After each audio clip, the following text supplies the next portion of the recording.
Hello, hello, hello. We are back. So I did say that we were going to be playing Call of the Lamb today, but I just didn't feel like doing that today for some odd reason. So I felt up for Demonologist because why not? You know, fun stuff. Abba. Hmm. Let's see.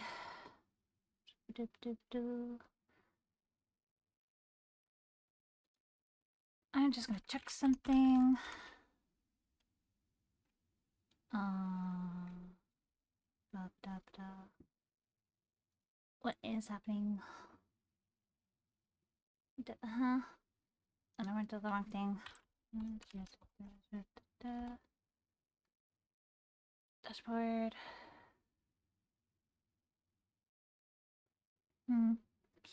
Let's see.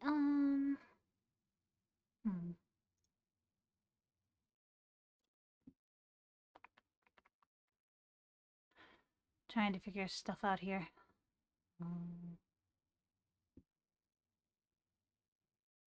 Huh?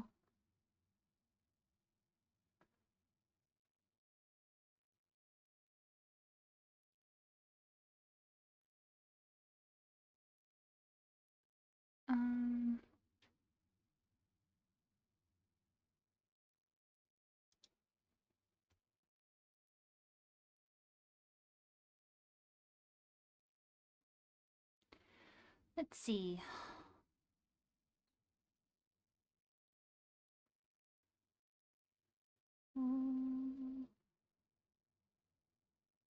Weird. I'm just feeling a little bit off today. But how is everybody doing? Happy Friday, everybody. So I thought we would do some scary games today.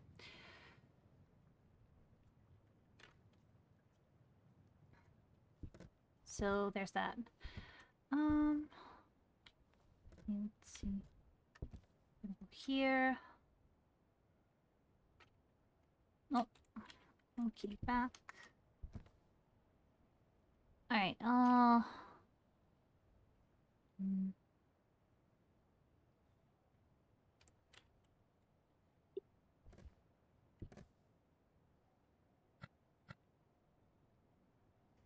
God damn it. 9,000. Fuck. Okay. Here's our lovely character. And how to do this again? Let's do single player. Let's see how that goes. Alright. We're gonna need a few things.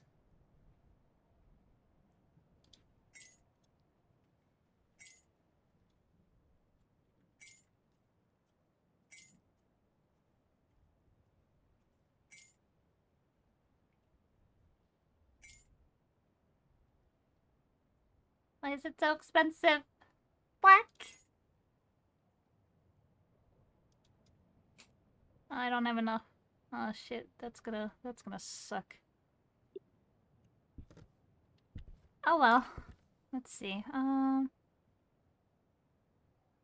We can do Cyclone Street. Let's try that.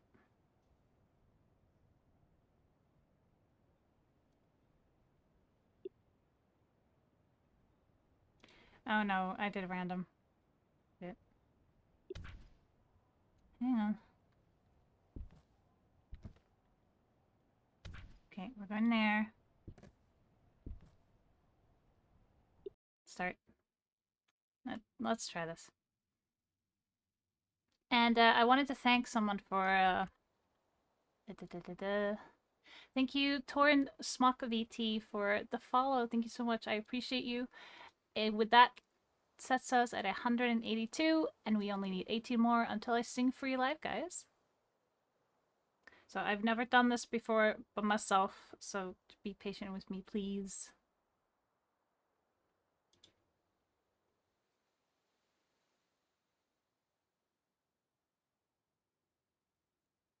I'm not very fond of doing stuff like this by myself, but you know, it's Friday. Let's go for a scary Friday. Alrighty, so we have a few things. Wait, I don't have a cross? the... Huh? Fuck you. Fine. Be that way. Alright. There. God damn it, Narrow. What the hell, man? Okay, now I need to find the thing.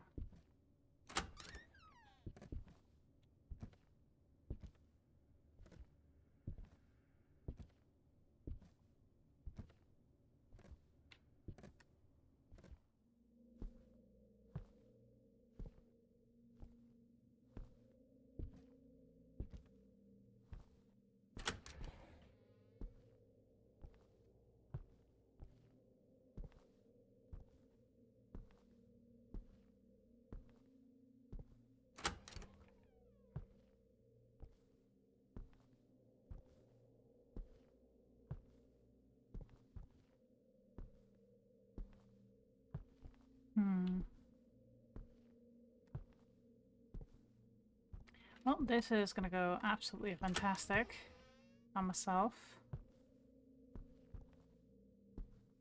Okay, I should have probably looked at the objectives.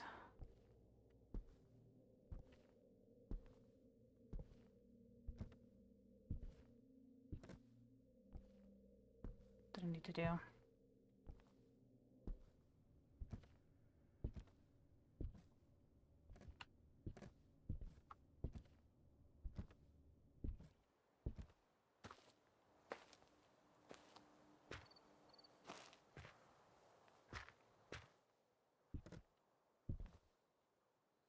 Collect ghost orbs, upload the computer data. Use ectoplasm glass to find time of the ghost death. Okay. Alright. That's fine. Well, I'm not gonna need this for the current moment.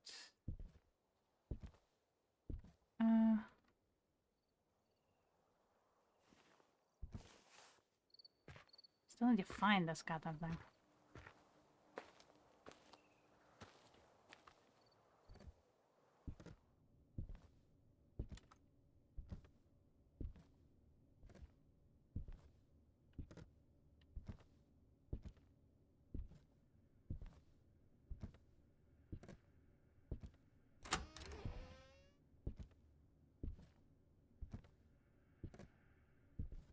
This ghost is not gonna...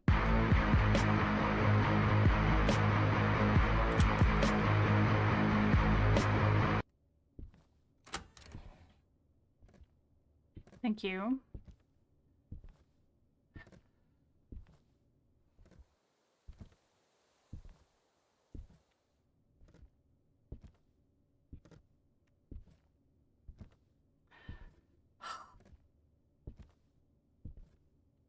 Why did I put those there?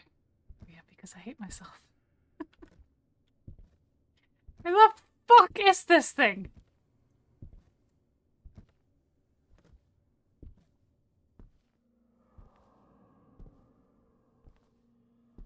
I might die, so just so you're aware of that.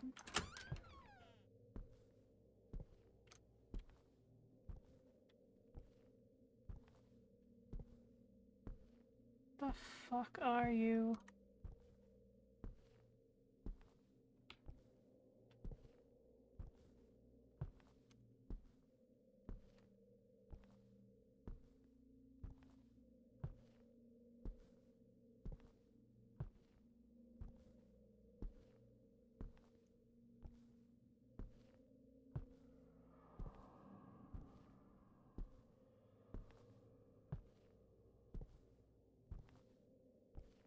This EMF is not doing shit.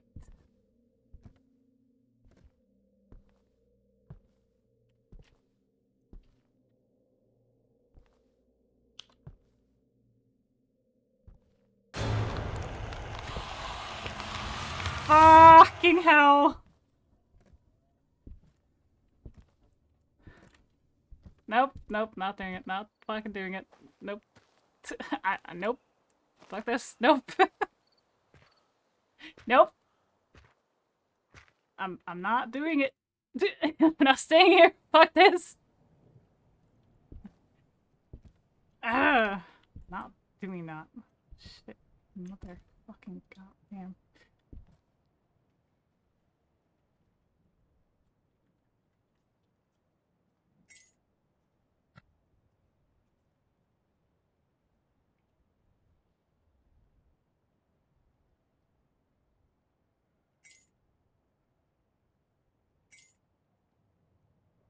I want my money back.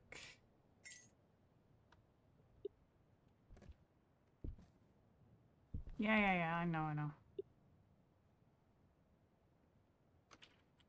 Ooh. I not want to do this single player, so I'm gonna try and see if there's anybody else who's multiplayer. Why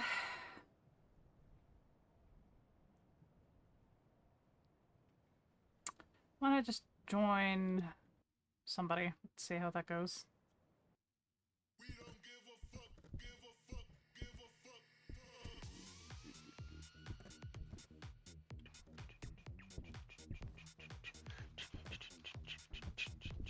Okay. You got blue hair. Yeah. Violet. It looks violet. Okay. I bought some stuff. Right. I have no idea what's going on. Hello. Hi.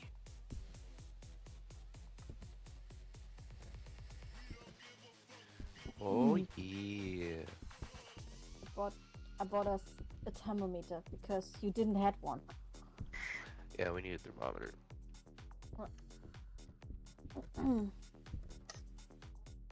Well, hello. I hope it's okay that I joined you guys. Hello. Hello. Definitely not a bunch of Huh? No, I don't know how to put the volume up. Here, let me grab my headphones. I don't want to put phones. Too bad, you're gonna have to wear my headphones so you could listen to them, huh? I don't want to listen to them. Still issue! I love how you're multiple personalities. Yeah, she has multiple. Rather multiple. Oh my god. Please. Fuck you. You Uwu girl. Fuck you. Where's the hole? I can't find the hole. I can't find the hole. You usually say, right? Shit, I'm too drunk for this. I can't put it. You drunk. You got. It's I tried. You're welcome. I don't know what's here. You're just gonna have to. I am definitely And then late put it back. Hey guys. I don't know. Okay. Hello. Hi guys, I'm a Uwu cut girl. Shut up. So, everybody ready? Using my account for this, but you know. Hello guys. How are you? Okay, so how do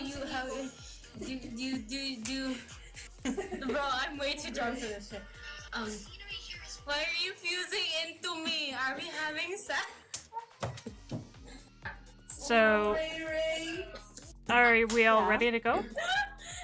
I'm ready. I'm ready. Ray. What? You need to ready up. Who's I kicked him. Thank you. Yeah.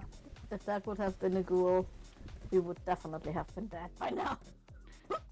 Yeah, so I added one other sanity pill for us, if that's okay. Yeah. I hope you guys are okay with being on stream. I am streaming currently. I'm sorry. Oh no, you gotta go. You gotta go. I gotta go? Okay. I'm just joking.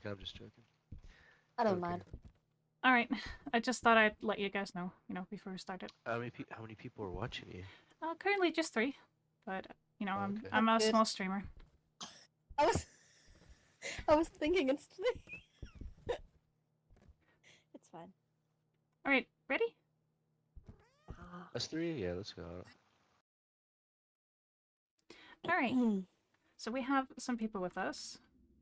I just didn't want to do this by myself. Okay, if you... Oh, we don't have a It's photo really camera restful. again. Alone. Oh, darn. Yeah, don't need I it. bought us. Okay? Yeah, but we didn't bring it. Put it in. Alright. Okay, here we go. else do I want? Bring the spirit box. Actually, no, I'm gonna bring the ESG. Wait, did someone already bring an ESG? Oh, you have the. Okay, you have that one. I'm gonna bring something else. Bring the Uh, spirit box or the sight glass. I'll take the sight glass. Sure. Yeah. Bird box is on the ground. God damn it. We should wait for her. I'm good. Don't worry. Okay.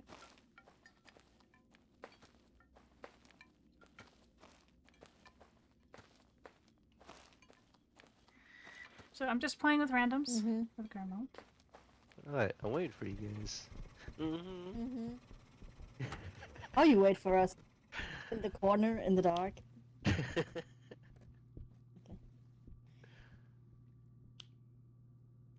Da müssen immer an sein.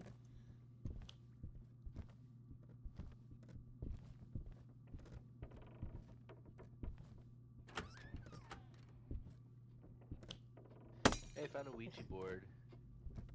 Oh, cool. Where are you?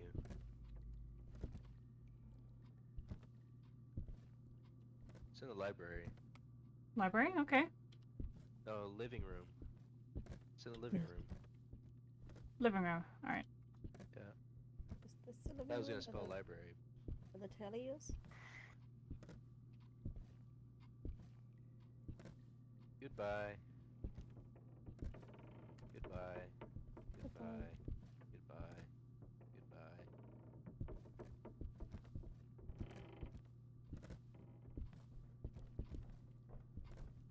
Yeah, it's in the living room.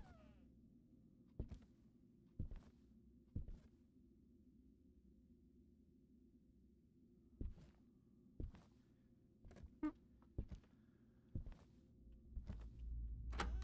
Something else, sight glass or something.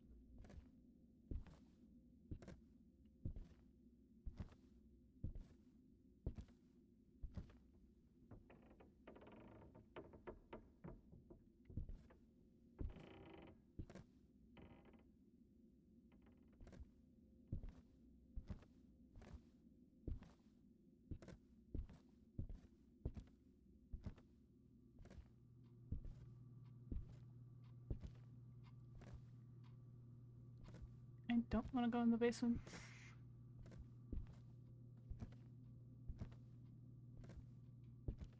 It's here. It's in here. It's in here.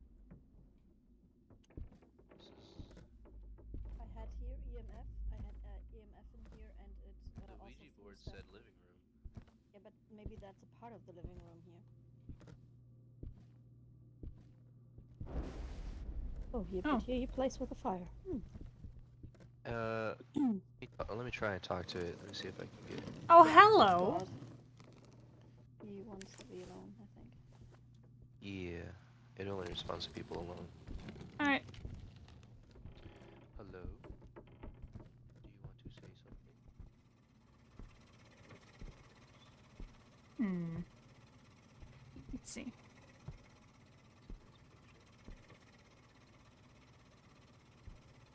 you an artist? Okay, we got spirit box. We got spirit box, okay? Spirit box? Okay. Yep. Spirit box. Spirit box. It's touching a lot of things. Maybe poltergeist. Okay, let's see if ESG comes. He hasn't hit the light switch yet, so.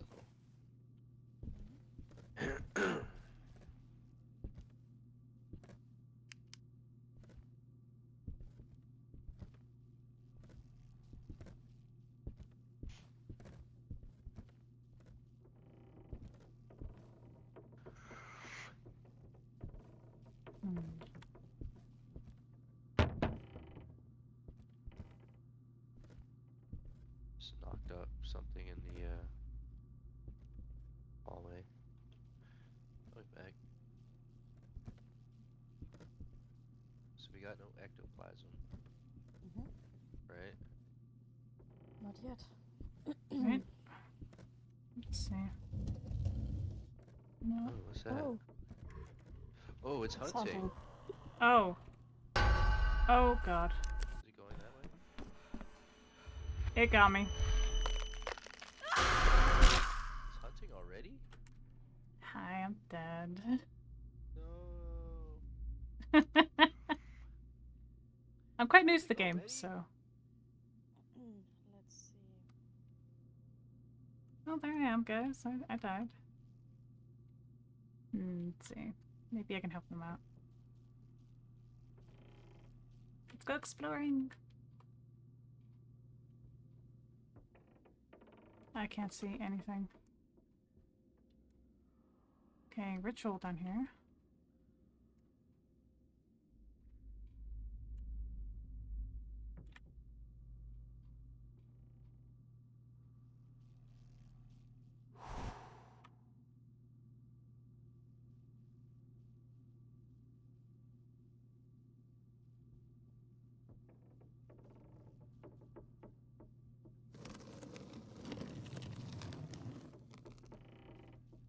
Well, it keeps moving the TV. No, I had it cross on me.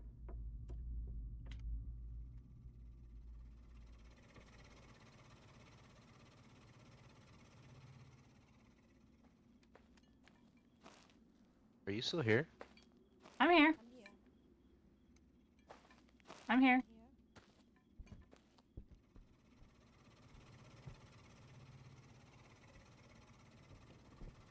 I'm trying to look for the thing.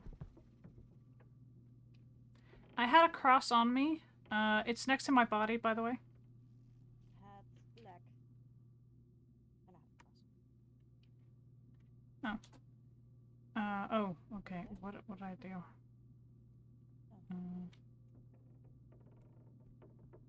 God damn. How do I speak in this game?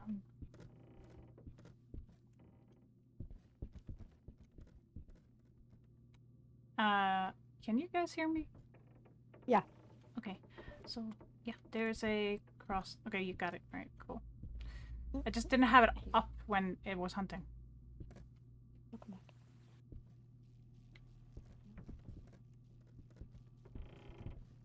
Alright, I'm gonna Have you check the seen where it basement. spawned?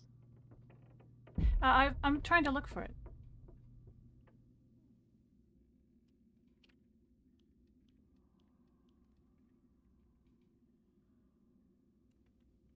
Oh yeah. Okay.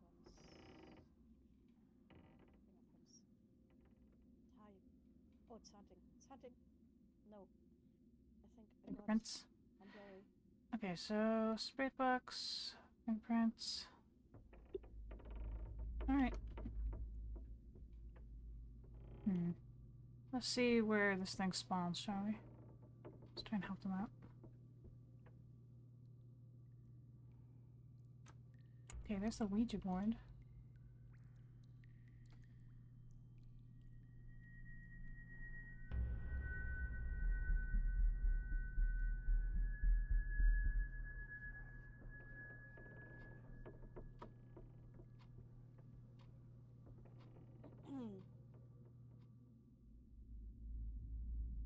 So evidence say poltergeist type.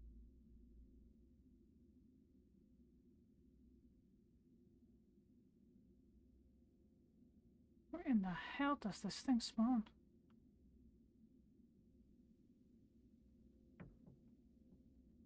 Hey there, motherfucker. Oh, Fucking artist. damn. For fuck's sake.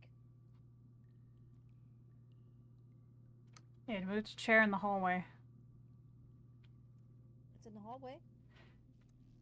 Well, it moved a chair in the hallway while I was trying to figure out where it spawned. Okay. Oh, thank you. Ah. Ah.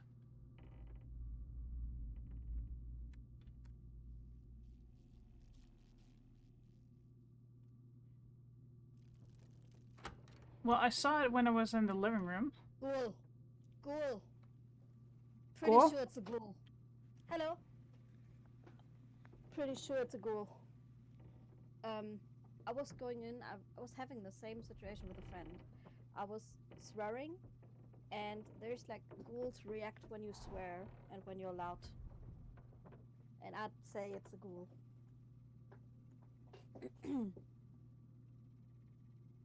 It ate my cross.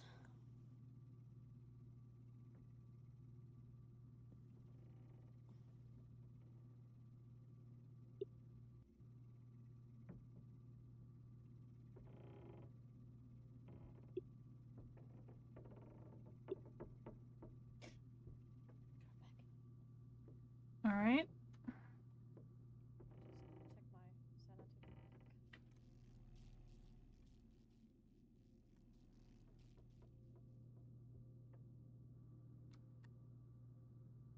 So it's a ghoul, huh?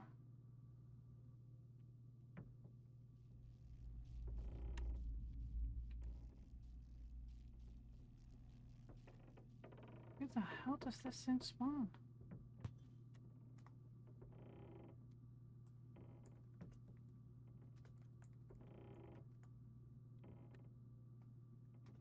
I'm there. You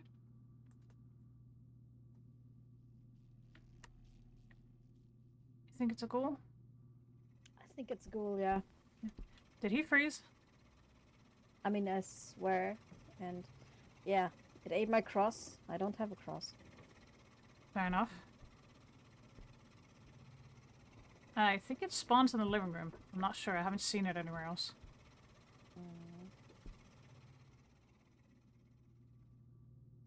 I would vote for ghoul, though.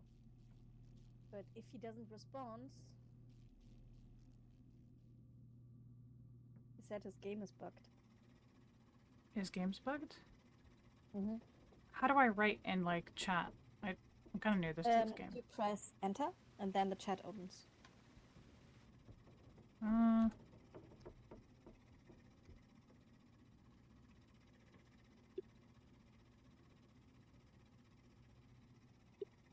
voting for ghoul.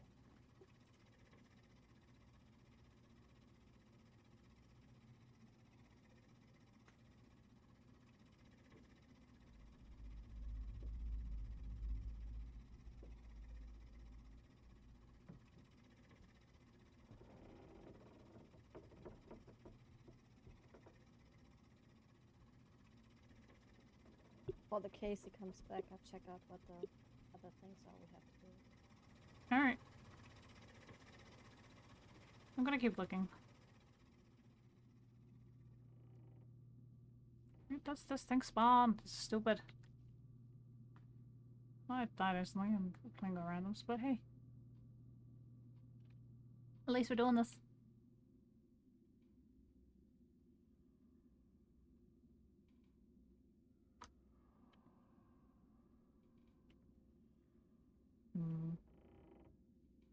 Okay, I'm getting lost in darkness.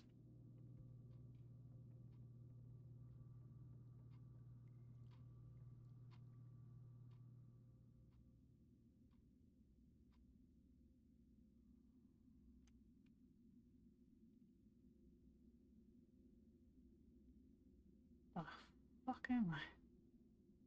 I voted for ghoul because I was swearing and it came back. Ah, he was So AFK. it not Alright. killed me, but it ate my cross. That's okay, man. Is it hunting again? No.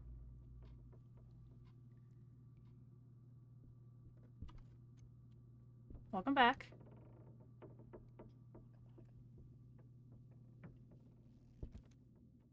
I'm so sorry that I died so early. Can happen. Yeah, can. That happens to me so many times. Also because in the last runs I had with him, we were 4 people and had 3 crosses, and yeah, guess who didn't got a cross?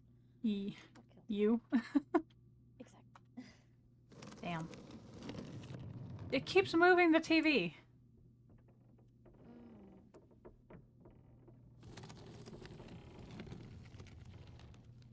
If you talk, we cannot hear you. Oh, darn it. No, I can hear you, but I can't hear him. Ah. He thinks poltergeist, you think ghoul. I don't know. I have no idea. I say ghoul.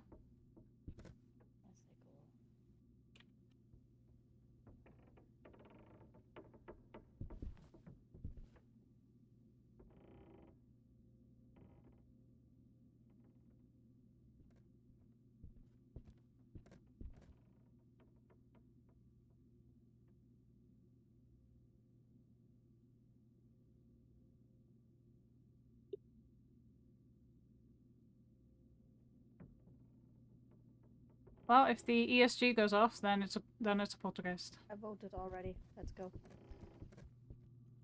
All right.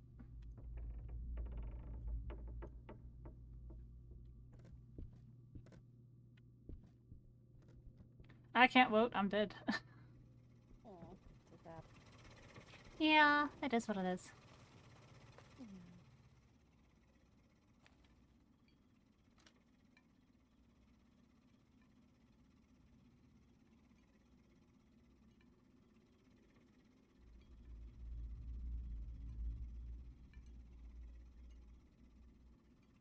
Maybe we both are wrong and it's a tie. That also is a possibility. Well, you never know. Exactly. We can go if you want. We'll find out as soon as we vote and go.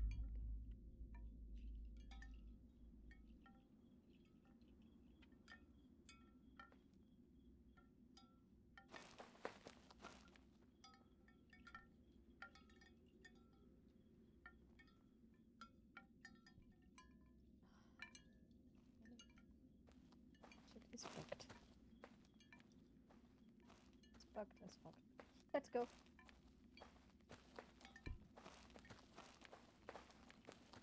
All right.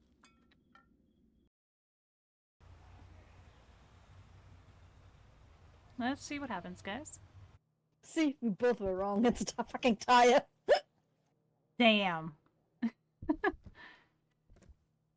Happens. Happens. Fair enough.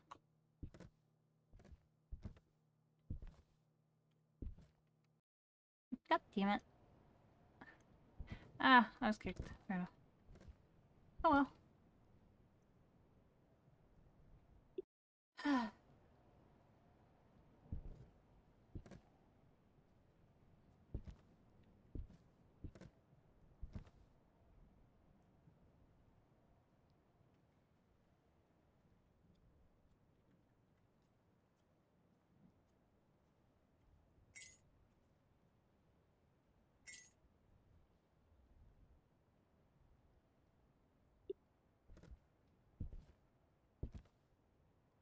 Alright. I don't know what to do here. So, not working with...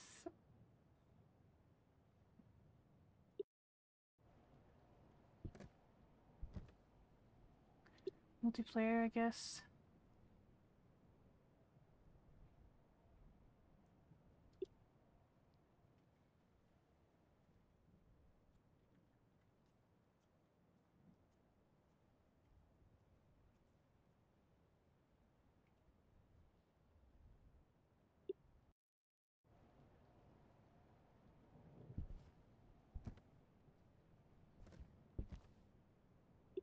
Nah, I don't want people to join me. This is not okay by me.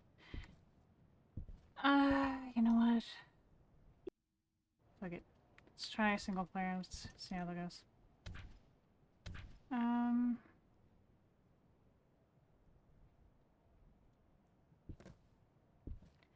Actually, I'm not so sure that I want to continue playing this, so we're going to try something different.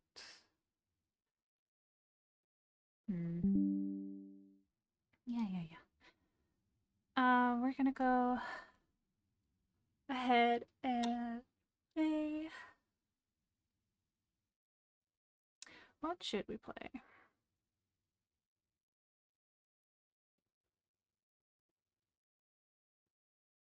It's a good question. What to play?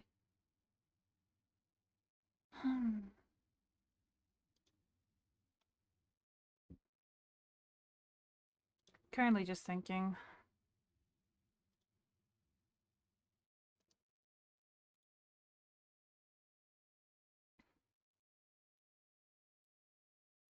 Well,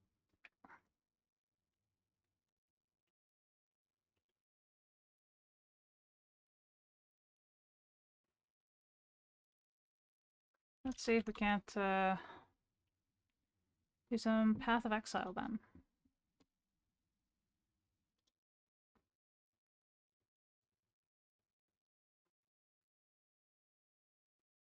Let's see if that will go.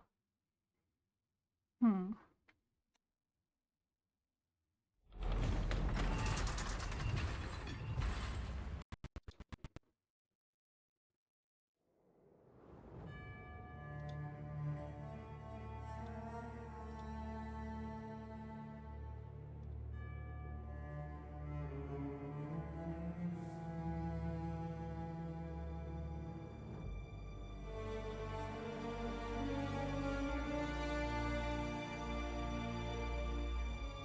That was very loud. Very loud indeed. God damn it. Hmm.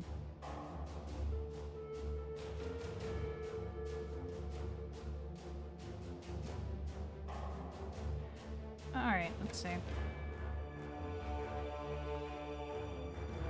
Just fixing the window, guys. Well, not that.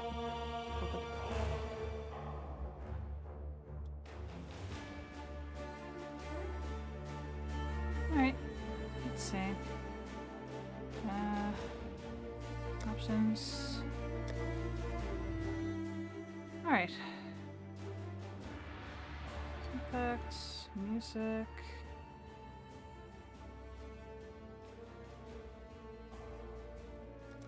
Alright.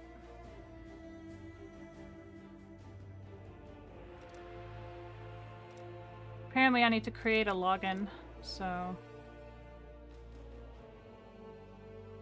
we'll just fine. By the divine authority of the Templar, you are hereby exiled to the forsaken shores of Reklast. You have transgressed against God and consorted with sin. Find your redemption, exile, or die in the attempt. Why do the keen of mind seek to satiate their curiosity in darkness and depravity? Swift and silent, you stole the bounty of others. A crow that plunders our crops. A stray dog that slaughters our sheep. Ariath is a land of men, not animals. Think on that, Ranger, when Reklast shows you how to truly live like an animal. Why do the keen of mind seek to satiate their curiosity in darkness and depravity? Innocence is our father. Ariath is our mother. When a daughter strays from the light, she makes herself an orphan. Learn well the lessons that Reklast will teach you, witch. It is your only hope of finding your way home.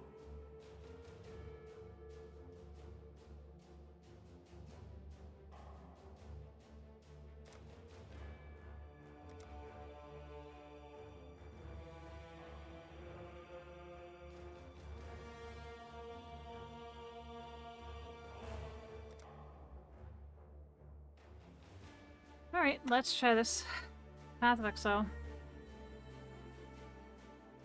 We're gonna be a witch.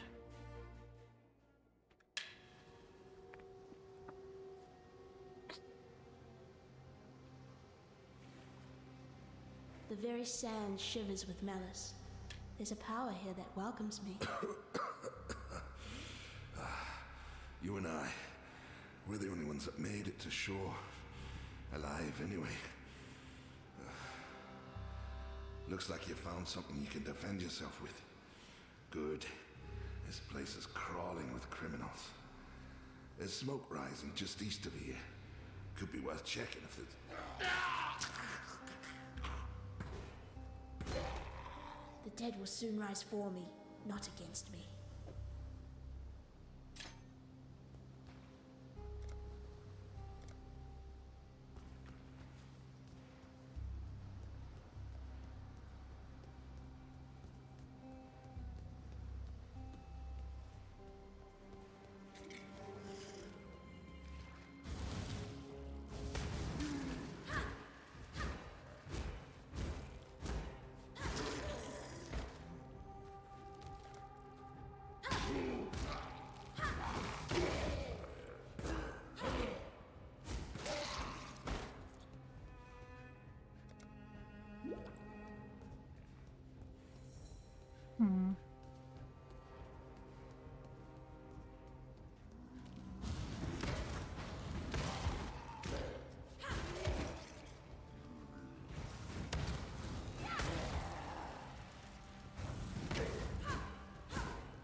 see.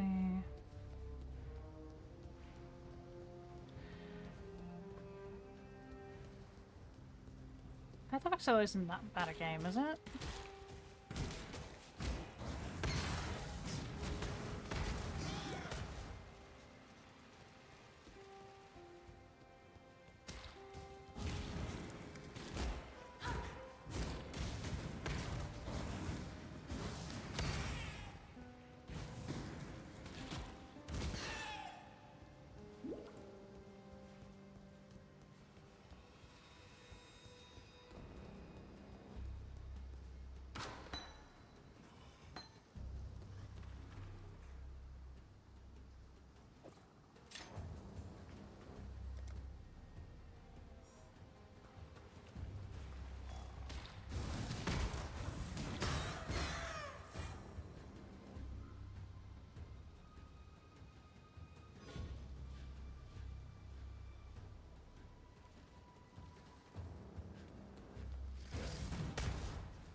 So how are you guys doing? Any plans for the weekend?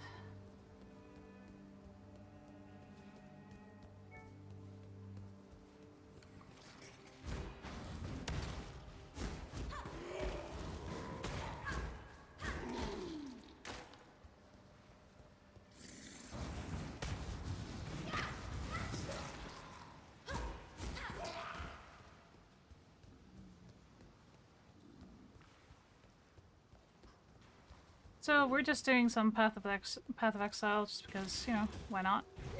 Do something different today.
I need more mana.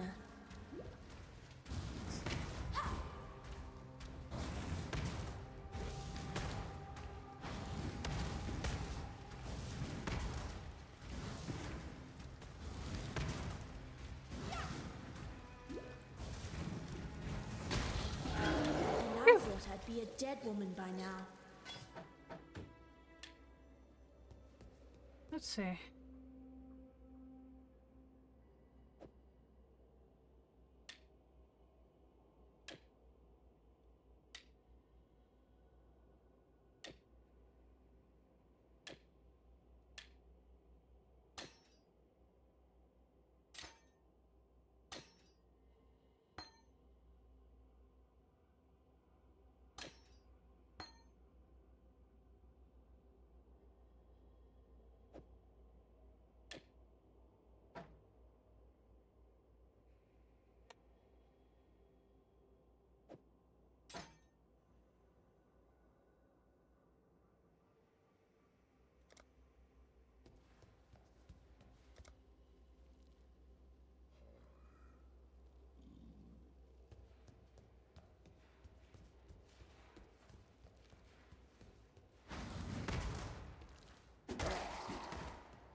Let's see.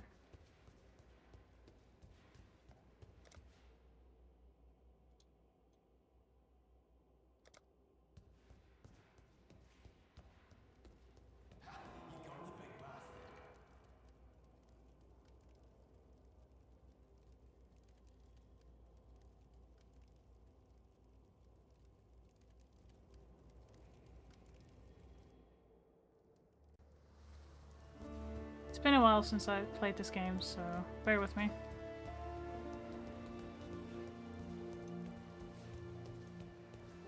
Hadri of Dayton, you have transgressed against your God and your fellow man. You have been a willing vessel for the following sins. Theosophical vanity. 1 count of public heresy. 1 count of challenging the authority of a church official. God has charged me with your redemption. You are hereby exiled to Reclast, where it is hoped you shall come to repent your sins and make your peace. I saw what you did to Hillock out there. Lion Eyes watch. Take care.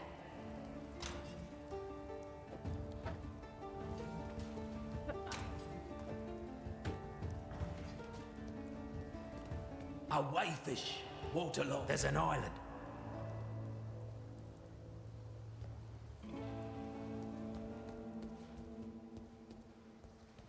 Fine work with Hillock.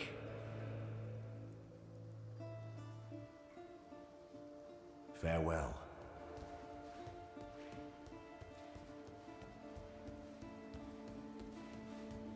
What little help I can offer is yours.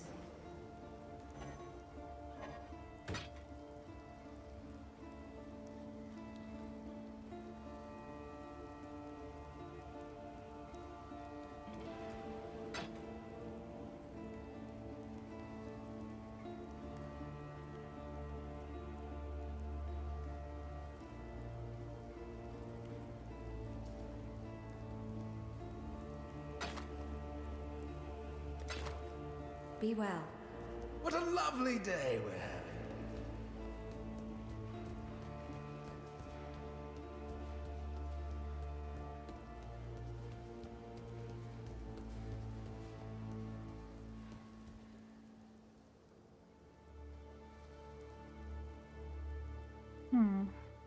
Let's see.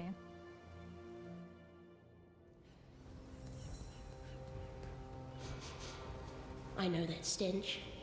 Just like my sisters upon the pyre.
are you doing, chat, though?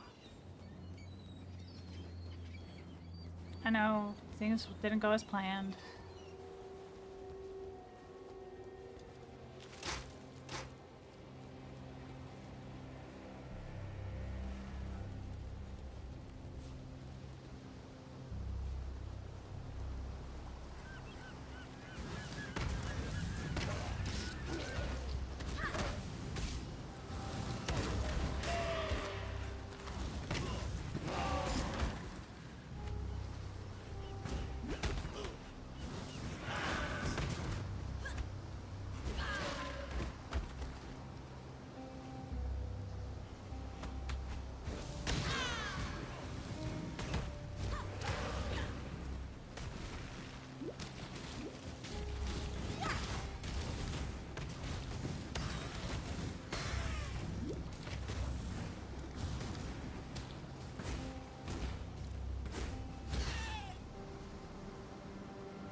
I have no idea where I'm going.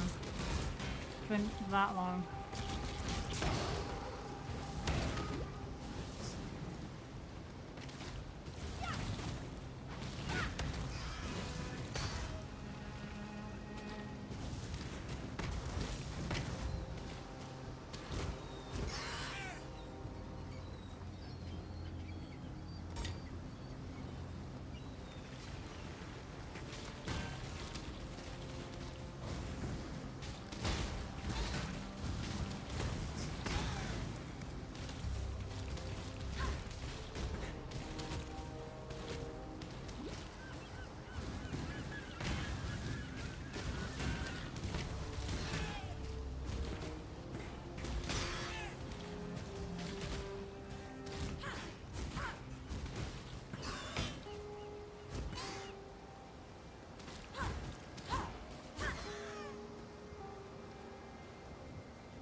To learn is to live.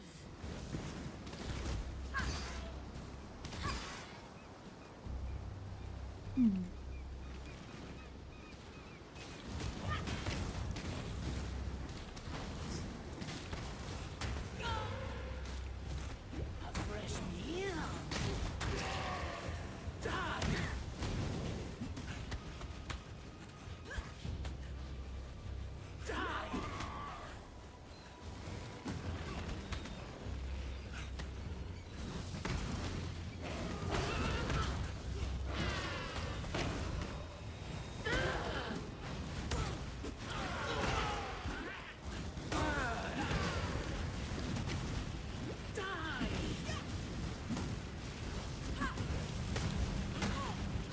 No!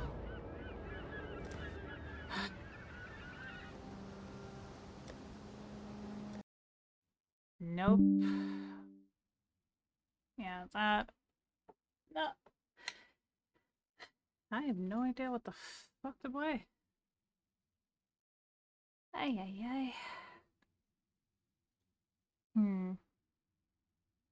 Guess I'm just not feeling up for anything in particular, if I'm being honest.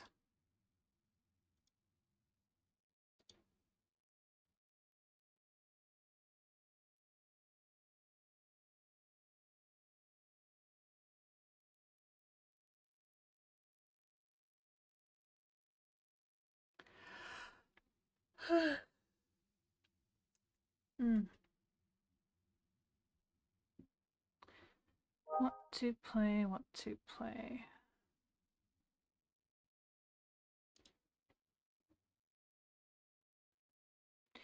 There's only so many options you have, and then I feel like I have none.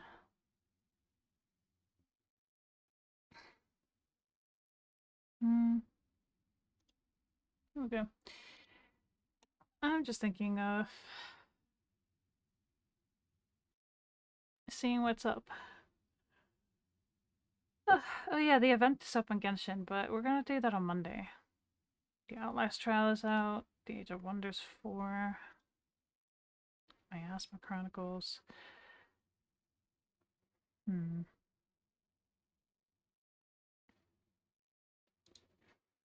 Okay, what's on sale then?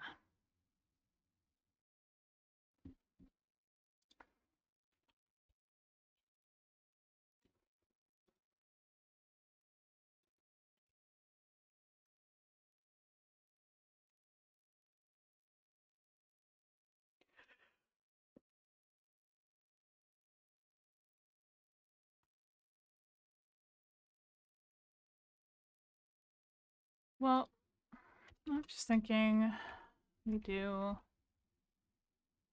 this. We're changing quite a lot today. But it be like that sometimes.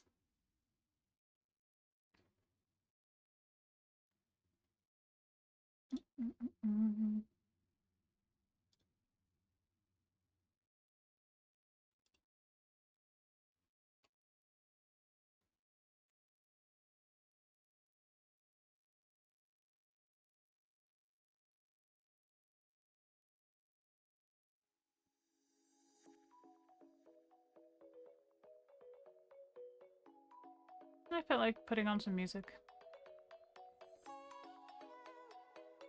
Tesla's best friend, what the fuck? Well, let's see. If there are any interesting games that we might want to play in the future.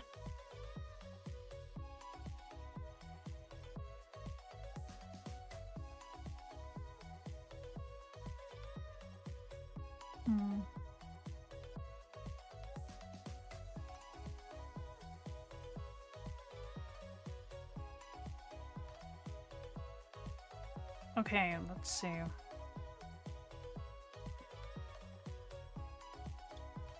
Let's go on genre. I kind of want to see what kind of horror games are on sale.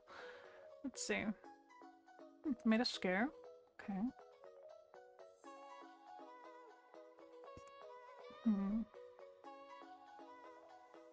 Outlast is on 20.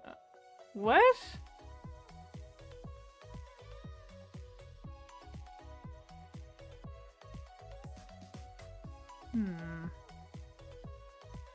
I mean, it's on chump change right now for me, so hang on.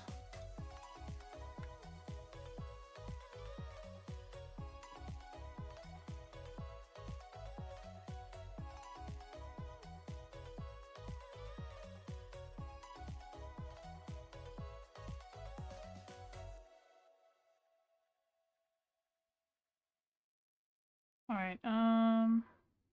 Nope.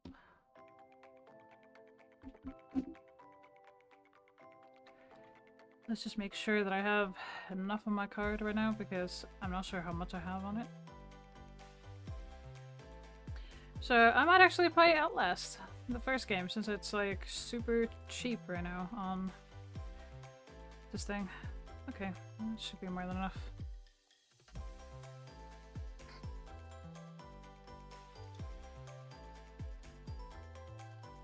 I mean, it's like what? $2? Something. Alright, cool. I just moved the thing away for it so I could, you know, buy the game without revealing anything. Alright, nice. Even library. Let's go ahead and install this. Let's see a little bit. Here. Put it there.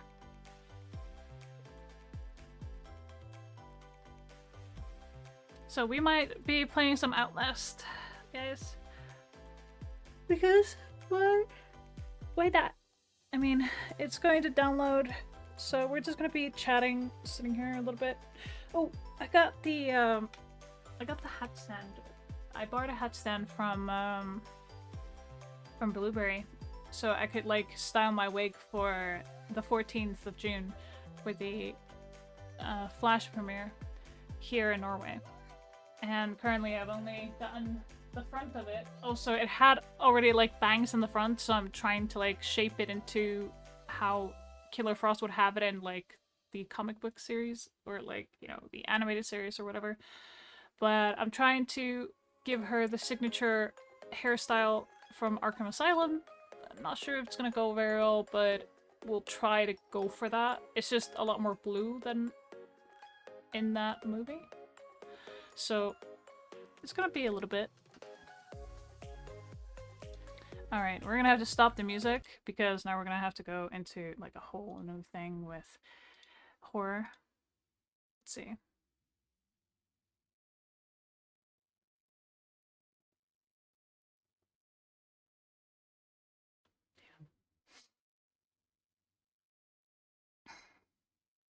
Alright. Kind of just send me meme.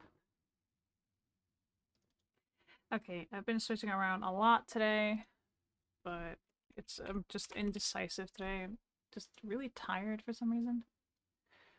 Alright.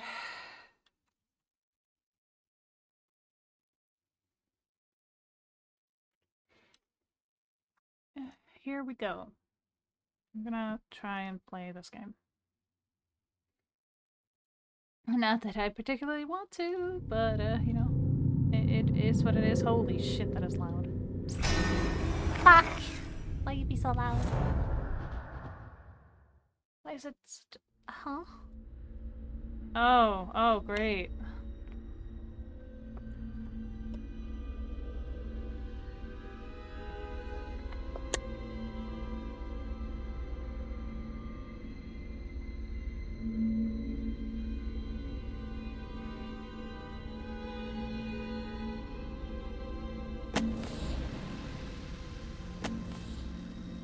Okay. Alright, let's see. Volume. Alright, volume needs to go a little bit down.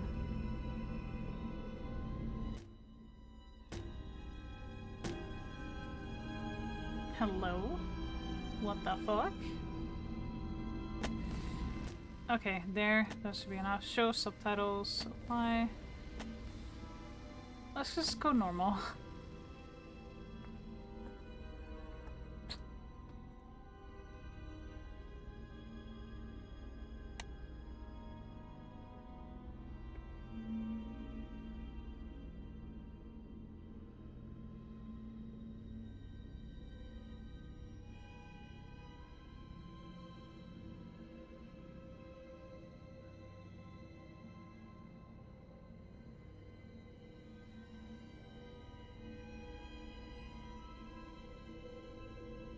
Okay, so I can only run, hide, or die.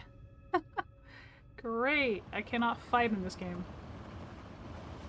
Department of Agriculture Commissioner Salazar said changing weather patterns were to blame for livestock behavior. Encourage ranchers and breeders to attend this weekend seminar on Beulah Avenue in Pueblo. And if you're out late tonight, you may see some low-flying helicopters near Silverthorne and Leadville. Seems the Arapaho Park Services will be spraying for an infestation of box elder bugs. Okay.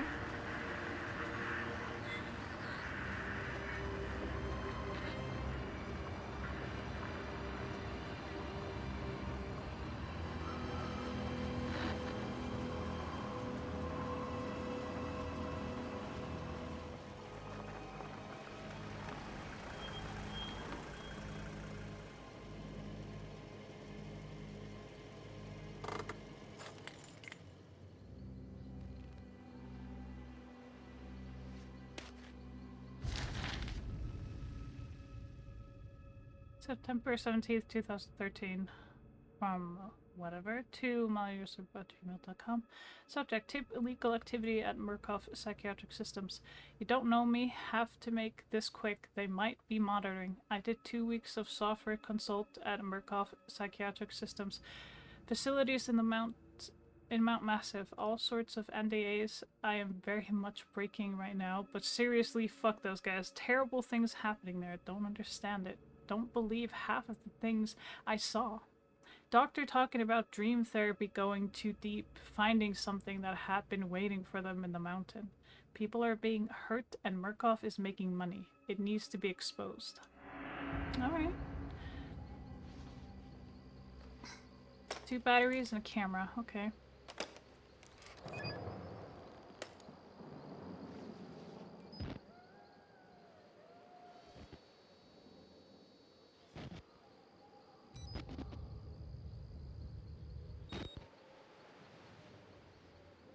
Okay.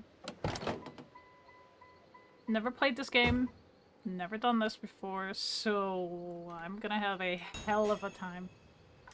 Objectives. Update in your report tab. Notebook. Okay. Containing your notes. N. Picked up documents. J. Alright.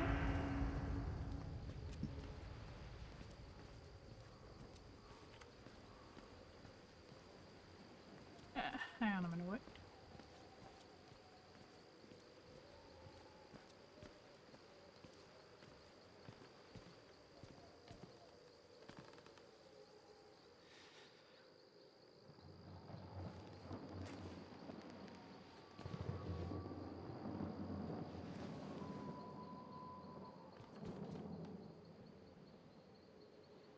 I need a fucking password? Fine, whatever, man.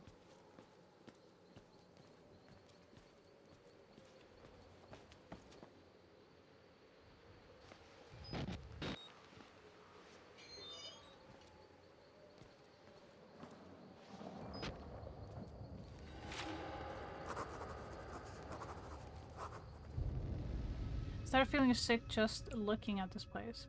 Mount Massive Asylum, shut down amid scandal and government secrecy in 1971, reopened by Murkoff Psychiatric Systems in 2009. Under the guise of charitable organization, cell phone reception cut off abruptly a mile out, more like a jammer than lost signal.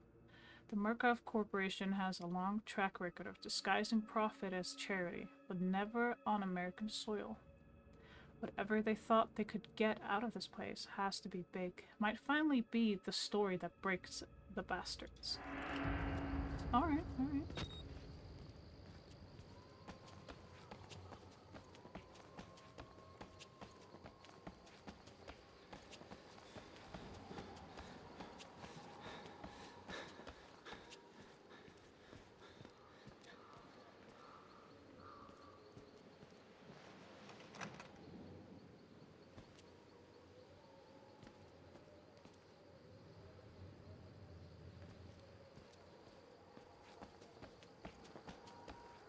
Well, these trucks can't be good.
Guess we're going through this window.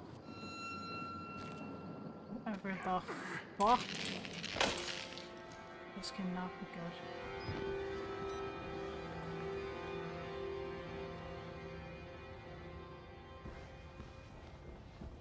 I don't like this.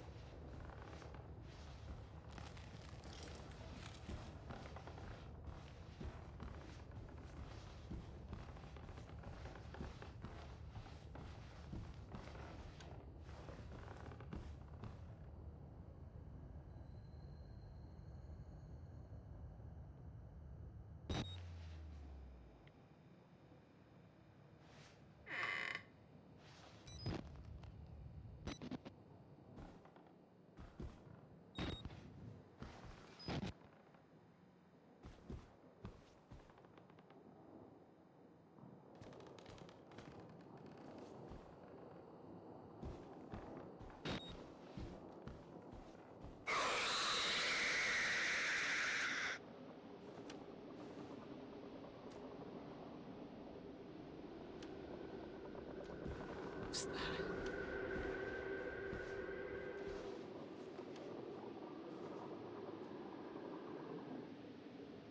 Fuck you.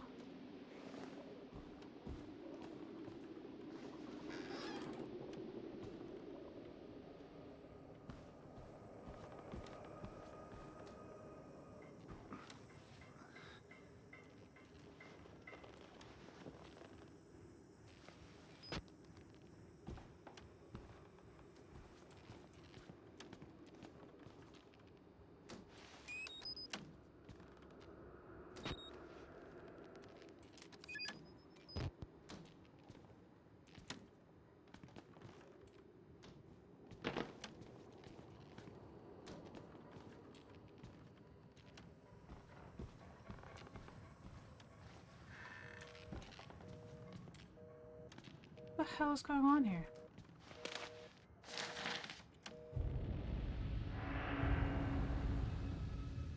Okay, Murkoff Psychiatric Systems. Project Wall Rider. Mount Massive Corporation. Case number 174. Patient initials WPH or Billy. Consultation dated 2012-10-14. Initial date of patient consult 2009-04-12. Patient age 19, gender male, observing physician Dr. Carl Houston. DBNR. Therapy status. Patient claims to have progressed to self-directed lucid dream states. Morphogenic engine activity observed at unprecedented scale. Continuing stage 4 hormone schedule. Diagnostics. Spirometry revealed no... I don't know what the hell that is. Bologna? Whatever. Accumulation. Hematocrit centrifuge again failed to separate. Yeah, okay, alright. Billy asked about the status of his mother's lawsuit against Murkoff and the asylum. This represents a catastrophic breach in security. Despite Billy's claim that he discovered the truth in the blood dreams of Dr. Trager. Note, the only tracker on company records, one Richard Trager, is an executive for MRD. All orderlies and security personnel must be questioned and video security improved to include analytical biometrics. Murkoff Psychiatric System Project Wall Rider Mountain Massive Corporation. Alright. What's with the phone?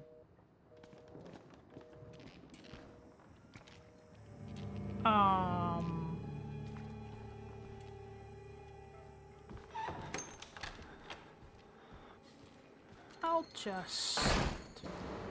I went the wrong way. That is a... Oh, that is intestine.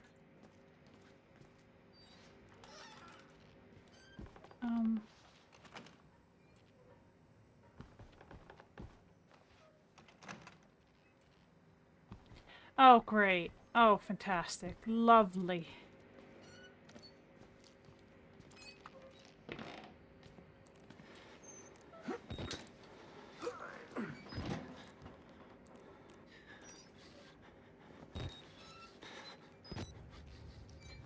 Okay, there's only one way.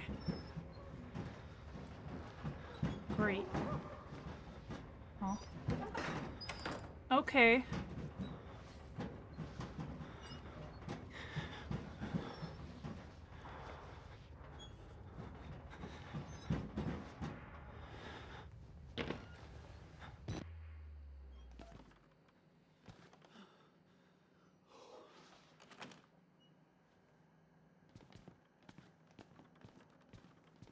Do I want to fucking know?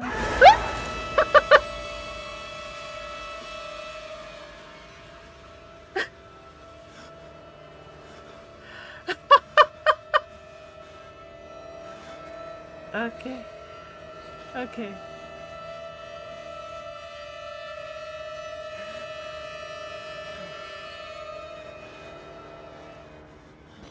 Okay.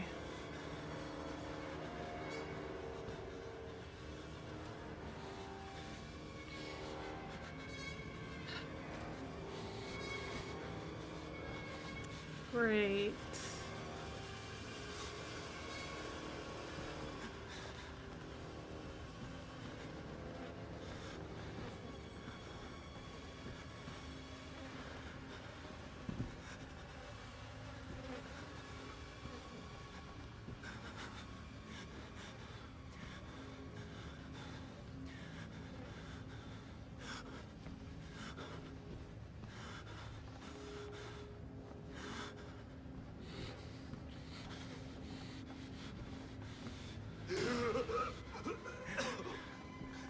They killed us. You got out. The variants. You can't fight them. You have to hide. You can unlock the main doors from security control.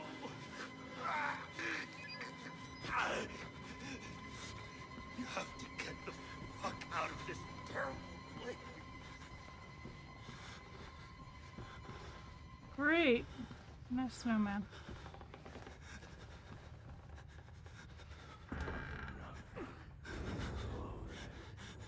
Okay. Alright, you know what?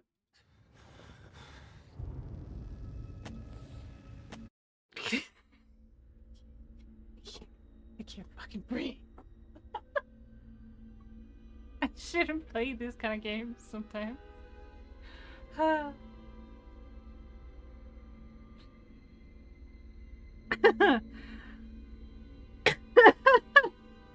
I love horror games, yes, but sometimes they get to me. I need to kind of play them first by myself and then stream it, but you know what? It's just fuck. Fuck me.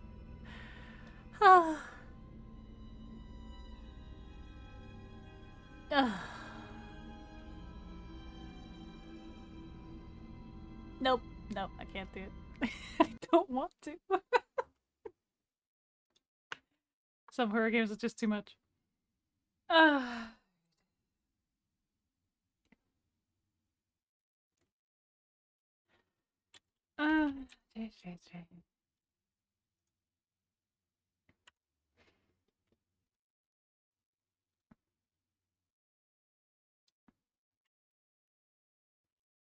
Let's watch some videos.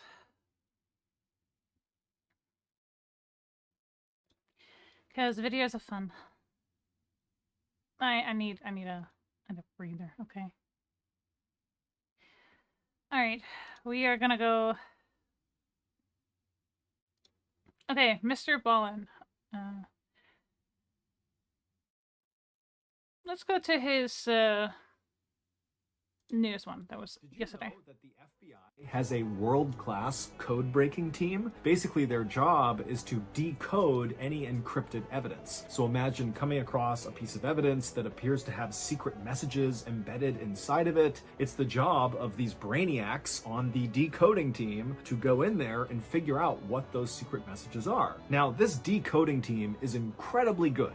But periodically, they do run into riddles, if you will, that are just way too difficult and they can't figure them out. And when this happens, they will often appeal to the public and say, hey, anyone out there, if you can solve this riddle, let us know. And so today's story will involve one of those types of impossible riddles. And if you stay till the end of the video, you'll actually see the mystifying evidence. And I'll show you where you need to go online to literally help the FBI solve this riddle. But before we get into that story, if you're a fan of the strange, dark, and mysterious delivered in story format, then you've come to the right place because that's all we do, and we upload once a week. So, if that's of interest to you, the next time the like button takes their full kitchen trash bag out to go out to the dumpster, immediately throw an open container of clam chowder into their empty can before they can come back and put a new bag in. Also, please subscribe to our channel and turn on all notifications so you don't miss any of our weekly uploads. Okay, let's get into today's story.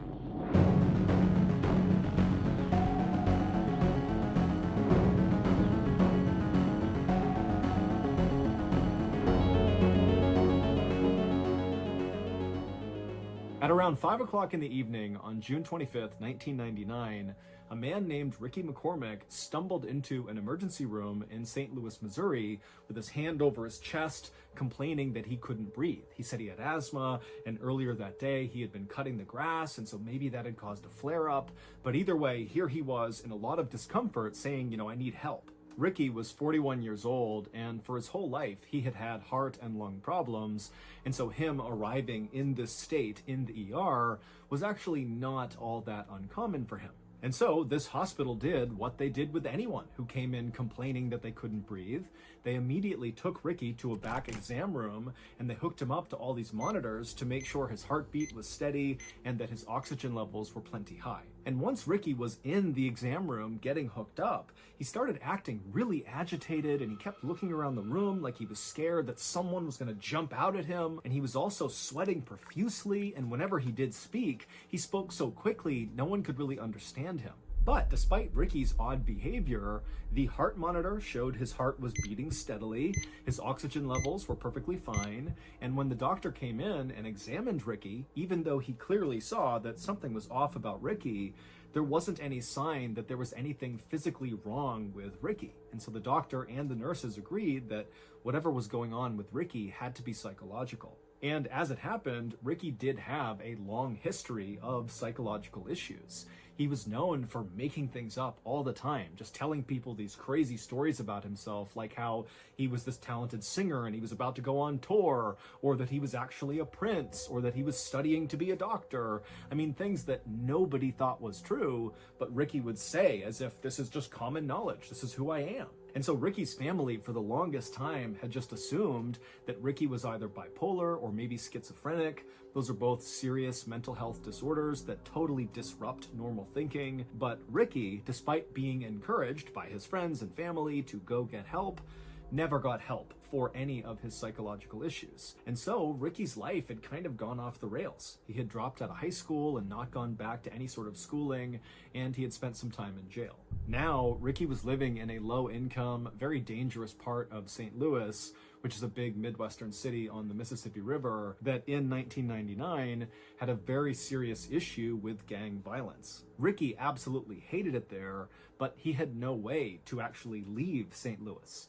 In fact, Ricky didn't even have his own place. He bounced around from his mother's place, his aunt's place, and his girlfriend's place. Ricky did work, but the work was very sporadic, and it was for the most part just night shifts for random odd jobs. And when Ricky was actually working, he really just spent his time chain smoking cigarettes and drinking literally gallons of coffee. Back at the ER, Ricky, who was still in the exam room, had only been there for less than an hour when the doctor came back in and told Ricky that he was okay and he was going to be discharged. Now, Ricky immediately said, no, I have to be here tonight. I need to stay here. You need to admit me. But the doctor just kind of ignored what he said and handed him the discharge paperwork. 15 minutes later, when a nurse came back into the exam room to get this paperwork from Ricky, she would walk in and see Ricky still sitting on the exam bed, kind of fidgeting around, looking down at this paperwork on his lap that immediately she saw he had not filled out. He had just signed his name at the bottom. And when she walked in, Ricky looked up at her and he kind of shrugged his shoulders and looked at her and was like, "I don't know how to read or write. Can you help me?" And so the nurse immediately felt bad for Ricky. I mean, he's got dirty clothes on, he looks thin and frail, he's clearly very down on his luck, there's some issues happening with this guy, and he can't even fill out his discharge paperwork. And so she said, no problem. She sat down with him, and together they filled out his paperwork. And then afterwards, when she walked him out of the exam room back to the front of the hospital, Ricky turned to her and said, instead of going home, can you just let me stay here in the lobby just for tonight? And this nurse, who knew she was not allowed to do this, she looked around and saw it was not a busy night there. And so she said, okay, as long as you don't bother anyone, you can stay here. And so Ricky thanked her repeatedly and then walked over to the corner, kind of far away from the front desk and far away from the front door. And he sat down and folded his arms, and then he just stared at the front door. And so this nurse assumed that Ricky actually must be homeless, especially based on, how he came in and how he was acting. And so she figured, he needs a place that's warm to stay tonight. And so the nurse went back to her station, and over the course of the next several hours, she would periodically look out into the lobby, expecting to see Ricky kind of curled up asleep in the corner. But every time she looked out there, Ricky was still sitting upright, arms folded, staring at the front door of the hospital as if he was expecting someone to come in at any moment and he needed to be ready. And so she thought this was unusual, but she decided not to intervene. She just let him sit there and do his thing. Later that morning at 11:30 a.m., when the nice nurse who had allowed Ricky to stay in the lobby was leaving her shift, another crew of nurses came in, and right away they noticed Ricky was just sitting in the corner for no apparent reason. And when they walked up to him to ask if he was okay, what are you doing here? What can we do for you? Ricky, instead of trying to talk to any of these nurses, just got up and walked out of the hospital. After leaving the hospital, Ricky walked to a nearby payphone and he called his girlfriend, Sandy. And when Sandy picked up the phone, she immediately recognized her boyfriend's very familiar voice, but she also picked up that he sounded really tired and kind of out of it. And so when she asked him, are you okay? What's going on? Ricky would tell her that he had just spent the night in the hospital. But he didn't clarify that he had spent the night in the lobby of the hospital, not admitted as a patient at the hospital. But to Sandy, it really didn't matter because already this was raising red flags for her, because this was actually the second time that Ricky had gone to the ER just that week. Just a few days earlier, Ricky had been released from a different hospital in St. Louis after telling doctors there that he had had these chest pains and he couldn't breathe. And so he had been admitted for a couple of days, but ultimately they determined that there really was nothing wrong with him. And they too believed whatever was happening with him had to be psychological. And so he had been released. Additionally, Sandy had been growing increasingly worried about Ricky because over the last several weeks, Ricky had begun acting really paranoid, to the point where anytime he was in her apartment and somebody outside the apartment just walked down the hallway, Ricky would jump as if he was worried whoever was out there was going to barge in at any moment. But whenever Sandy asked Ricky, what's going on? Why are you so paranoid? He refused to elaborate. So, feeling very concerned about Ricky, on this phone call, Sandy would say to Ricky, please come to my apartment and let me take care of you. If you're not feeling well, I'll make you feel better. Just please come to my apartment right now. But Ricky said no, he did not want to go to Sandy's apartment. He told her instead he was going to walk to a nearby gas station to get a bite to eat, and then afterwards he would give Sandy a call. And so the two of them agreed to this plan. They hung up. But then Ricky did not call Sandy later. A worker at the gas station where Ricky said he was going would later tell authorities that Ricky did come into the gas station and he got a hot dog on that day, the 26th. And then the next day, this same worker said, yep, we saw Ricky again on the 27th. He came in here, he got a bite to eat, and then he left. But after that, nobody saw Ricky. Not his aunt, not his mom, not his girlfriend. He didn't show up in any other emergency rooms in Missouri. He just disappeared. On June 30th, so 3 days after Ricky was last seen at this gas station, a woman was driving her car 20 miles north of St. Louis on this highway when she looked out into this cornfield that butted up against the highway, and she saw kind of in the middle of it was this dark shape that looked totally out of place. And so she was intrigued enough that she actually pulled over on the road. She got out and began walking into this cornfield to see what this thing was. And when she got up to this thing and saw what it was, she froze in horror, and then she screamed, turned around, and ran back to her car, and she flew to the nearest gas station. She grabbed a payphone and she called 911. When the police arrived at this cornfield, they too walked out towards this dark thing, and then finally they saw what this thing was that had scared this woman. It was a dead person who was lying face down. Their body was very badly decomposed. And in fact, their body was just kind of falling apart. Like the fingers of this person's body had just kind of crumpled off of their hands. Now, based on what this person was wearing, they appeared to be male, but there was no way to tell how this person died or really how long they had been dead for. But despite the advanced decomposition, authorities were able to get a good fingerprint, and it would turn out that this body belonged to Ricky McCormick. The day after Ricky's body was found, the police would come out and say they were treating his death as a homicide. This area along this highway in this cornfield was actually a fairly common place for murderers to dump their victims. And it was very unlikely that Ricky had gotten there by himself. He didn't have a car. In fact, he didn't even have a driver's license. There was no public transportation that could have brought him to this spot. And if Ricky had decided to walk to this area for some reason, it was a solid 15 miles from where he lived and worked. Also, Ricky's body was way too decomposed relative to when he had last been seen alive, just 3 days earlier. And so there was a theory that perhaps he was killed somewhere else and then kept indoors in heat, and that had accelerated his decomposition, and then at some point whoever had killed him had moved his body and dumped it in this cornfield. And so on that first day of the homicide investigation, July 1st, the police put 18 detectives, so a ton of detectives, on this case, and they also appealed to the public to come forward if you had any information about what could have happened to Ricky McCormick. But just a day later, on July 2nd, the police came out and made an announcement that, after looking at all the evidence and looking at Ricky's body again, it did not appear, in fact, that he had been murdered, but instead he must have died of natural causes. This is a guy that had lung and heart problems, and so that is likely what killed him. Case closed. And so after this announcement, all of the evidence in Ricky's case was bundled up, put into storage, and people just kind of forgot about it. 6 months later, the Federal Bureau of Investigation, the FBI, got a tip that involved Ricky McCormick.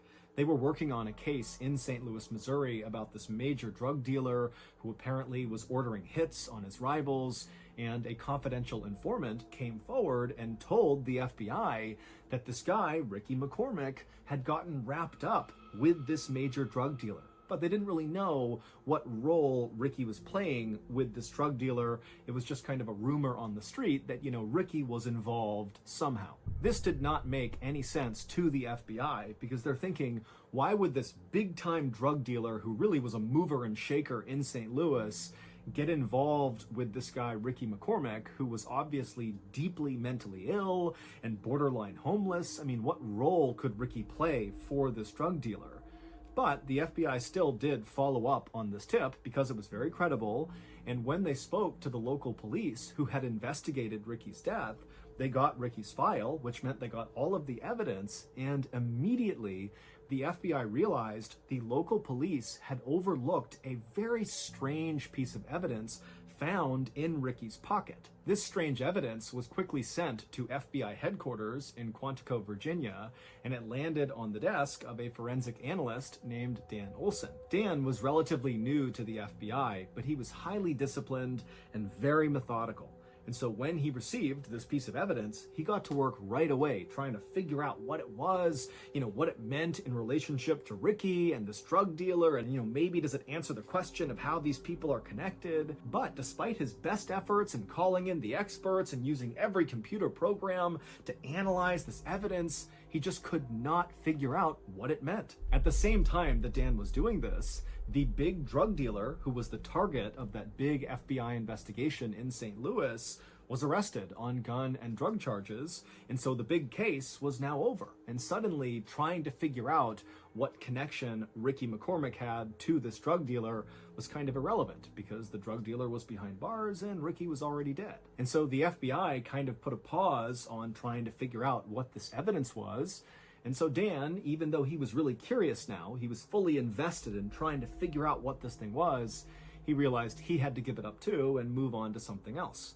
And so the strange evidence went back into storage, and once again, everyone just kind of moved on from Ricky McCormick. But Dan never really forgot about this mystifying piece of evidence. It was always in the back of his mind. 22 years later, Dan Olson had now become very senior at the FBI. He was actually in charge of their cryptanalysis and racketeering unit. Basically, he was in charge of the people at the FBI who specialized in code breaking, meaning they were the people that would pull any sort of secret messages embedded inside of evidence. And so at some point after taking over this unit, Dan pulled out of storage this strange piece of evidence connected to Ricky McCormick, and he said, you know what? I just need to know what this means. I have to figure it out. I've never been able to. It's haunted me ever since. And so Dan went public. He went to the media and he asked the world to take a look at this mystifying piece of evidence and come forward if you have any idea what it means. When Ricky was discovered in that cornfield, the local police quickly emptied his pockets. And in his pants pocket were 2 documents that contained an incredibly complex cipher or code. It was basically 30 lines on each piece of paper with different symbols and letters and capital letters. I mean, it looked like total gibberish to the untrained eye. But to people like Dan and his code-breaking team, these symbols and letters could mean there was a secret message hidden inside of these documents if you could break the code system. But of course, no one could ever break that code. So how in the world does a guy like Ricky, who is basically functionally illiterate and can only write his name, he's clearly mentally ill and he's not really in touch with reality all the time, how does a guy like that come to be in possession of these complex ciphers? And if he didn't write these ciphers, because that's possible, maybe somebody else gave them to Ricky, well, why would anyone who came up with this very complex cipher entrust a guy like Ricky to be the one to carry these things around? I mean, presumably, they contain confidential information that's been very carefully hidden inside of the cipher. And so why give it to Ricky? He's such a liability. And also, what happened to Ricky in that cornfield? I mean, we don't even know how he got there. We don't know how he was killed. All we know is that he had these ciphers in his pocket when he was found. And so many people believe, including law enforcement, that the answer to, what happened to Ricky and what was his connection to this drug lord in St. Louis, if any, or, what was he up to, will all be solved if we can just figure out what these 2 ciphers mean. But as of right now, no one has solved the riddle of what these 2 ciphers mean. All we know is that Ricky McCormick, a couple of weeks before he died, became increasingly paranoid and was so scared of someone or something that he was likely running into these hospitals just to hide out. But eventually, whoever or whatever Ricky was scared of very likely caught up to him and killed him. But until we crack these ciphers, we very likely will have no idea what actually happened to Ricky McCormick. Today, the FBI has set up a special website where you can look at these 2 ciphers that Ricky had in his pocket, and if you're able to crack them, because someone's going to eventually, you can tell the FBI through this website and potentially help solve Ricky's murder. To go to this FBI website, click the link in the description below.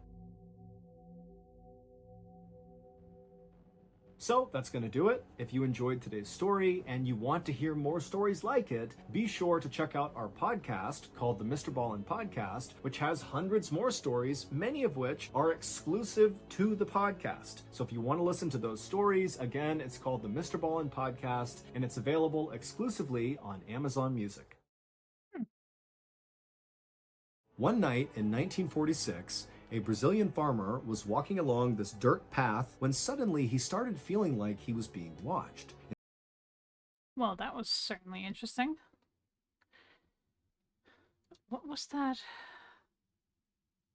What was that? Did you know that the Oh yeah, that one. Right. I'm just gonna go. Like, would you guys know what to do with this kind of cipher?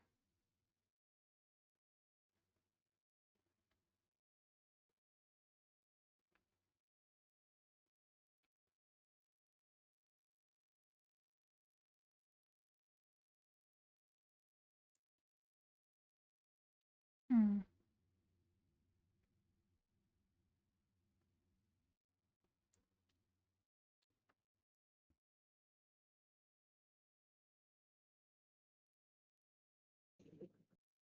Hey, Brandy. Hello. Let me turn down my tablet. Yeah. Yeah, This is a cipher that the FBI posted online. I heard about that before. That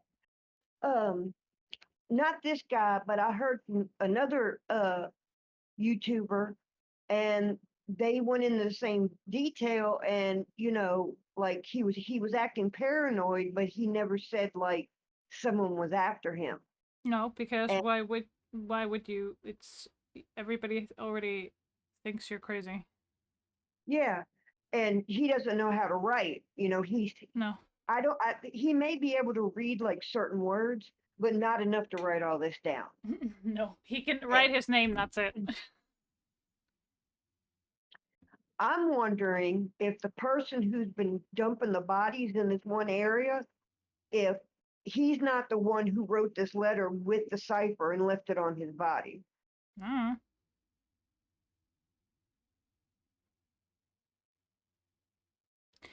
Well, I'm not a code breaker, and I'm more of a puzzle person. This is definitely something different. Yeah, shoot. If I could get like a One night- printed copy of it, like a lot bigger than that, and I could like sit there and study it. Merrick, the video that we were just watching is 1 day old. Yeah, but the story is a lot older than that though. He just, you know, put it on video. Yeah. I think that death happened like around 1999.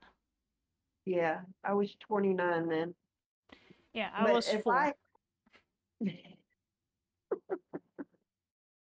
could be your mama. Hmm. But I'd like to get a printout of like the one passage and then the password, because if I look at it enough and I don't have anyone messing with me, I might be able to figure some of it out. Some of it, yeah. But you need a lot of stuff. There's a lot of stuff on that link. So it is... The link itself is here. Yeah. Oh, this video is 4 days old. Sorry, 4 days. My bad. Yeah. I'll look it up online one day, up on my tablet, and I'll like have the lines on my tablet and then the cipher on the other one. Because a lot of times when you have people who are like really, really highly intelligent, they want to read too much into it. But then when you get to like I have an IQ, a high IQ, but most of my knowledge comes from like watching documentaries and stuff. Yeah. A lot of stuff I did get from school One from night in- history because I liked history class. Yeah. But So yeah, I watch a lot of documentaries. Okay, now. so if you guys are interested, here's a link to the cipher, and you can go ahead and do that. But I'm gonna go ahead and watch this video. The disturbing story. The disturbing story of the melting man. This was 1 month ago. So, yes, we're gonna I've never heard of that story. We are gonna be quiet for this one. Yes, ma'am. Hang on. I'm gonna go on my Discord and I'm going to share it on so you get it like in real time. There. Yeah, my cat's ready to watch the video. He just climbed on top of me. That's funny. All right, here we go. One night in 1946, a Brazilian farmer was walking along this dirt path when suddenly he started feeling like he was being watched. And so he looked to his right and to his left into the trees of the rainforest on either side of him, but he couldn't see any animals or people. There was no movement. It was eerily quiet and dark. And so the farmer told himself that he was okay, just keep going, get home. And so as he's walking, he begins speeding up faster and faster because the anxiety is growing inside of him, because he can't shake this feeling that he's being watched. And so finally, when he's close enough to his village, he just starts running, fearing that whatever or whoever is watching him is going to jump out and grab him. And so he speeds to his house. He literally dives through an open window into his house. He shuts the window. He makes sure all the doors are locked. And he's standing there in his house. It's pitch black. And he's thinking, okay, I'm safe. But suddenly he realizes not only has this feeling not gone away, he still feels like he's being watched. But whoever or whatever is watching him, he knows without looking that they're right outside of his house, outside the window to his left. And when he turned to look, he was right. What happened next would prompt a full-scale military investigation into a subject that can only be classified as paranormal. But before we get into that story, if you're a fan of the strange, dark, and mysterious delivered in story format, then you've come to the right place because that's all we do, and we upload once a week. So, if that's of interest to you, please figure out which book the like button is reading currently, and when they're about halfway done with it, spoil the ending. Also, please subscribe to our channel and turn on all notifications so you don't miss any of our weekly uploads. Okay, let's get into today's story.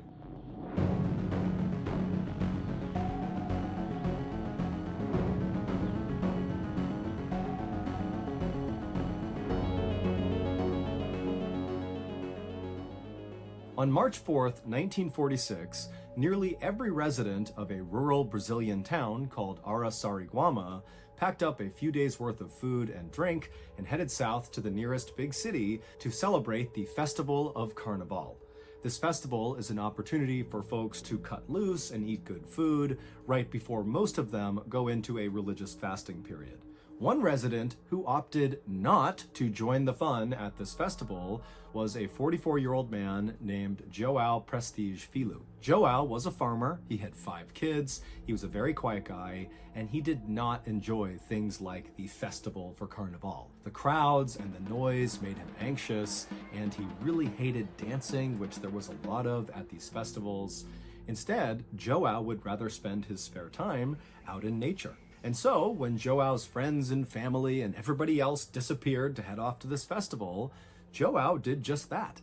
He and his best friend packed up João's horse and cart, and they traveled across the dirt roads through the woods to the nearby Tietê River, where they spent the day fishing for catfish. And as João stood on the rocks casting out his line, he listened to the birds sing and the parrots swooping by. It was beautiful and sunny out. I mean, this was a perfect day for João.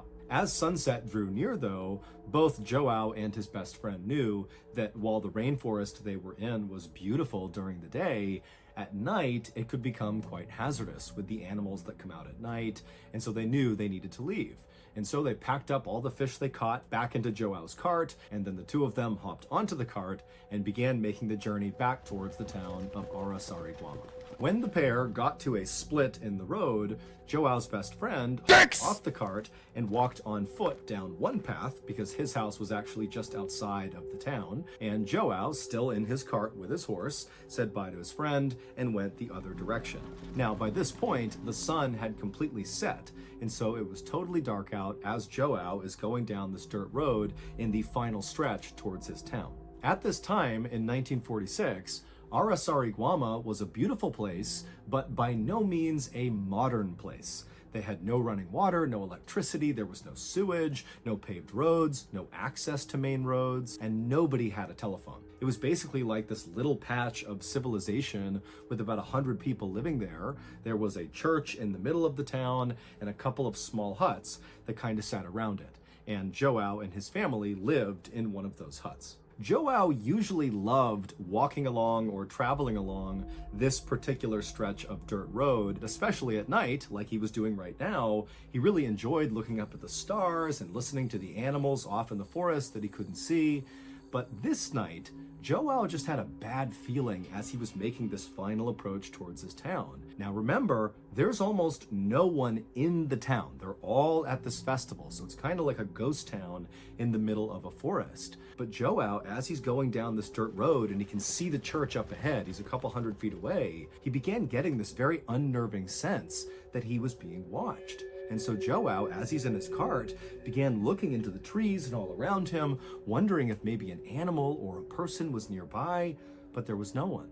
Finally, João actually reached the church, and he could see his little house, and he could also see that his wife, who was at the festival, had opened up one of the windows just slightly so he could open it up the rest of the way and crawl into the house when he was back from fishing, because she had locked the doors when she left. And so by this point, João was trying to be very calm and collected despite the stress of feeling like he's being watched.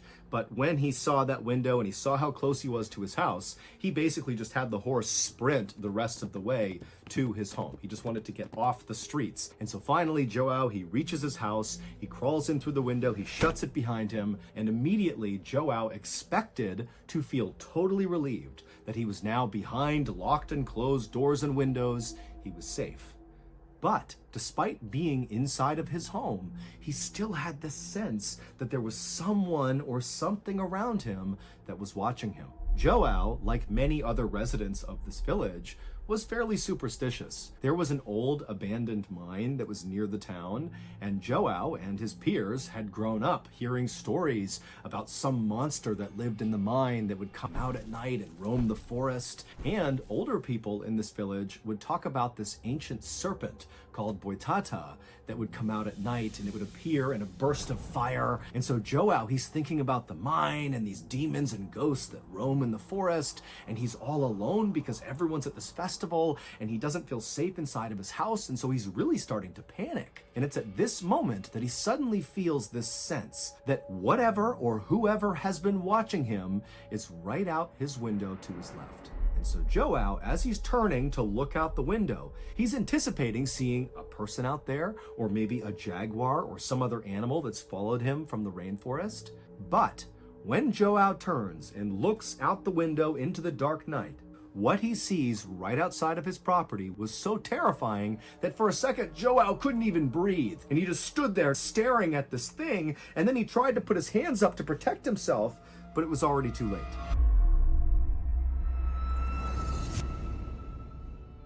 If you've made it this far into today's story, then I think it's safe to assume that you enjoy my style of storytelling, which boils down to true, strange, dark, and mysterious tales with a big plot twist or reveal at the end. And if I'm right in thinking that, then I have a surprise for you. In addition to the hundreds of stories you can listen to right here on this YouTube channel, you can also find over 100 other stories on our podcast, many of which are not on YouTube. They are exclusive to the podcast. The podcast is called the Mr. Ballin Podcast, and on Mondays we put out those brand new exclusive podcast stories, and on Thursdays we put out the remastered audio of our best YouTube videos. Go listen to all 100 plus Mr. Ballin Podcast episodes available exclusively on Amazon Music with your Prime membership. If you're not a Prime member, you can still listen to the Mr. Ballin Podcast by subscribing to Amazon Music Unlimited in the Amazon Music app. Download the app today. Okay, back to the story.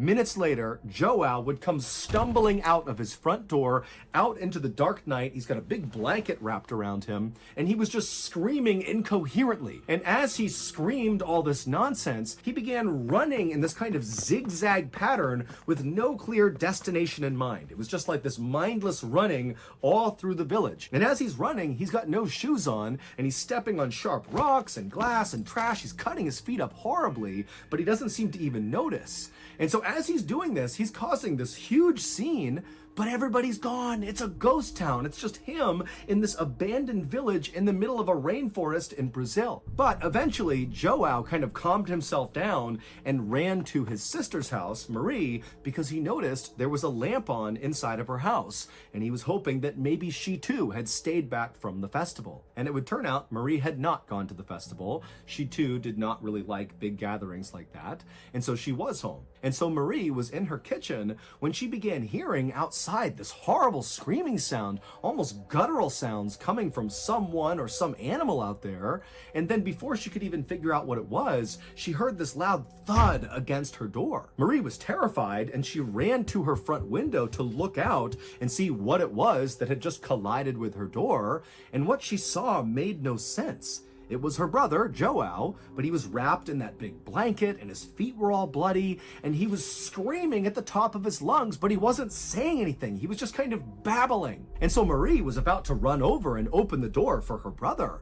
But right before she did, as she's looking out the window, Joao turned and looked at her, and when he did, she screamed because his eyes looked so alien. They were wide and totally unfocused, and she thought, that can't be my brother. What's wrong with him? But she would go over and open the door because after all, it is her brother. And so she opens the door, Joao kind of falls into the room and began writhing around on the ground, continuing this scream he was emitting that didn't even seem human. And the whole time, Marie is trying to ask him, what's wrong? What's going on here? She's scanning him, and besides the cuts all over his feet, he didn't appear to have other injuries. And so eventually, Marie just knelt down and she was about to grab Joao and try to kind of stop him from moving around, to just look at him and try to have a conversation with him. But before she grabbed him, Joao rolled over and his lips opened up, exposing his teeth, and he kind of grimaced at her with those wild, unfocused eyes. And again, Marie just kind of backed up in horror. Who is this? What's happened to my brother? And as Marie stood up to get away from Joao, Joao, still with that sickening grin with his teeth exposed, had this kind of low hiss come out of his mouth. And so Marie, thinking he was trying to talk, she leaned in, and through this hiss, she heard him repeating, "It burns, it burns." And so Marie, thinking her brother must have been burned, instinctively began removing the blanket and pulling his clothes off to find the source of this burn on her brother. But besides the cuts all over his feet, as she's looking at his body, his skin looked totally normal. He looked completely unhurt. And so Marie turned up to look at Joao's face again to ask him more questions in hopes maybe he could tell her something. And it was at that moment she noticed that even though he didn't seem to have any other injuries, his complexion on his face was now starting to change. Now, Joao's cheeks had turned this kind of dark purple and almost looked like they were starting to swell. And so at this point, Marie knew, okay, I can't handle this. I don't know what's going on here. And so she would stand up and just kind of back away from Joao, who's still got that grimace with his teeth exposed and his purple cheeks. He's staring up at Marie. And Marie, she finally backs out and she goes out the front door and she begins running to the other side of town. Marie knew that there were two other men who had stayed home from this festival. It was the town sheriff and the town doctor, whose name was Arasi Gumiji. And those two men lived close together on the other side of town. And when Marie arrived in front of their homes and began pounding on their doors and yelling for help, the two men quickly came outside, at which point Marie tried to explain what was happening to her brother, but she didn't really have the words, and so she just said, "He needs your help." And so the two men just went with Marie, and they ran back across town to Marie's house, where Joao was still on the ground, writhing in pain when they went inside. Marie had only been gone for a couple of minutes, but by now it wasn't just Joao's cheeks that had turned that purplish color. His chest and arms were also turning purple. At this point, the sheriff leaned over Joao and began asking him some questions, and Joao, he was obviously in horrible pain from something, but by this point he had calmed down enough to where he was speaking a little bit more. But what he was saying made no sense. He told the sheriff that he had been followed home and then he got burned. And when the sheriff asked him, "Who burned you?" all Joao could say was, "No one is to blame." At this point, the sheriff left Marie's house and jogged over to Joao's house to look for some sign of how he got burned. But when he got there, the house was completely unburned. Everything was exactly as it should have been. There was no scorch marks. There was not even a lit candle anywhere. So there was no clues as to what happened to Joao. By the time the sheriff got back to Marie's, it had been about 45 minutes from when Joao first got hurt. And now, whatever was happening to his body that was turning him purple appeared to be getting much worse. Joao's skin all over his face and his chest and his arms was now not only a very dark purple, but his skin was starting to blister and pop. In fact, there was one area on his arm that had bubbled up so much that when it burst, you could actually see the bone in his arm. It was almost like Joao had been boiled in water, like the way you would boil meat on a bone until the meat was tender enough that it fell off the bone. It was like that was happening to Joao. And so as Joao's flesh just sort of began cooking off of him, the town doctor, Arasi, said, "We have to get him to a hospital right now." But because the roads were not paved and it was dangerous traveling at night, they knew they couldn't get him to the big city hospital. They would have to take him to a local hospital.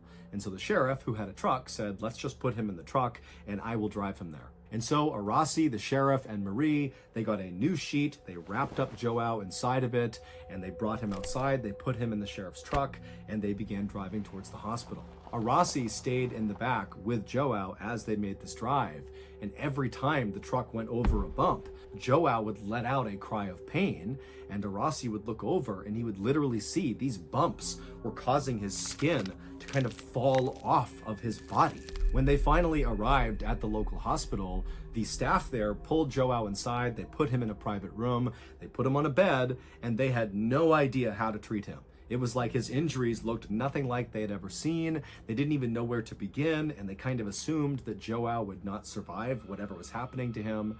And so the first thing they did is just pumped him full of painkillers. And while these painkillers didn't actually do anything to stop basically Joao's body from decomposing while he was still alive, they did at least allow Joao to stop feeling this horrible pain of his flesh falling off of him. And so Joao finally just kind of sunk back in his bed, and the sight of him must have just been horrific. He literally had huge chunks of his flesh just missing. I mean, literally parts of his skeleton were exposed to the naked eye. After the doctors had gotten Joao as stable as they could get him, Arasi, the local town doctor, sat down next to Joao and just began asking him questions. And for the first time, Joao was able to talk somewhat normally because he was on such a high dose of painkillers. And so Arasi began asking Joao to go over everything that happened from the time he left fishing for catfish until he arrived at his house and got burned. This is roughly what Joao told Arasi. He said on his walk home from fishing, he started getting that feeling that he was being watched. And it got more and more intense as he got into town, until finally he basically sprinted the rest of the way to his house, practically dove through that open window, shut it behind him, and expected to feel relief being in his own home again. But he didn't. The feeling only intensified that he was being watched.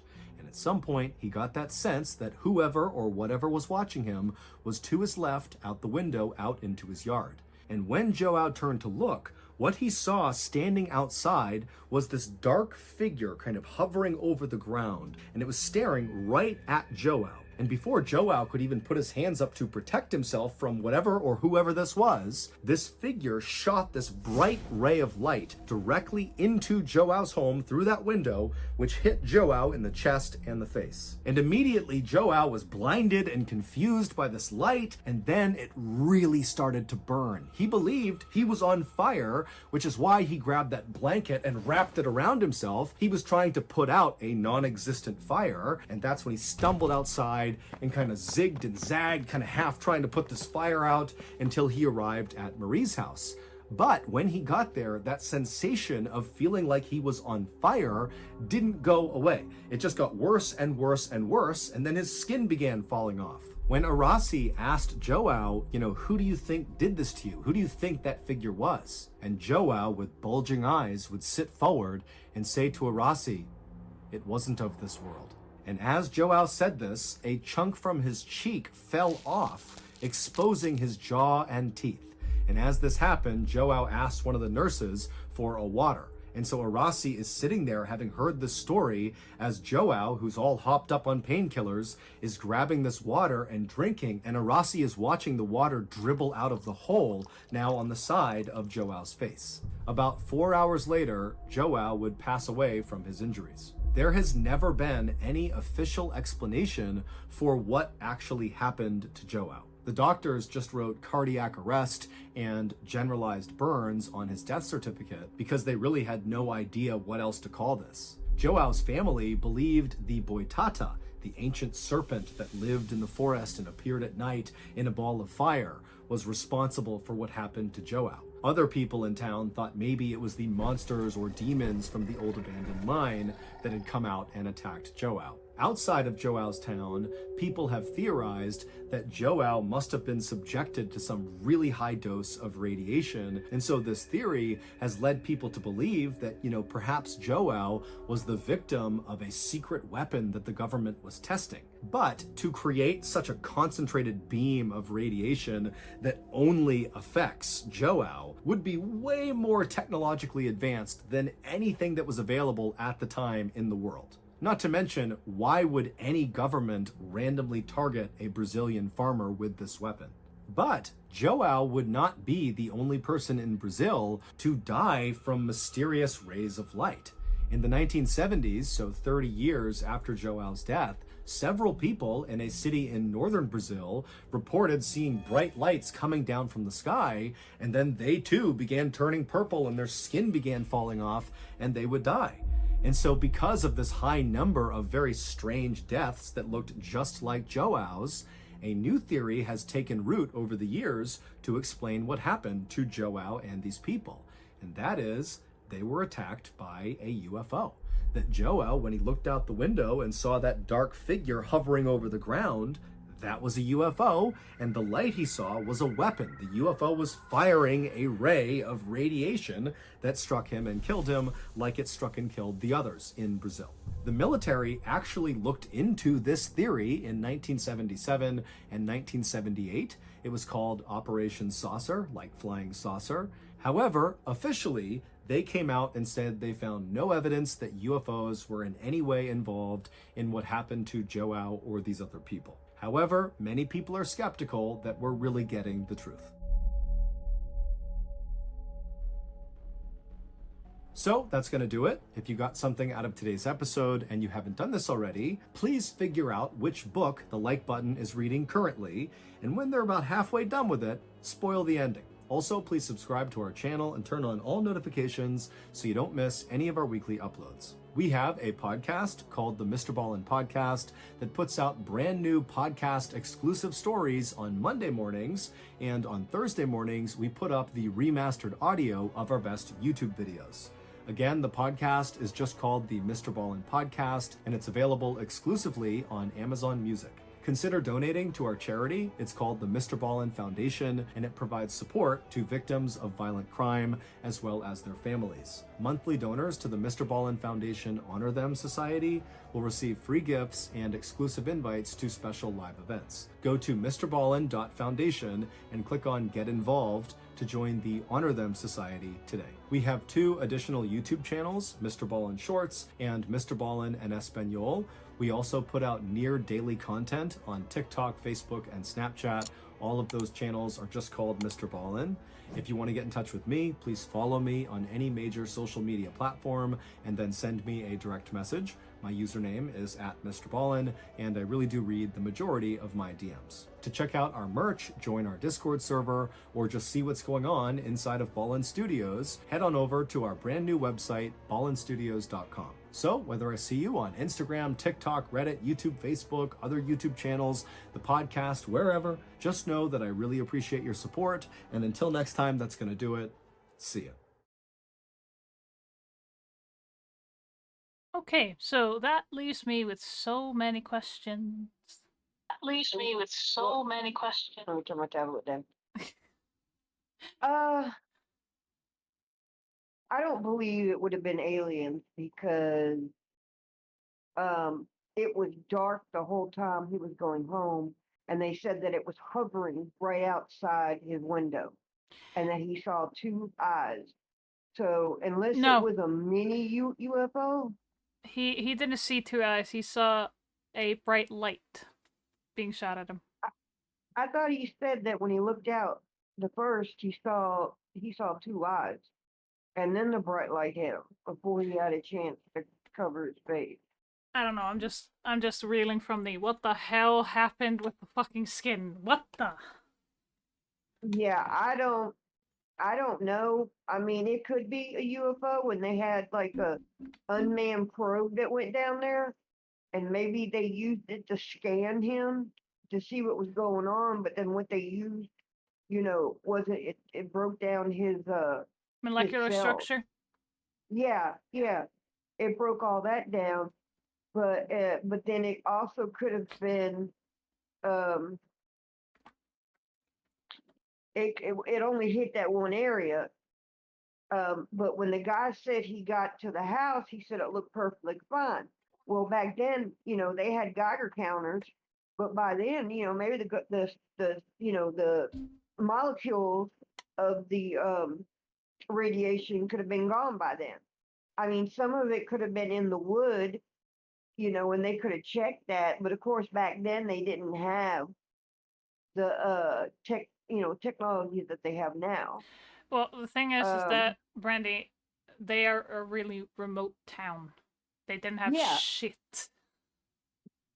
Yeah, they didn't. Well, back in the fort, back then they only had carts, horse and carts, because cars would have been expensive. Yeah, And only one had a car, and that was the sheriff. But that was because, only one car was probably needed for one town.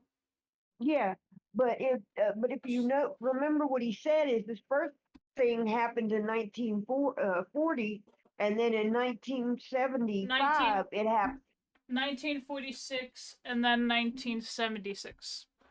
Yeah. 30 years. So, yeah. So, what are the chances of the things happening to this guy happens 30 years later, and the person goes through the exact same thing and says exactly the same thing? Oh, that was no, they only saw a light from the sky. So this was an entire town. Yeah. And they only saw a bright light from the sky. But it leaves me with so many questions, and I'm just I gonna know. leave it. I'm just gonna leave it Yeah. there. That's just Yeah, insane. the explanation about his body and stuff, I didn't need to know all that in great detail. Oh, it's kind of disturbing, these stories. So, yeah. No, what this reminds me of is a horror story from like that that has been passed down from campfire to campfire. I can't remember the story exactly, but it was something to do with someone who had been burned and their flesh, or boiled and their flesh started falling off. It sounds like a ghost that would target you, and as soon as you looked at it, that was it. Yeah. You saw a light, same thing happened. So the thing is, a lot of different things are available. Like, we don't know everything in the world. I'm sorry. There have been stories, ghost stories, urban legends, myths. There's so many things. We don't know everything. This reminds me of the ghost story in Japan, where there's a lady that goes out at night and she's wearing a mask, and she takes the mask off, and she's cut from each part of the sides of her mouth up into her cheeks, and she asks them, "Am I pretty?" Well, if they say no, she kills them, and if they say yes, she cuts them the exact same way. Yeah. Yes, but it's not exactly like that, but it's similar. Yeah, it's not as extreme, but I think every country has something where something supernatural happens, and everyone is left scratching their head like, how the hell did that happen? Exactly. This one is the worst I've ever heard. Mm-hmm. I mean, here in the United States, we have oh my God, what is that thing called? I can't remember what it's called, but it's this creature where it's got long legs and long arms. All the things are long. Oh, Slenderman. No, not Slenderman. This is a different thing. Doesn't wear clothes. That's hairless, and it hates looking at itself. Fuck. And if you look at it, if you look at it and it sees you, it goes after you. Isn't that a Wendigo? No. A Wendigo is somebody who they eats end human up flesh. They end up eating human flesh, and they become a cannibal, and they turned into that. It's a what is the initial? SCP is what I'm talking about. It's like the rape or the rake or something like that. Okay, wait.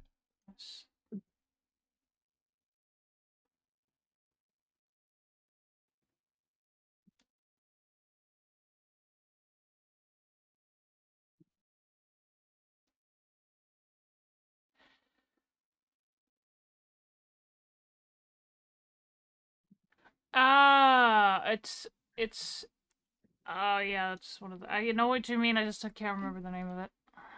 Yeah, because there's a rake. Yeah, a rake. Thank you, Mark. A rake. Yeah. Cause there's actually a man on YouTube who took he went outside because he was hearing noises and he took his camera out to the light and when he looked on his roof he saw one.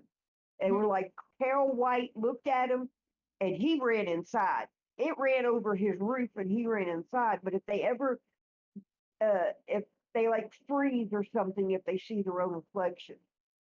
Um then they talk about the Goat Man here, Goat Man's Bridge, and then the Jersey Devil, and then Mothman. We Chupacabra. have what Chupacabra I think is in Mexico. Yeah, but still, it's in your region. Over here it's the oh my God, what is that thing called? It's a rabbit, but it has horns. Um, They also I haunt can't people think. during their sleep. Oh yeah. So Yeah, and then I learned about a succubus and a incubus. A lot of people don't realize that they already know that the succubus is a female that attacks men, with the incubus is a male that attacks women. And they say if you ever wake up in the middle of the night and you feel a pressure on your chest and you're having struggle in breathing and you can't move, it's one of them on top of you draining your energy. okay. Yeah. So let's find another video, but I actually need to run to the bathroom real quick. If you don't Okay. mind. So maybe figure out which video you want to watch. Of Uh, these. it doesn't matter to me. All right. Go ahead and go to the I'll bathroom. I'll be right back. I'll try to entertain. And then, did y'all hear about the bridge where I can't remember, the man was rich, but his daughter ended up going into this cave and she was killed and I think she was burnt to death. So if you go into this cave and you light a match, she blows it out. But I can't remember what state it's in.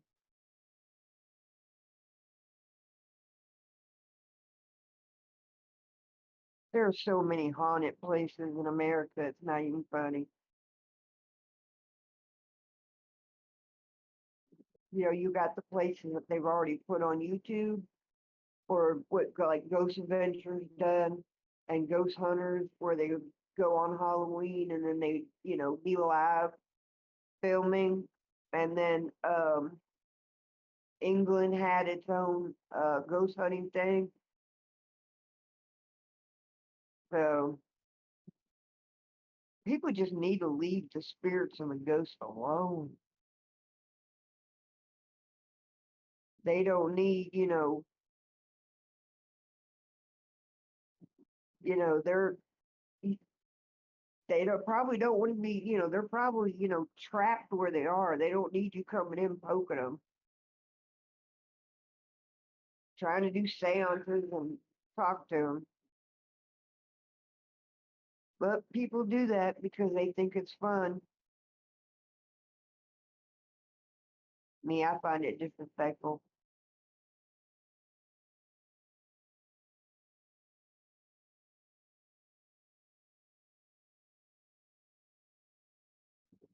Yeah.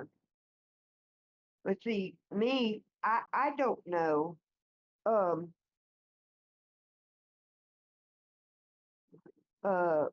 Mirik, if you're still here, I don't even know if all the SCPs are real.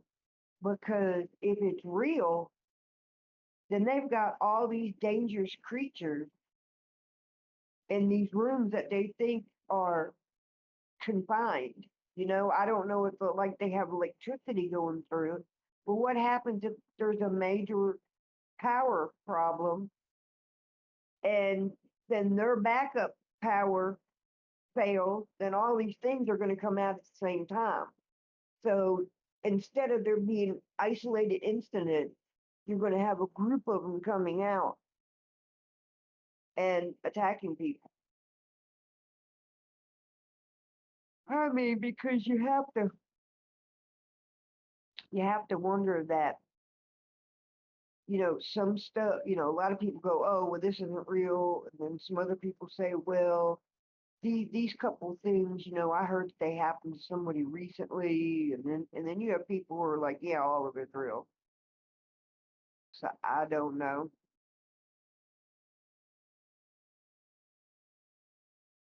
I like talk about supernatural stuff. Like an SCP, they have this thing that looks like a peanut, but I forgot what it's called. When they have to go in there to like change the water and all that, two people have to come. And they have to say, like one has to say blinking. He blinks, the other guy has to keep his eyes open.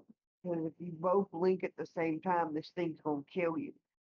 Hello? I'm back. Hey, I was just talking about SCP.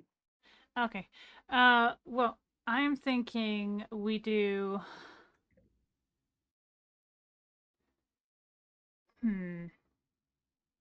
I can't really see the screen that good, so that's why I said it's whatever you want.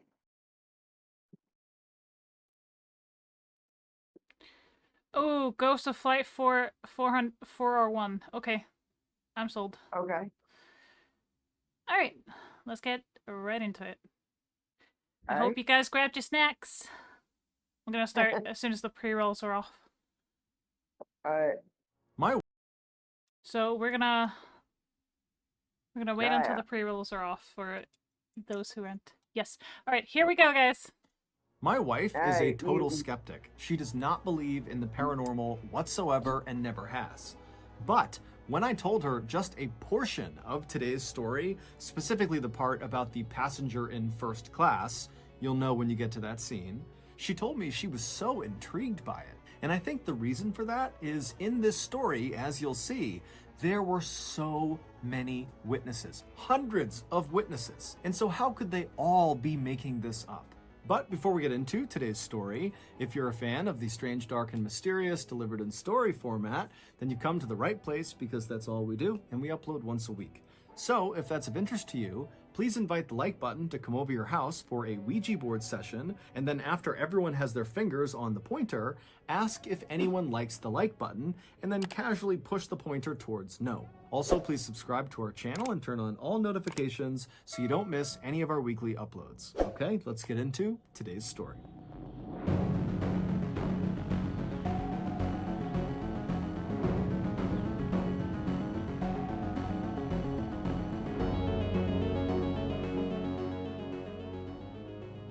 Around 8:30 p.m. on December 29, 1972, passengers inside of JFK International Airport in Queens, New York, heard over the intercom that Eastern Airlines Flight 401 to Miami was now boarding. About 30 minutes later, all 176 passengers, which included the 13 crew members, had made it on board, and then at that point, the 13 crew members began making their final preparations for takeoff. Flight 401 was a very expensive and recently introduced model of plane by Eastern Airlines called the Lockheed L-1011 TriStar, and it was both unbelievably technologically advanced and unbelievably enormous. It sat up to 400 passengers, which meant instead of having 4 seats to a row like you would expect inside of a passenger jet, the L-1011s had 8 seats per row, and they had 2 levels. There was the main level, which was the main cabin where all the passengers were, and then there was a second level, a lower level, that was only accessible via 2 small elevators that could barely fit 1 person inside of them in the back of the aircraft. And down on this lower level was a full-size kitchen, which had ovens and refrigerators, and also at the back of this lower level was a lounge area for flight staff. The pilot that night was Bob Loft, who was a strikingly handsome 55-year-old man with over 30,000 hours of flying experience, which for reference is a ton of flying experience. Captain Bob was known as a perfectionist who exuded confidence and who was cool under pressure. After Bob had boarded the aircraft, he had made his way right into the cockpit, which is the very front of the plane where the pilots fly the plane, and he had sat down in the customary captain's seat, which was the front left seat.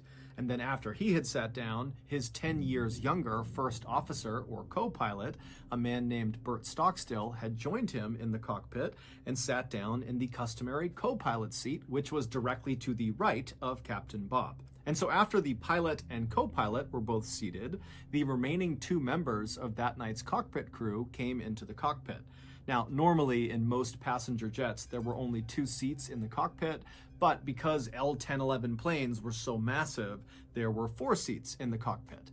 And so one of the last 2 men who joined the cockpit was 51-year-old Don Repo, who was the flight's engineer. And despite him being this big, strong ox of a man, he was actually known as being fairly soft-spoken and very approachable. And so Don came into the cockpit, he said hello, and then he sat down in the seat right behind the co-pilot, Bert. And then a few seconds after Don, the last man came into the cockpit. It was 47-year-old Angelo Donadeo.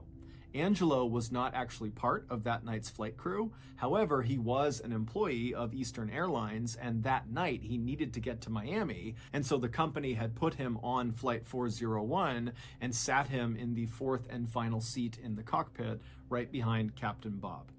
Around 9:10 p.m., all pre-flight checks had been completed, all passengers were seated, as was the crew, and so Captain Bob began taxiing over to the runway. 10 minutes later, at 9:20 p.m., Captain Bob pushed the throttles forward and the plane began to take off. A few minutes later, and Flight 401 was airborne up in the night sky over New York, headed south towards Miami. For the next 2 hours, this flight was completely normal. In fact, it was so normal that one of the passengers, named Jerry Escow, actually wrote a letter while he was on the plane telling Eastern Airlines how great their airline was and how smooth this flight was. His plan was, once they landed, to mail this letter to Eastern Airlines.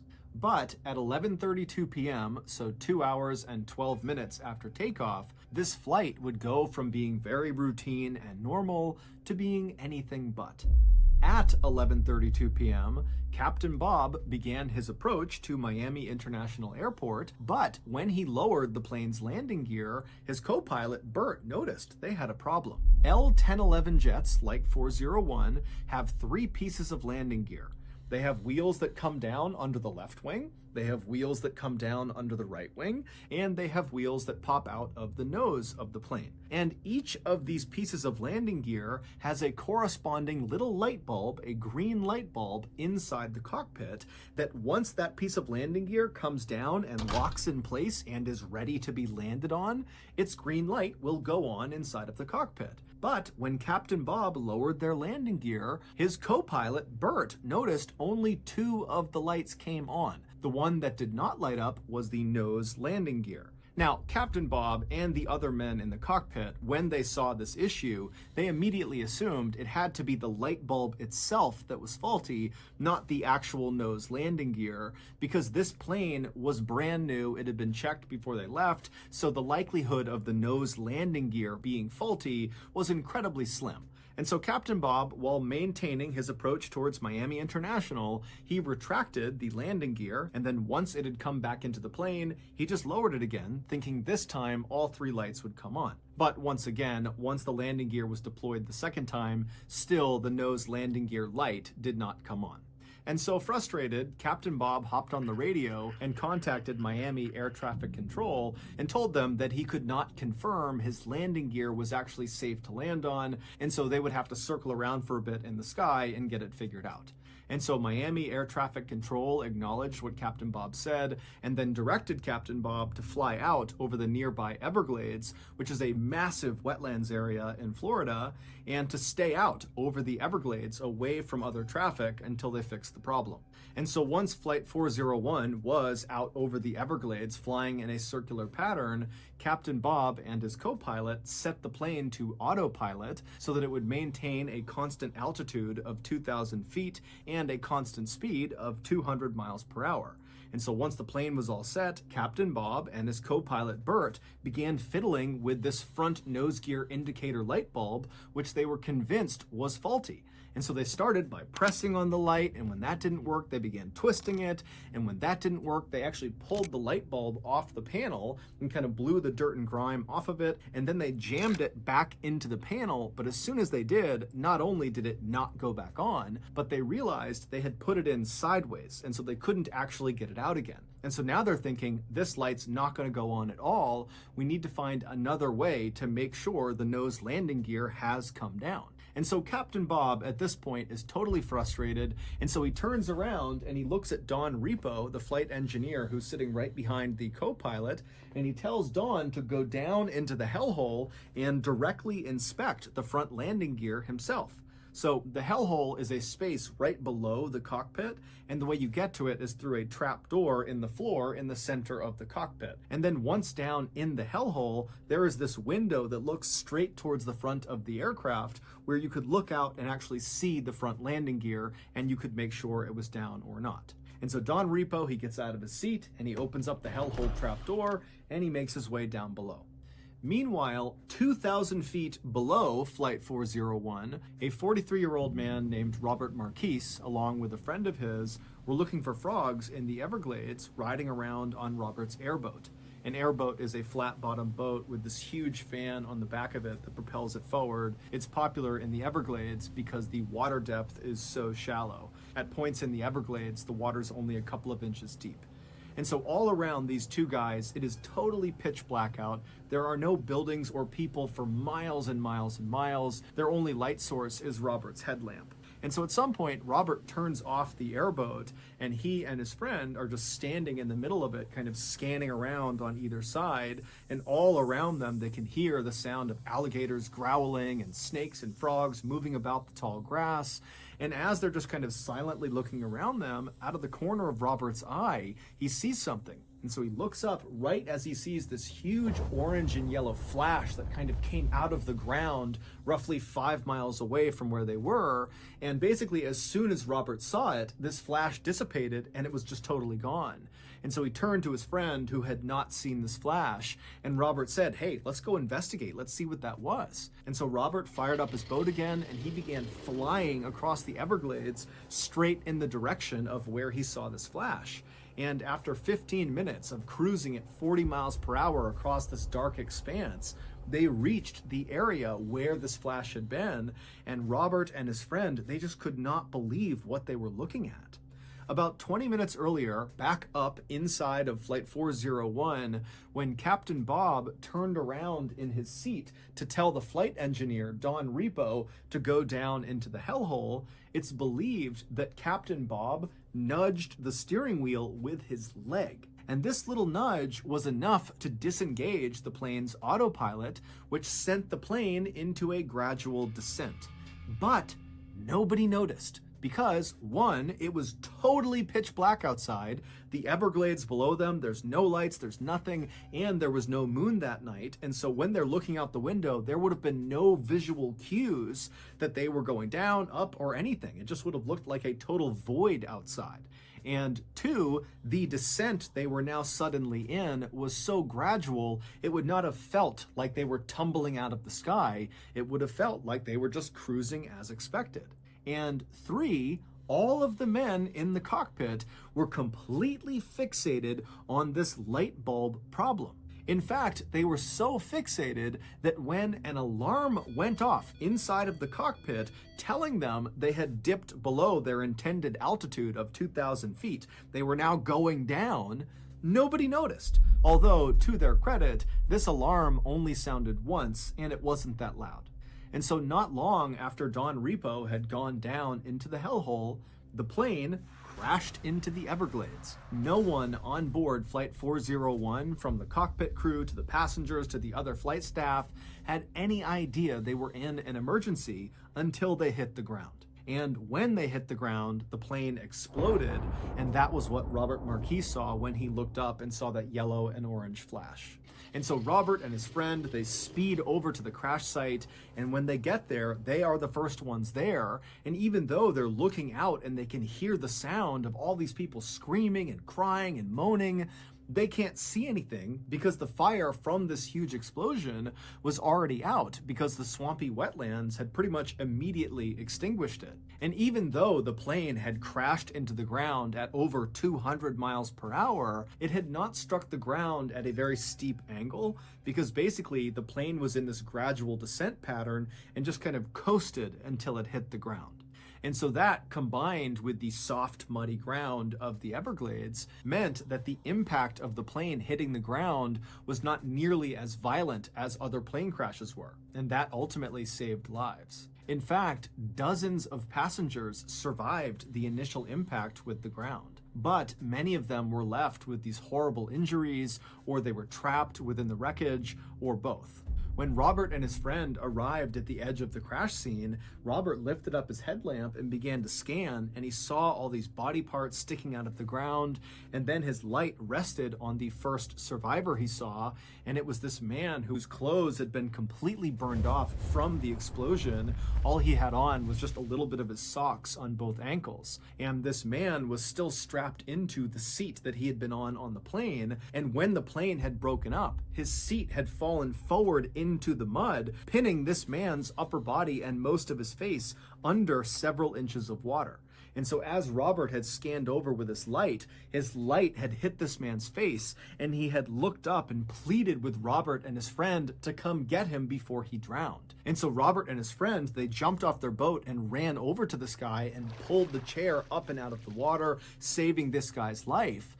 But as soon as he was up and out of the water, Robert and his friend began hearing more calls from other people in the darkness screaming for help. Robert and his friend would do their absolute best to save as many people as they possibly could, but there was just too many people who needed saving and not enough time. About 30 minutes after Robert and his friend had arrived at the scene, the Coast Guard showed up in helicopters, and they, along with Robert and his friend, would spend the entire night pulling as many people to safety as they possibly could. By the time the sun came up on the following day, there were no other survivors left to save. All told, 99 people perished and 77 survived. Amongst the dead were Captain Bob Loft and his co-pilot Bert Stockstill and their flight engineer Don Repo, who had gone down into the hellhole. Amongst these survivors was Angelo Donadeo, the fourth man in the cockpit, as well as Jerry Ascow, the man who ironically had written that letter to Eastern Airlines saying how wonderful that flight had been.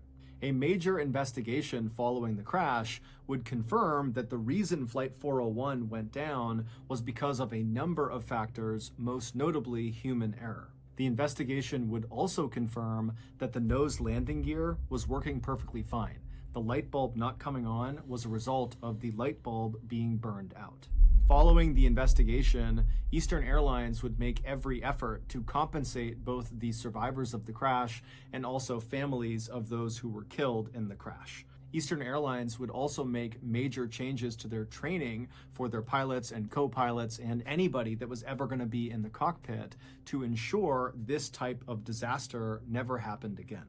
But this was not the end of the story for Flight 401.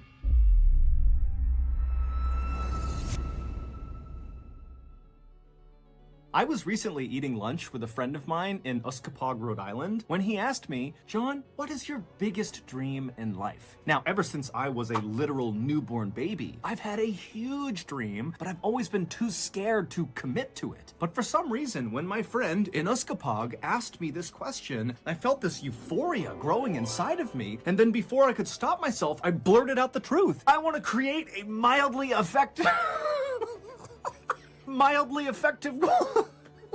I want to make a mildly effective cold medicine made exclusively out of Egyptian fire ants. And then before my friend could react to this revelation, I turned and leapt headfirst out the glass window.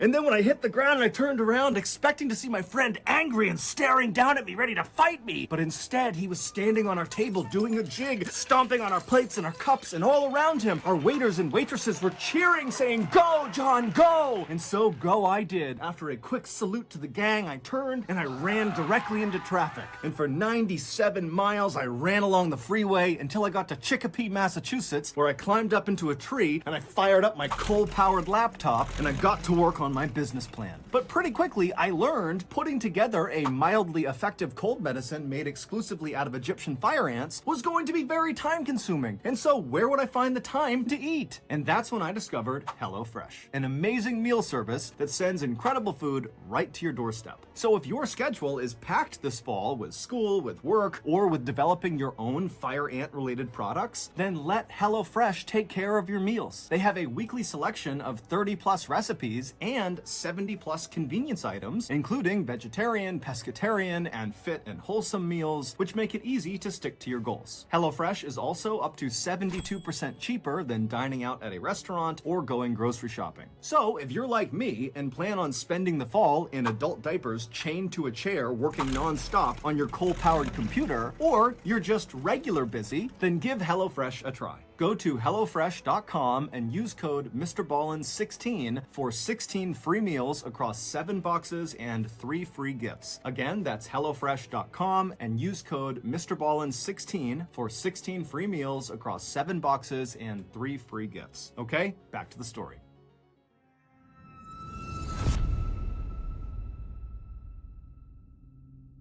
For almost 3 years after the crash, hundreds of Eastern Airline employees began to experience a terrifying phenomenon. Now, at first, many of these employees were going to their superiors and reporting what happened to them, but very early on, Eastern Airlines made it clear that they didn't want anybody to talk about this. Anytime an employee made one of these reports about this phenomenon, they were either sent to the psychiatrist or they were just fired. However, despite this intense pressure from Eastern Airlines to their employees to be quiet about what was going on inside of their ranks, there were still some very brave employees who had firsthand experience with this terrifying phenomenon who still came forward and told their stories to the press and to journalists. They just did it anonymously. And so I'm going to tell you 2 of the most chilling accounts from those employees. Keep in mind, the names used in these stories have all been changed.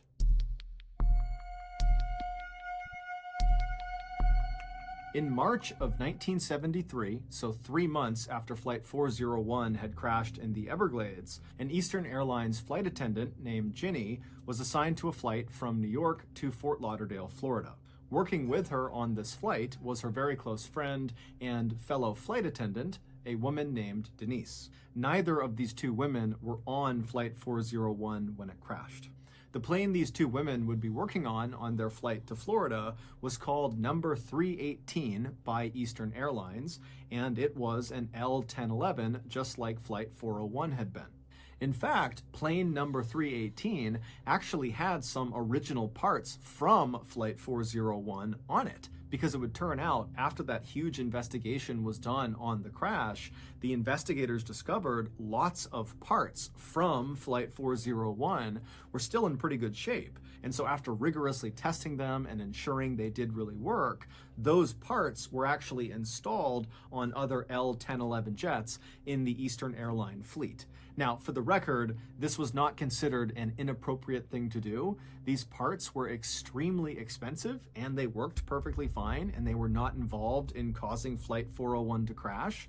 And so no one batted an eye when Eastern Airlines put these parts on their other planes. So Ginny and Denise, along with several other Eastern Airlines flight attendants, board plane number 318, and after takeoff, the flight attendants began going through the very long and drawn-out process of getting food and drink for the nearly 200 people on board the flight. And so the way the flight attendants divvied up the work is they would have some of the attendants on the main level of the plane in the cabin taking orders from all the passengers, and then the other flight attendants would be down on the lower level, the second level of the plane where the kitchen was, preparing all the food and drinks. And so at some point during this process, Denise, who was up on the main level helping with taking orders, realized she didn't have anything to do. She had taken all the orders she could, and so she decided she would head down to the second level, to the kitchen, where her good friend Ginny was, to see if she could help her. But ironically, as Denise got in the elevator in the back of the plane and began heading down to the second level, Ginny, who was on the second level, discovered she did not have anything to do. She'd already prepped her cart, and so she had gotten into the other elevator and began going up to the main level to see if Denise needed any help. And so the two women literally passed each other in their elevators, but didn't see each other. And so once Ginny arrived at the main level, the cabin level, she got off the elevator and she walked down the aisle and she began asking around to the other attendants if they knew where Denise was. And they would tell her, oh, she just left a minute ago to go down to see you. And so after a couple of minutes, Ginny would leave the main level and go back down the elevator to the lower level to find Denise. Now, to understand what happens next, you need to have a basic understanding of the layout of the second level. So when you come down on either of those two elevators, when the doors open, you'd be looking down a stretch of hallway, basically the length of the plane from the back towards the front. And when you stepped off the elevator, you'd be stepping into the middle of the kitchen. Now, the kitchen was very, very cramped, and on the left side was a row of ovens that were all stacked up against each other, and then on the other side, on the right side, was a row of cabinets and cupboards.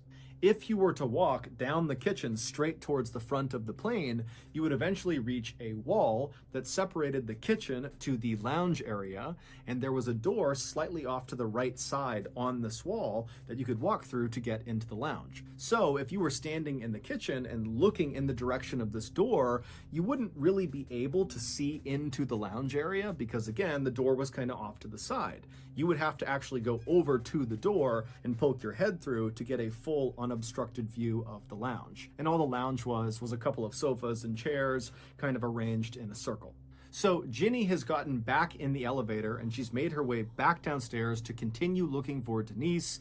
She gets down to the lower level, the doors open up, and she looks out into the kitchen, and Denise is not there. In fact, the kitchen is totally empty. And the door leading into the lounge area is shut, so she can't even see in part of the way into the lounge to see if anybody is in there. But the second Ginny stepped off the elevator into the kitchen, she immediately had this powerful sense that Denise was definitely down there somewhere on the second level with her, probably in the lounge area that she couldn't see. And because Ginny felt so confident that Denise was down there, she actually didn't start by calling out for Denise or walking to the door, opening it up, and looking into the lounge to make sure Denise was there. Instead, Ginny just turned to the left and went to the ovens and began preparing food for the attendants upstairs.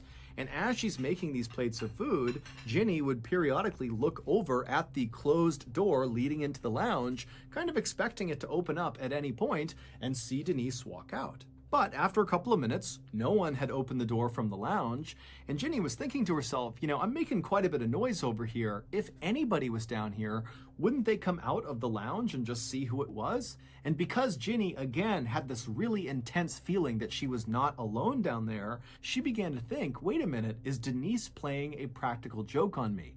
Is she hiding in the lounge? Or is she hiding in one of the cabinets on the right side here, and she's going to jump out and grab me? And so the second Ginny began thinking about that, she became really paranoid. And so as she's making this food, she's pretty much constantly looking over at the door or kind of scanning behind her, waiting for Denise to launch out and scare her. But again, after several more minutes, Ginny didn't see anybody come out of the lounge and none of the cabinet doors opened up. It was just her down there. However, the longer she stayed down there, the stronger that feeling got that someone was in the room with her. And so now she can't even make her food. She's completely turned around, just scanning all around the kitchen, really at this point hoping Denise jumps out to scare her. And when Denise didn't do that, Ginny just began walking over to the door that would lead into the lounge. And so when she reached the door, her heart was racing like mad. She reached down to the handle, she turned it, she pushed it open, and she poked her head in real quick. And there was no one in the lounge. But immediately, the second her head was in that room, that feeling that someone was down there with her spiked, and she got chills all over her body. And she ran into the back of the lounge and looked behind all of the chairs and sofas, praying at this point that Denise was going to be down there. But after looking all over the back of the lounge, there was no one there. And so finally, Ginny turns around and she's totally racked with fear. Because now she's on the very far end of the lounge. There's no one in the lounge. She knows there's no one in the kitchen. And here she is still getting that sensation that she was not alone down there. But she has to go all the way back across the lounge, through that door, into the kitchen to get back to the elevators so she can escape. And so Ginny almost instinctively moved immediately to the left side of the lounge and put her back up against the wall to make sure no one could be behind her. And then she began slowly inching her way along the left wall towards the door that was now open that would lead back into the kitchen. And as she's slowly shimmying along, her view of the kitchen is getting bigger and bigger and bigger. And the whole time she's thinking, I'm going to see someone in the kitchen because this sensation that someone is down here with me is not going away. But when she finally gets to the door and crosses into the kitchen, there's still no one there. And so she makes a run at that point to the elevator. She starts hitting the button. And as she's hitting the button, she's turning around and she has that awful feeling that someone's right behind her. And then finally the car comes down. She hops inside the elevator. She shuts the doors. She hits the button and she begins going back up. When the elevator cart got back to the main level and the doors opened again, Ginny almost knocked over the flight attendant that was standing right outside of it, a woman named Mildred.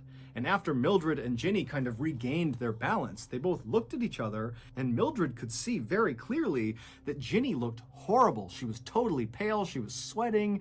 And so Mildred said, Ginny, are you okay? What's going on? And Ginny would just say, I don't know. I can't tell you what's going on. I don't know. But Mildred, instead of asking follow-up questions, just said, Ginny, you need to come with me. And so Ginny would follow Mildred, who led them back around behind the elevators to the space in the back of the plane, kind of out of view of the passengers.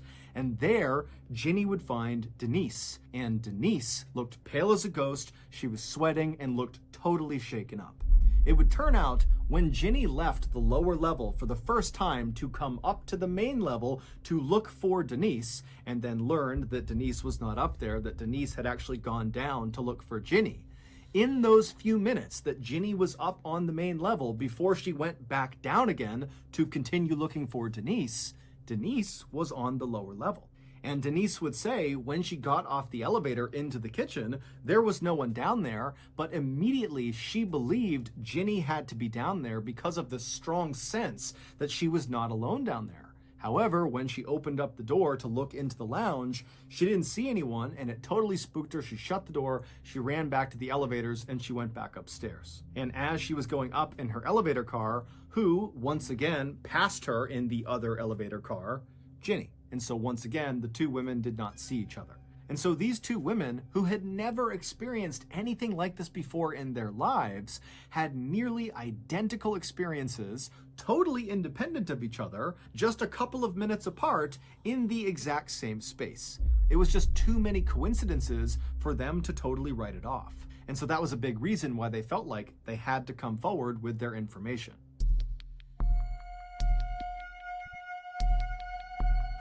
One month later, plane number 318, the same plane that Ginny and Denise had had their frightening experiences on, was at Newark Liberty International Airport in New Jersey, undergoing pre-flight checks from its crew before its flight to Miami that morning. After most of the checks were done, the passengers were allowed to board the plane, and then after it seemed like most of the passengers had arrived and taken their seats, the senior flight attendant, whose name was Sis, began counting the people on board the plane to make sure they had everyone. And after counting up and down the rows, she realized their head count was off by one. They had one too many people. And so when Sis began recounting, she actually quickly identified the discrepancy. Sis was standing in first class in the aisle, and as she was counting down the left side of first class passengers, she noticed there was an Eastern Airlines captain seated in one of the seats. And so immediately Sis thought, oh, okay, I don't recognize this person, but since he's in uniform, he must be deadheading. Deadheading is a fairly common practice for airline employees where if they need to be on a particular flight but are not physically at the origin airport, they will just hop on another company flight that happens to be going to the airport they need to go to. And at least in the 1970s, it was not uncommon for employees not necessarily to tell the flight staff until they were literally on the plane, because these employees would just check the manifest, see if there were openings, and then climb on board. And so Sis assumed that was exactly what this man had done, and that was why he was unaccounted for, and it was why they had this extra person. And so she just needed to get his name to account for him. And so Sis turned and took a couple of steps until she was right in front of this guy who was still just seated looking straight ahead, and Sis introduced herself and asked him if he was deadheading. But the captain just continued to stare straight ahead and didn't even seem to register that Sis was talking to him, despite the fact that Sis was right on top of him and speaking very, very clearly, and nobody else was talking. And so Sis, who was aware of the fact that this guy clearly should have heard her, just kind of waited for a second and then just asked again, hey, what's your name? I need to make sure that you are in fact deadheading. But again, this captain just sat there without moving and didn't remotely react to Sis. Now, by this point, another flight attendant named Diane had looked over and actually saw Sis having this strange interaction with this Eastern Airlines captain. And so Diane walked over and listened as Sis, for a third time, tried to get this guy's attention, but he still did nothing. And so Diane and Sis, they start looking at each other like, what do we do about this? And at some point, Sis just says, okay, I'm going to go tell the captain, he can deal with this. And so Diane stayed in the aisle next to this silent seated captain while Sis turned and walked towards the cockpit, and she told the captain, whose name was George. And so George, he leaves the cockpit with Sis by his side, and they start walking down the aisle back towards where this guy was and where Diane was. And by the time they get there, 6 other passengers kind of in the general vicinity had noticed something strange was going on. And so they were all kind of turned around in their seats, looking at this captain who was sitting there, and Diane and Sis and George kind of waiting to see what was going to happen. And so George and Sis, they walk right up alongside Diane and this seated silent captain, and George immediately crouched down to get a good look at this guy's face, because again, this captain is just looking straight ahead with a hat on, and so no one had really looked at him yet. And so George kneels down and he sees this guy's face for the first time, and he falls over and goes, oh my God, that's Bob Loft! The same Bob Loft who had died on Flight 401, the captain of Flight 401. George had known Bob really well and knew exactly what Bob looked like. But before Bob, Sis, Diane, or the 6 other passengers that were all watching could do anything, the seated, silent captain that looked exactly like Bob Loft vanished into thin air right in front of all of them. And immediately, these 6 passengers on board the flight that saw this happen became hysterical. They could not understand what they had just seen. People are screaming and crying, and George, Diane, and Sis, they were very shaken at what they saw, but they knew they were in charge of this flight. And so they tried to calm down the passengers, but then very quickly, they organized a search of the plane, because they're telling themselves, no one can just disappear into thin air. This guy has to be somewhere on the plane. And so for over an hour, the passengers were told to stay in their seats and were told to stay calm while the flight crew searched every crevice, every nook and cranny of this flight to see if they could find this guy. But they never did. And so after a very long delay, plane number 318, along with its very shaken up passengers and flight crew, eventually rumbled out onto the runway and took off. When they landed in Miami, the first thing George, Diane, and Sis all did is they went in and filed a report about what they had seen, about this vanishing person. But Eastern Airline didn't do anything about their reports. In fact, the logbook where these reports were kept was conspicuously missing a couple of weeks later when some other employees of the airline heard about this vanishing person and wanted to read the reports themselves. And when these employees went to their superiors and asked if they could get this logbook, the answer from the top was George, Diane, and Sis never filed those reports. There was no vanishing person. This whole thing is a bunch of crap. But George, Diane, and Sis all said, we filed those reports, and apparently some other pilots within Eastern Airlines had actually seen the reports before the logbook went missing, and they would tell other people that what they read was terrifying. Over the next 2 years, there would be an astounding number of other totally unexplainable events that took place on other planes within Eastern Airlines' fleet. However, the strange events only occurred on L-1011 jets that had parts on them from the crashed Flight 401. Some of these unexplained events included more sightings of the silent seated captain who looked just like Bob Loft. And in fact, one of those sightings was by an Eastern Airlines executive who, after seeing this captain vanish into thin air right in front of him, the executive freaked out and ran off the plane and demanded the plane be searched top to bottom. But like the last search, nothing was found. On another occasion, the catering company that loaded food directly into the second level of these L-1011s, basically right into the kitchen, one of their staff spotted a man wandering around the lower level that looked just like Don Repo, the flight engineer from the doomed Flight 401. And when this staff member spoke to this man who looked like Don Repo turned towards him and then vanished into thin air. The catering company was so scared when this happened that they refused to go back into the plane, and it caused a massive delay. On another flight, on board plane number 318, the pilot and co-pilot began hearing banging coming from the hellhole, and when the pilot got up and opened up the hellhole and went down below and shined his light, he didn't see anything, but when he went to climb back up into the cockpit, he looked up, and standing in the cockpit was once again Don Repo looking straight down at him, who then promptly vanished right in front of him. On another flight, a female passenger in coach, who had been quiet the entire flight, suddenly began screaming hysterically. And when they went up to her and asked her what was wrong, she was pointing at the seat next to her and said a man had suddenly appeared right next to her. He did not walk in, he just appeared next to her, and then when she began screaming, he vanished right in front of her. This woman was so upset that when they landed finally in Phoenix, Arizona, she had to be restrained in a straitjacket when they pulled her off the plane. But as terrifying as all of these events were, there was at least one instance where these apparitions appeared to be helpful to the people on the plane. One captain said he walked into the cockpit, and standing in there was flight engineer Don Repo, and Don promptly told the captain about a specific malfunction in one of the engines before Don vanished in front of this captain. Now, this captain was horrified at what he had just seen, but he did actually go down and have that engine looked at, and sure enough, the malfunction that Don Repo said it had, it had. Then finally, in 1974, all of these strange events just came to an abrupt stop. Now, no one knows exactly why, but in 1974, Eastern Airlines, despite telling the world they didn't believe any of the reports of these strange happenings on their planes, despite that year, they went into every single one of their L-1011 jets, and they removed any parts that had been placed on them from the crashed Flight 401. Despite the fact none of those parts were faulty. They were removing perfectly good parts, and they never gave a reason. And after they did that, all the sightings just stopped.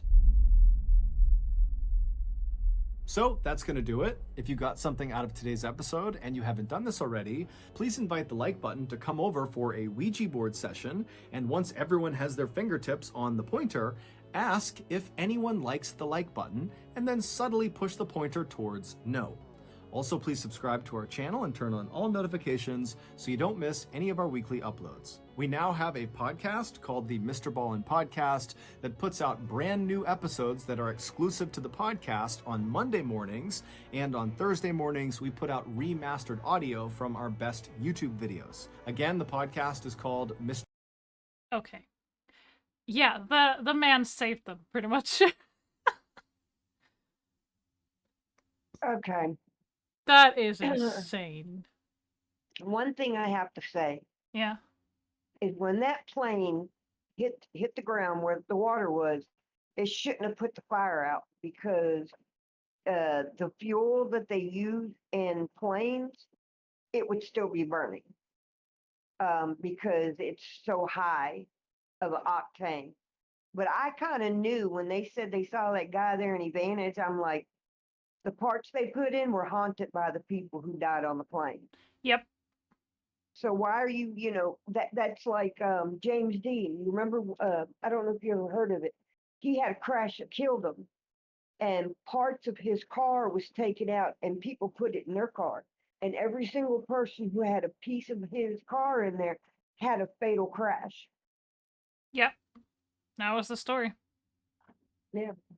So, yeah, that's, but as soon as they said they start seeing things, I already knew parts were haunted. You shouldn't take parts from anything where someone died, or No. even a lot of people died, and stick it in a new, like stick it in a new plane, stick it in a new car. Don't do that, No. It's... because the trauma of them dying could have been attached to every part of that plane, whether it was still functional or not. Exactly. I mean, there are too many eyewitness accounts, reports, people read the report. It's... There is just too much coincidence, okay? Yeah. At that point, it's not a coincidence, it's a pattern. So... Yeah. Yeah. But, I was actually thinking that the plane was going to disappear. Nope. That's what I thought was going to happen. Nope, I thought somebody was going... I don't fucking know. But planes have disappeared, though. Yeah. Yeah. Well, I have a quandary for you. Huh? What do you think about the Bermuda Triangle? They've Bermuda had Triangle? planes they've Fuck had that place. Not going near it. Yeah, but they've had planes and ships to disappear in there, and then like 60 years later they reappear. With no passengers. Well, no, it's usually they were usually like bombers and stuff were traveling. So when the bombers came out, the pilot and co-pilot were the only one in the plane to begin with. And they landed and they're like, find out it's 60 years later and they're like, oh my God, and no one knows where they were. And it's there's too many unexplained things in the world. I mean, we think we know, like we don't know everything about this planet. We don't know what is down in the deepest part of the ocean. We don't know what's what's inside a volcano that makes it do what it does. And people see sightings of like the Loch. I won't believe the Loch Ness monster unless I see it up close. Yeah. Okay. Just I'm like gonna Bigfoot. stop you there. Okay. Because there's just there are too many things. Let's not get into it. Yeah. It's just It's too much. I understand what you're saying. I usually ramble on when I'm tired. No, it's fine. No, but ghost sightings have been numerous over centuries. Yeah. And especially where somebody has died. That's so.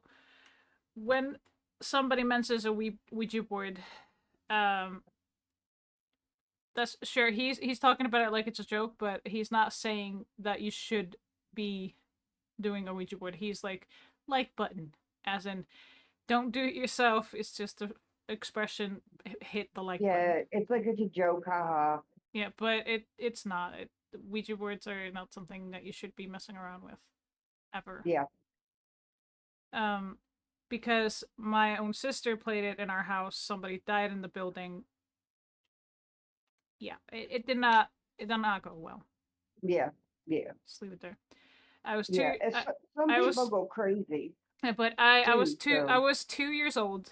I remember this. I remember being terrified, and we never had blackouts. Never. Whole building went dark. There was nothing wrong with the fuse box. Nothing wrong with anything whatsoever. And nobody was near the fuse box because the fuse box was fucking locked. Is this the only building it happened to? Yep. Everybody else is fine. Damn. So yeah, no. Not touching Ouija boards. Somebody tried getting my sister to play Ouija board at her house again when I was 6. She took that thing, opened the back door, and threw it like a frisbee and said, "Get the fuck out." Yeah. Well, there's too many people who don't say goodbye. If you don't say goodbye, there's still a connection, to whoever you were talking to or any other spirit around this Ouija board. You have to say goodbye to like disconnect it. Yeah, and you don't take your fingers off the plaque ever. Yeah. Yeah. Until you say goodbye, because if you do that, you're fucked. Yeah. Period. When the Ouija board came out, it came out as like, a game. I think it was back in the 60s. Yeah, it was.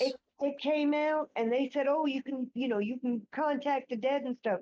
But see, no, it said the Ouija board knows all. It was kind of like was like, "Oh, it's a game. It's just fun." Like the 8-ball. Yeah. But I don't know if you probably realizes this, but what people who aren't sensitive, the veil between the spirit world and our world is actually getting thin. And the thinner it gets, the more people who are sensitive are going to be picking it up. So that's why people don't need to be on the Ouija board, because you don't know what the hell is going to happen. What? The creator of Ouija board died after it was marketed? What? Well, if that's not a big red flag, I don't know what is. What the fuck? I gotta see this. And what's scary, Deadly, they still sell Ouija boards in like Walmart, Kroger's, not Kroger's, but Walmart, Kmart, Target, and whatever y'all have over there that's like it. They're still selling them. Hang on. The creator of the Ouija board, okay.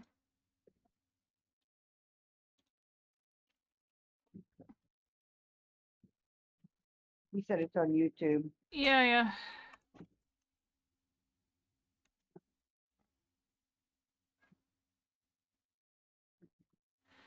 Okay, it's on YouTube. Alright, hang on. Let's see. What the hell?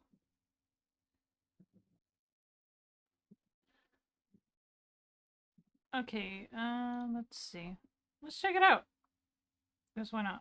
This I gotta see, actually. The creator of the Ouija board died after it was made, okay?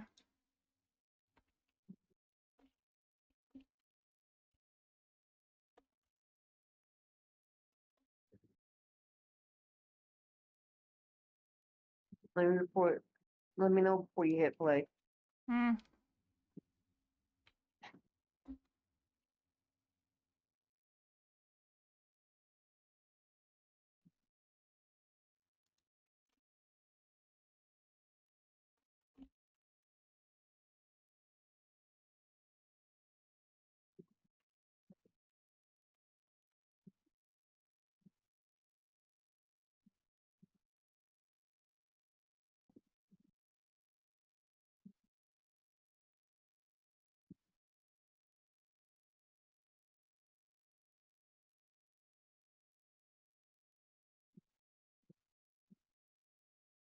What? I don't see it here.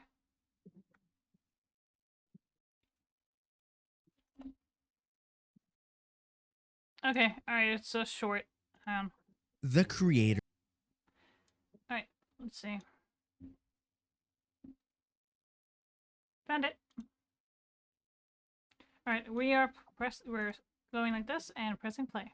The creator of the Ouija board was cursed in a way that's scarier than the invention itself. William Fuld was an American businessman from Baltimore, Maryland, who's known for the marketing and manufacture of the mystifying Ouija boards from the 1890s through the 1920s. Known as the father of the Ouija board, his death left a mark on the town and the invention. On February 24 of 1927, Fuld climbed up the roof of his 3-story factory that marketed and created Ouija boards to oversee a procedure of an installation for a flagpole that was being built in front of the building. While observing, he leaned into the rail to the point where the rail broke, to which caused Fuld to fall to the ground below, with a fractured rib that pierced his heart. William Fuld passed away in the hospital after being transported. May William Fuld rest in peace. Okay. In 1967, a man was digging for gold in a forest. All right. So that was interesting. So please subscribe. All right. So there was that.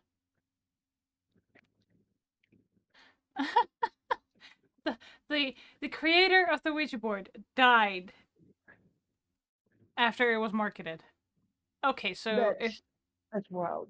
If yes, Taylor, why not? Give me what you got. But I'm gonna head. Yeah, sure. There are 10 things you didn't know about the Ouija board that I found out. Okay. Let's get into the Ouija board conversation. Anyway, I need to go run to the bathroom real quick. Taylor, if you want to come into VC, you're more than welcome to. Come on, Taylor. Brandy, stay out of trouble. Trouble's my middle name. All right, I'll be right back. I have had too much water to drink. That's okay.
For over 20 years, a person in Austria kept a horrible secret. And in 2008, that secret was inadvertently revealed and it shocked the world. But before we get into today's story, if you're a fan of the strange, dark, and mysterious delivered in story format, then you've come to the right place because that's all we do and we upload 3 or 4 times every week. So if that's of interest to you, invite the like button to come over to your house for a family dinner party and then proceed to serve them a severely oversalted dish. But before they take a bite, be sure to tell them you're so proud of your cooking and you can't wait to get their feedback. Also, please subscribe to our channel and turn on all notifications so you don't miss any of our weekly uploads. All right, let's get into today's story.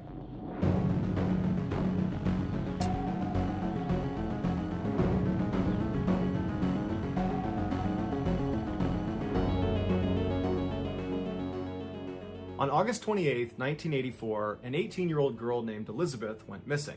On the first day she was gone, her friends and family went out looking for her, but they couldn't find her. The following day, when she still hadn't shown up and no one had heard from her, her parents went to the local police station in their Austrian town of Amstetten, which is about an hour west of Vienna, and they reported her missing. The police launched an initial search of the town and the surrounding areas, but after several weeks, they had found nothing that connected to Elizabeth and where she might have gone. A month after she had been reported missing, her parents came back to the police station, except this time they were carrying a note they say they received in the mail from their missing daughter. It was postmarked from a town that was about 2 hours west of Amstetten, and in this note, Elizabeth writes directly to her parents, and she tells them that she had grown tired of living with them, and she did not want them to come looking for her, and if she discovered they were looking for her, she would just flee the country. After the police read the note, they asked the parents if they thought it was real, if this was a legitimate letter from their daughter, and they said, yeah, they think it is. And then after that, her father, Joseph, suggested that maybe his daughter had run off to join a cult. That was something he thought she was getting into before her disappearance. After the parents left the police station, the police began conducting interviews with other family members and friends of Elizabeth to see if it was possible that she might have run off to join a cult. And virtually everyone they spoke to said absolutely not. There is no way she ran off to join a cult.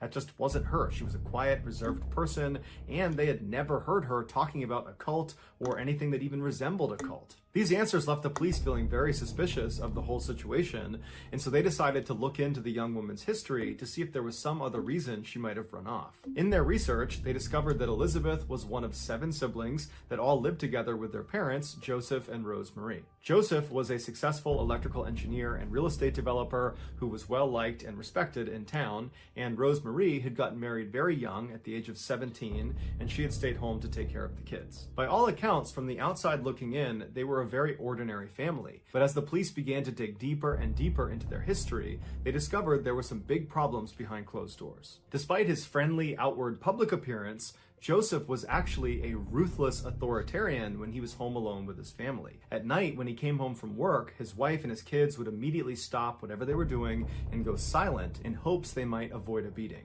The only member of the family that seemed willing to stand up to Joseph was Elizabeth, and she and her father would frequently get into screaming fights, and then as punishment for these fights, Joseph would not only beat his daughter, he would also prevent her from seeing her friends for long periods of time, and he would go through her personal things like her diary. Their toxic relationship finally came to a head when Elizabeth finally ran away from home 2 years prior to her most recent disappearance. She made it all the way to Vienna before authorities caught up to her and brought her back home. Upon learning about this earlier disappearance, the police became convinced that the most recent disappearance was yet another attempt to escape her abusive and controlling father.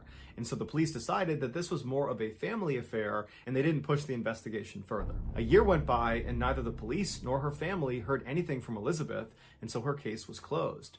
But 24 years later, a seemingly unconnected event broke her case wide open. On April 19, 2008, a 19-year-old named Kirsten was rushed to the hospital in Amstetten. Her skin was so pale it looked almost transparent. She was unconscious and suffering from seizures as well as lung and kidney failure. The doctors were able to stabilize her by putting her into a medically induced coma, but after running a litany of tests, they couldn't figure out what was causing her to have this medical condition, and so they were not able to treat her effectively. They assumed it had to be some sort of genetic condition, so they put her name into the medical database, but nothing came up. Her name wasn't listed.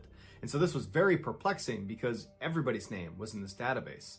And so they took her name and they ran it in other medical databases, and her name didn't show up in any of them. And so totally confused by this girl who seemingly didn't exist, who was exhibiting symptoms of a condition none of the doctors had seen before, the doctors decide they have to speak to the guy she showed up with, an older man who was out in the waiting room. When the doctors approached him, he said he was Kirsten's grandfather, but beyond that, he offered virtually no new information.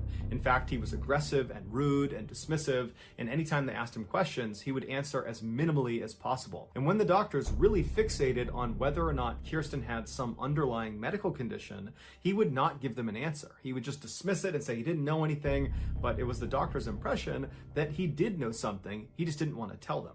And this behavior shocked them because they're thinking the information he has could potentially save his granddaughter's life. Why wouldn't he want to give it to us? And so after this disastrous interaction with the grandfather, the doctors decided to get the police involved. There were just too many red flags not to. When the police arrived, they were surprised to find out that this older man in the waiting room was none other than Joseph, the father of the still missing girl, Elizabeth. The police asked Joseph, what's going on here? And he tells them that earlier that day, he had opened his front door of his house, and lying on his front step was a girl he had never seen before. It was Kirsten, and there was a note laying on her from his missing daughter, Elizabeth. In the note, Elizabeth writes to Joseph directly and tells him, this girl here is Kirsten, and she is my daughter, so she's your granddaughter, and she's sick, and I can't take care of her. Can you and mom take her to the hospital? While the police had many more questions about this totally bizarre turn of events, they realized that for the time being, they needed to focus their efforts on just getting Elizabeth to contact them, because they needed to know more about Kirsten's medical condition so they could save her life. And so the police went to the media and they put out a message on TV and on radio that was a direct appeal to Elizabeth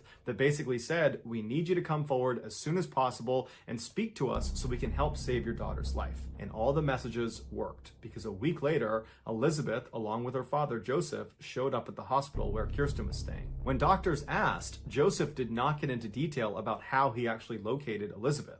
He simply said he found her and now she wants to see her daughter. The doctors noticed that Elizabeth, who was supposed to be in her early 40s, looked like she could easily be in her 60s. Her hair was completely white and her skin was so pale it was almost transparent, just like they had noticed about her daughter's skin. And so after they checked in, Joseph and Elizabeth made their way to Kirsten's room, and the pair went inside, and the doctors that were in there would say that Elizabeth looked terrified. She was hunched over and kind of slouched down, and she wouldn't make eye contact with any of the doctors. And as she was standing there looking at her terribly sick daughter, the doctors began asking her, do you know of any underlying health problems your daughter might have that might help us treat her more effectively? And Elizabeth was so scared she couldn't even talk. And at some point, the questions became too much for her, and she just turned around and walked out into the hall with Joseph. And once they got out into the hall, the police were waiting for them. They had been tipped off as soon as the doctors saw Joseph and Elizabeth come into the hospital. Elizabeth and Joseph were detained and brought to the police station, where they were put in 2 separate rooms to be interviewed. They first interviewed Elizabeth, and initially, just like in the hospital room, she was totally mute and didn't say anything. Then for 5 hours, the police grilled her with questions. Where had she been for the last 24 years? What happened to Kirsten? Did she have something to do with her illness? And they kept reminding her throughout these 5 hours that if she never gave them any information, and God forbid something were to happen to Kirsten, she, Elizabeth, could be held criminally liable. And so eventually, Elizabeth, in a very small, meek voice, said, okay, I'll tell you the story, but you have to promise me I never have to see my father, Joseph, ever again. When she said this to the police, they could tell she was so scared that they said, okay, fine. You never have to see your father again. We'll make sure of it. Now tell us what happened. After that, Elizabeth clutched her hands. She took a deep breath, and then she told them one of the most horrifying stories they had ever heard.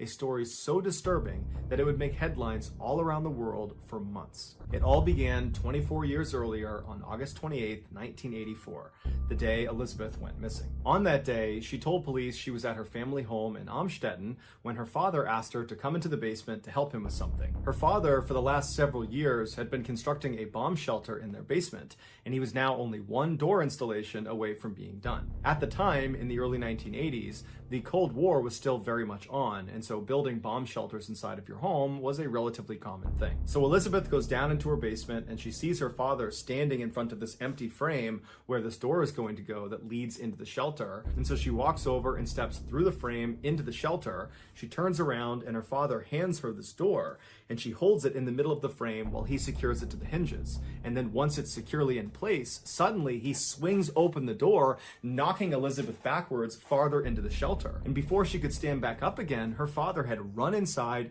and pushed an ether-soaked towel onto her face, knocking her unconscious.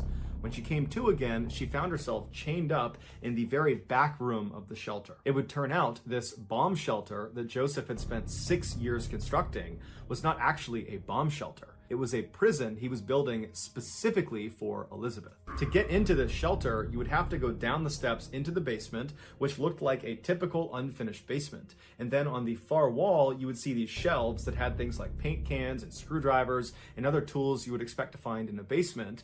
But if you walked over to the left side of the shelving, there was a lock on the back of it that if you undid it, the shelf itself would swing out like a door, and then behind it on the wall would reveal a 3-foot tall secret door. This secret door was also locked, but not by a key lock. Instead, it was locked by a keypad lock that only Joseph had the code to. And since Joseph was an electrical engineer, he took great care in ensuring this lock never could be tampered with or destroyed. That thing was going to stay locked unless he unlocked it. When Joseph entered his code into the keypad, he could open that secret door and it would reveal this secret underground prison that was basically a winding maze of small rooms with ceilings that were too short to be able to stand up all the way in. If you walked through this secret door and actually entered into this prison, you would start by entering this soundproof narrow hallway that went on for several feet before it entered into this very small bathroom area where the bathroom was unbelievably cramped and there was no doors, there was no privacy. And then if you didn't stop in the bathroom and you just kept walking straight through that first hallway, you would reach another hallway that was totally soundproof and narrow, and at the end of that hallway, it would feed into a very small bedroom that was so small that it barely contained the one bed that was inside of it, and then off to the right side of that bedroom was another door that led into a similarly sized bedroom. All of the walls of this underground prison were made of thick reinforced concrete. That, combined with the soundproofing that Joseph had installed throughout the entire prison, meant no one could hear Elizabeth's cries for help. Also, the inside of the prison was heavily monitored by Joseph's security system. So truly, Elizabeth had absolutely no privacy. She was completely trapped, and the only way she was getting out was if her father freed her. For the first 5 years of her imprisonment, she remained in that dungeon all alone. Her only connection to the outside world was her father, who would come down almost every night to drop off basic supplies and to assault her. As far as Joseph's wife and his other kids knew, he was just spending all this time in the basement because that's where he worked when he was not at the office. In 1988, Elizabeth became pregnant with her father's child. She was terrified of the pregnancy and begged Joseph to at least allow her to deliver the child in a hospital. But he refused. He wasn't willing to potentially expose himself for what he was doing. And so he gave her a book about childbirth, and he gave her a pair of scissors to cut the umbilical cord, and he said, "Good luck." And so on August 30th, Elizabeth delivered her daughter, Kirsten, alone in that basement. Following the birth of Kirsten, Elizabeth would deliver 6 more of her father's children, all the same way she delivered Kirsten, alone and in the basement. In 1996, one of Elizabeth's newborn babies, Michael, was born with respiratory issues, and so Elizabeth pleaded with Joseph to take the baby to the hospital to get help, but Joseph refused. He was worried he would be exposed. And so 3 days after his birth, the baby died in Elizabeth's arms. And after the baby died, Joseph just took the body, threw it in a stove, and incinerated it like it was nothing. In the late 90s, the 6 living children down in the basement were getting bigger and noisier, and so Joseph came up with a plan in order to reduce the chances of them being discovered. And so one day, Joseph went downstairs into the basement and he took one of Elizabeth's youngest children away from her. And then he threatened her and the rest of the kids down there that if they tried to fight back or if they ever tried to escape, he would seal off the basement and he would gas them to death. Previously, Joseph had punished the entire family by turning off their power and cutting off their food and water supply for multiple days at a time, so they knew he was willing and able to hurt them if he wanted to.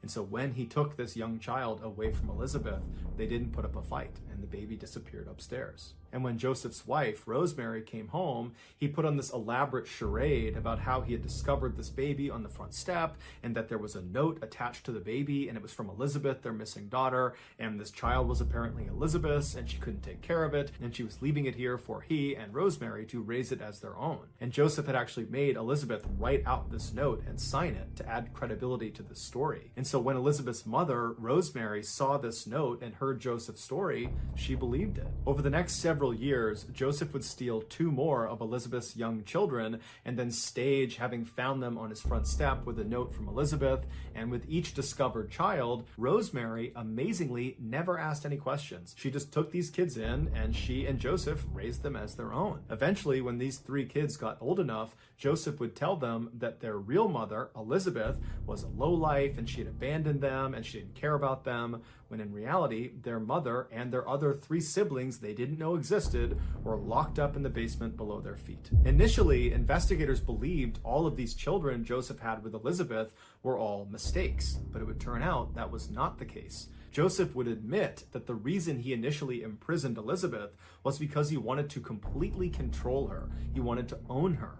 And so he decided that if he could just impregnate her as many times as possible and make her have all these kids, even if she eventually got out of the prison, no man would want her. She had too many kids, and so she would remain his property. And so over the entire time Elizabeth was imprisoned, over 2 decades, the nightly assaults by her father never slowed down. They happened thousands of times. But despite the horrific and tragic circumstances surrounding each of her children's births, she loved her children unconditionally and would spend all of her time doing her best to educate them and care for them.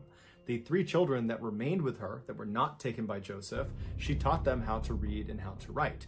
And when Joseph had given them a TV and a radio to keep down there, she would use those 2 items to try to teach her kids about the outside world, and she would promise them that someday they would get to experience it for real. Finally, in 2008, so 24 years after Elizabeth had originally been captured by her father, her oldest daughter, Kirsten, becomes extremely sick, and Elizabeth convinces Joseph to bring her to the hospital. And 1 week later, Joseph's heinous crimes were revealed to the world. Once police found out about the secret prison, they rushed to the house and they went downstairs and they used the codes and instructions that Joseph had given them, and they went inside and they freed the last 2 remaining children that were still there. When they brought them to the hospital, the youngest of these 2 kids, who was 5 years old, he didn't speak the entire time. He just pressed his face up against the glass of the car window and he stared out in utter amazement, because to that point in his life, he had never actually seen the world. After those 2 kids were brought to the hospital, they were reunited with the other 3 siblings that had been taken away from them years ago to live upstairs with Joseph and Rosemary.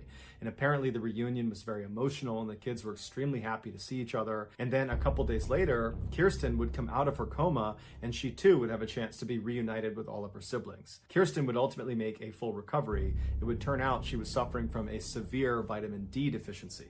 And vitamin D you primarily get from the sun, and in her 19 years of life, she had never been in the sun. As soon as the story broke about this family being trapped inside of this basement, everybody had the same question.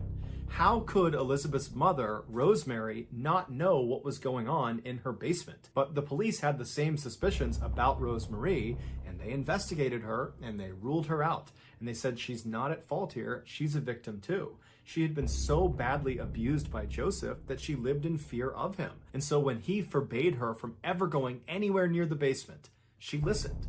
And if she ever heard any strange sounds coming out of the basement, or if she ever suspected any strange behavior by Joseph, she kept those thoughts to herself because she was scared. It's also worth noting that in those 24 years that Elizabeth and her kids were trapped in the basement, Joseph had over 100 people rent out a room inside of his house that was right over the basement. In those 24 years, not one of those tenants ever said Joseph was acting strangely or complained about strange noises coming from the basement. However, one tenant who was there for a 4-year stretch had a dog with him the whole time, and every night the dog at some point would suddenly stand up, its ears would prick up, and it would start growling like it heard or it saw something.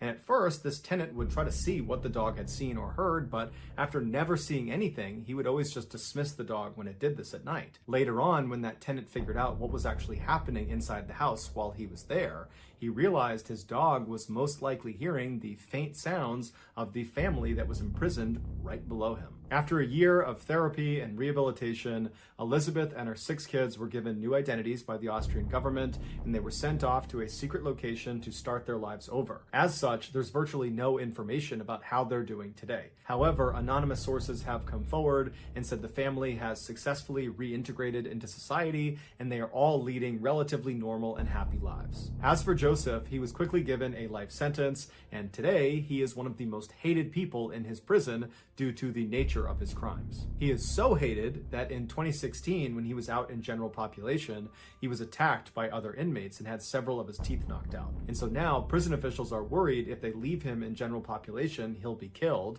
and so he spends virtually all of his time in solitary confinement. He will be eligible for parole in 2024 when he is 89 years old. So that's going to do it, guys. If you found the secret in today's today's episode. Let us know in the comments what it is and where you found it, so give us the timestamp. And if you're the first to do that, we'll pin you at the top of the comment section. If you got something out of today's video and you haven't done this already, please invite the like button over to your house for a family dinner party and proceed to serve them a significantly oversalted dish. But before they take a bite out of it, make sure you say that you're so proud of what you've cooked and you can't wait to get their feedback. Also, please subscribe to our channel and turn on all notifications so you don't miss any of our weekly 3 or 4 video uploads. If you want to get in touch with me, you can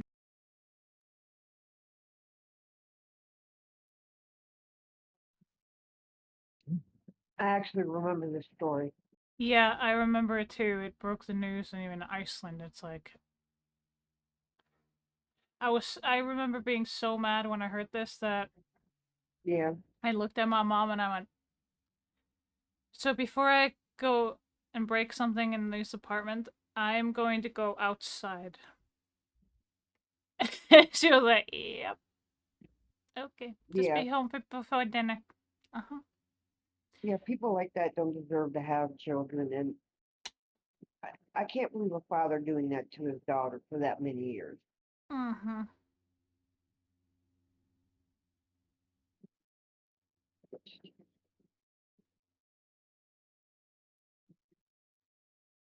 I What the think they should. I think that they should leave his ass out in general population. Yeah, I say that too, but apparently he's eligible for parole next year.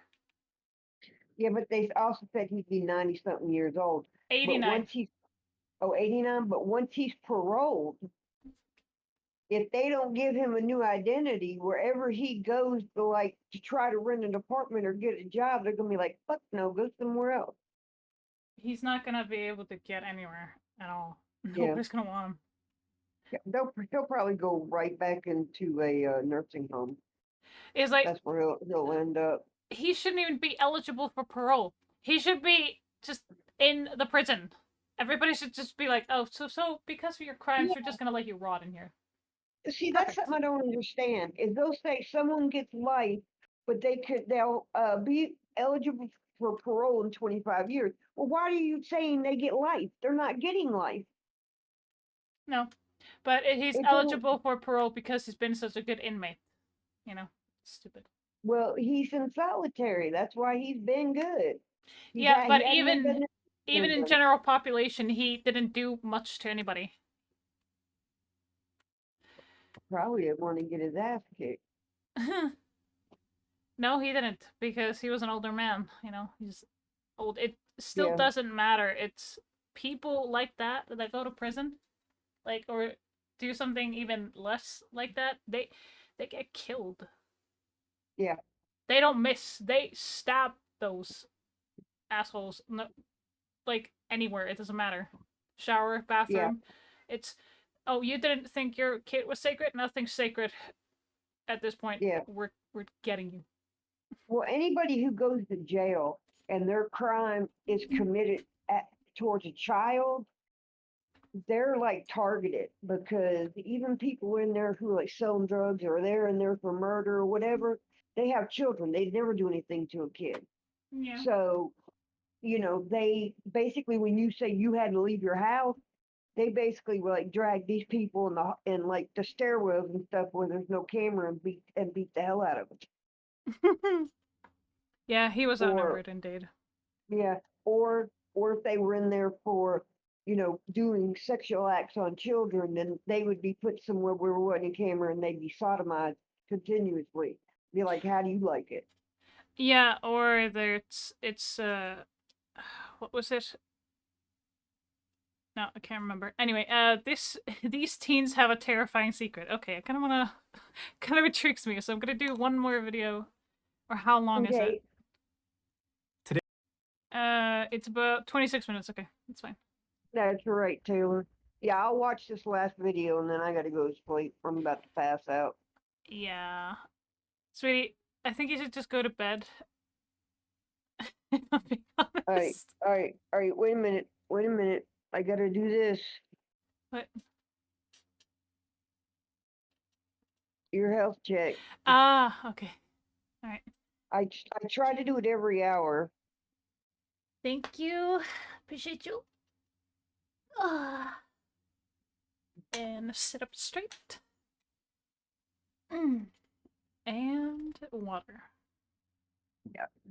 I always try to do the health check for you because you forget to do all that stuff. Yeah, I forget. Yeah.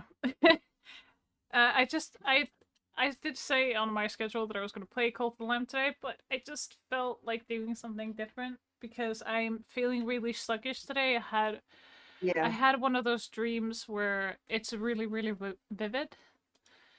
Yeah. And it was one of those dreams that leaves you exhausted. Was it a lucid dream? Yeah. Where like you could control. Oh, I hate those dreams. The lucid ones where I just can't control shit. Well, no, lucid means you can control. Oh no, no, it's the ones that I couldn't control. It's like I kept getting pulled in different directions. Yeah, yeah, those are awful. I've had lucid dreams where I was like, it was like back in the medieval times, and I got shot in the shoulder with an arrow, and I woke up the next day and my shoulder just killed me. I had a bruise and everything. Yeah, my back is still killing me, so I've Yeah. been it's been like a really sluggish day for me. So I didn't want to do something too much, and I tried playing some games, but it's like, yeah, I'm not in a good place right now. Well, I mean, a lot of people on Twitch, they just watch videos.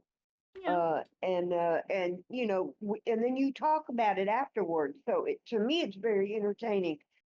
But you and I still have to get together, not just about the book, but about the other stuff we talked about. Yes, let's leave it there. That's what I'm going to leave it at. Yes, thank you. You said Sunday? Yes. Okay. Sunday. But we're going to go ahead and watch one final video, then we're going to go ahead and rate out. What is this one about? These teens have a terrifying secret.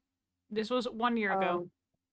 Oh, Jesus. Warning, the ending scene is why this video is for mature audiences. It begins at in 19 minutes and 2 seconds. So this is for mature audiences only. I have my stream on 18 plus. If you're not 18, get the hell out. Yep, please leave. Yep. All right, let's jump right into it. Yes, ma'am. Today's story has a very distressing and graphic plot twist at the end, and so viewer discretion is advised. But before we get into today's story, if you're a fan of the strange, dark, and mysterious delivered in story format, then you come to the right place because that's all we do, and we upload once or twice every week. So if that's of interest to you, please tell the like button you're going to upload on your YouTube channel 3, 4, even 5 times every week, and then knock it down to 3 or 4 times a week, and then 2 or 3 times a week, and then 1 or 2 times a week, and then go ahead and just don't post for 3 weeks straight. Also, please subscribe to our channel and turn on all notifications so you don't miss any of our weekly uploads. All right, let's get into today's story.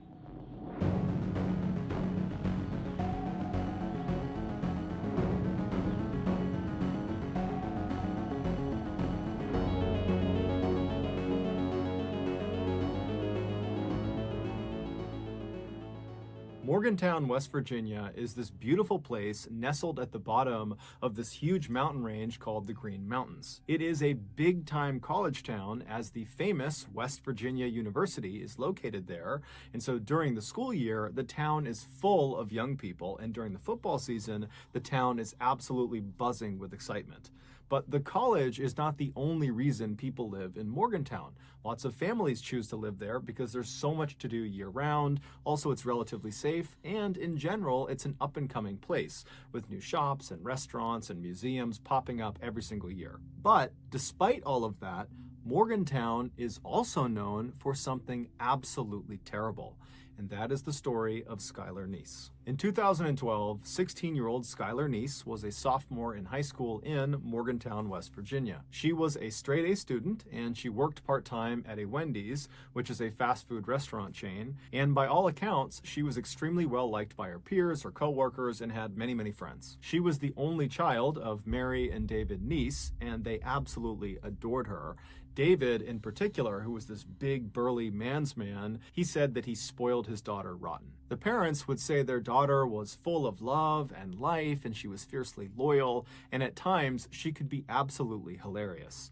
One of Dave's fondest memories is when Skylar was a very young girl, he was home taking care of her by himself. And that morning, as he's looking after her, she asks him if he will participate in one of her trademark tea parties.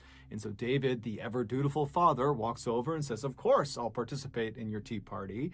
And he sits down in this little tiny pink chair, and his daughter, who's got her ballerina tutu on, she's across the table and she's all smiles, and she sits down in her little pink chair, and she hands him this little plastic teacup. And so he takes the teacup and he sees there's water already inside of it.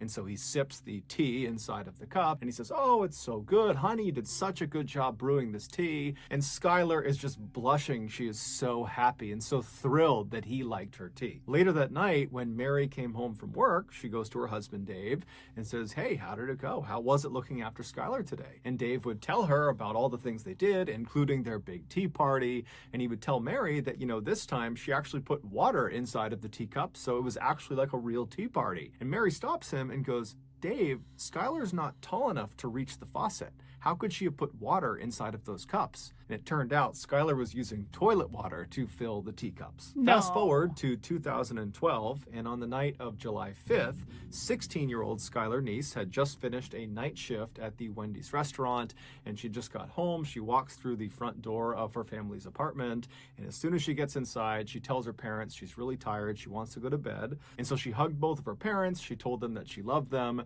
and then Mary and Dave watched their daughter walk down the first floor hallway, and then they watched her open her bedroom door, go inside, and shut it behind her. The following morning, Mary and Dave both had to work, so they were up early, and Skylar was not up. She was still in her bedroom, her door was still shut, and so they assumed she was just going to sleep in. And so Mary and Dave, they make breakfast, they're chatting, they're kind of doing their morning routine, and then when it was time to go to work, they decided, let's not bother Skylar. She worked late last night, let her sleep in. And so the parents, they leave without seeing or talking to their daughter. Later that afternoon, Dave would come home early from work, and he gets to the apartment, he goes inside, and it's quiet. Now, Mary was still at work, but Skylar at this point really should not have been asleep. It's like 2 or 3 o'clock in the afternoon. And so he's thinking, she's got to be up around here somewhere. And so he yells out to his daughter, hey, I'm home. Where are you? What are you up to? But there was no response. It was just silent. And so he walked down the first floor hallway towards his daughter's bedroom, and he saw the door was still shut. Now, she only kept that door shut when she was sleeping, and so he's thinking, okay, I guess she must still be asleep. This is really late in the afternoon, so, I'm going to knock on the door and see if she's okay. And so he knocks on the door and says, hey, Sky, it's late in the afternoon, you got to get up. But there was no answer, and when he listened to the door, there was no noise coming from the bedroom. And so he thought that was pretty weird, and so he knocked a few more times, he yelled out a few more times, and when there was no response, no answer, no sound, he opened the door up, and when he looked inside, Skylar was not in there. Now, Dave was thinking to himself, I don't think my daughter told me that she would be gone today, or at least not right now.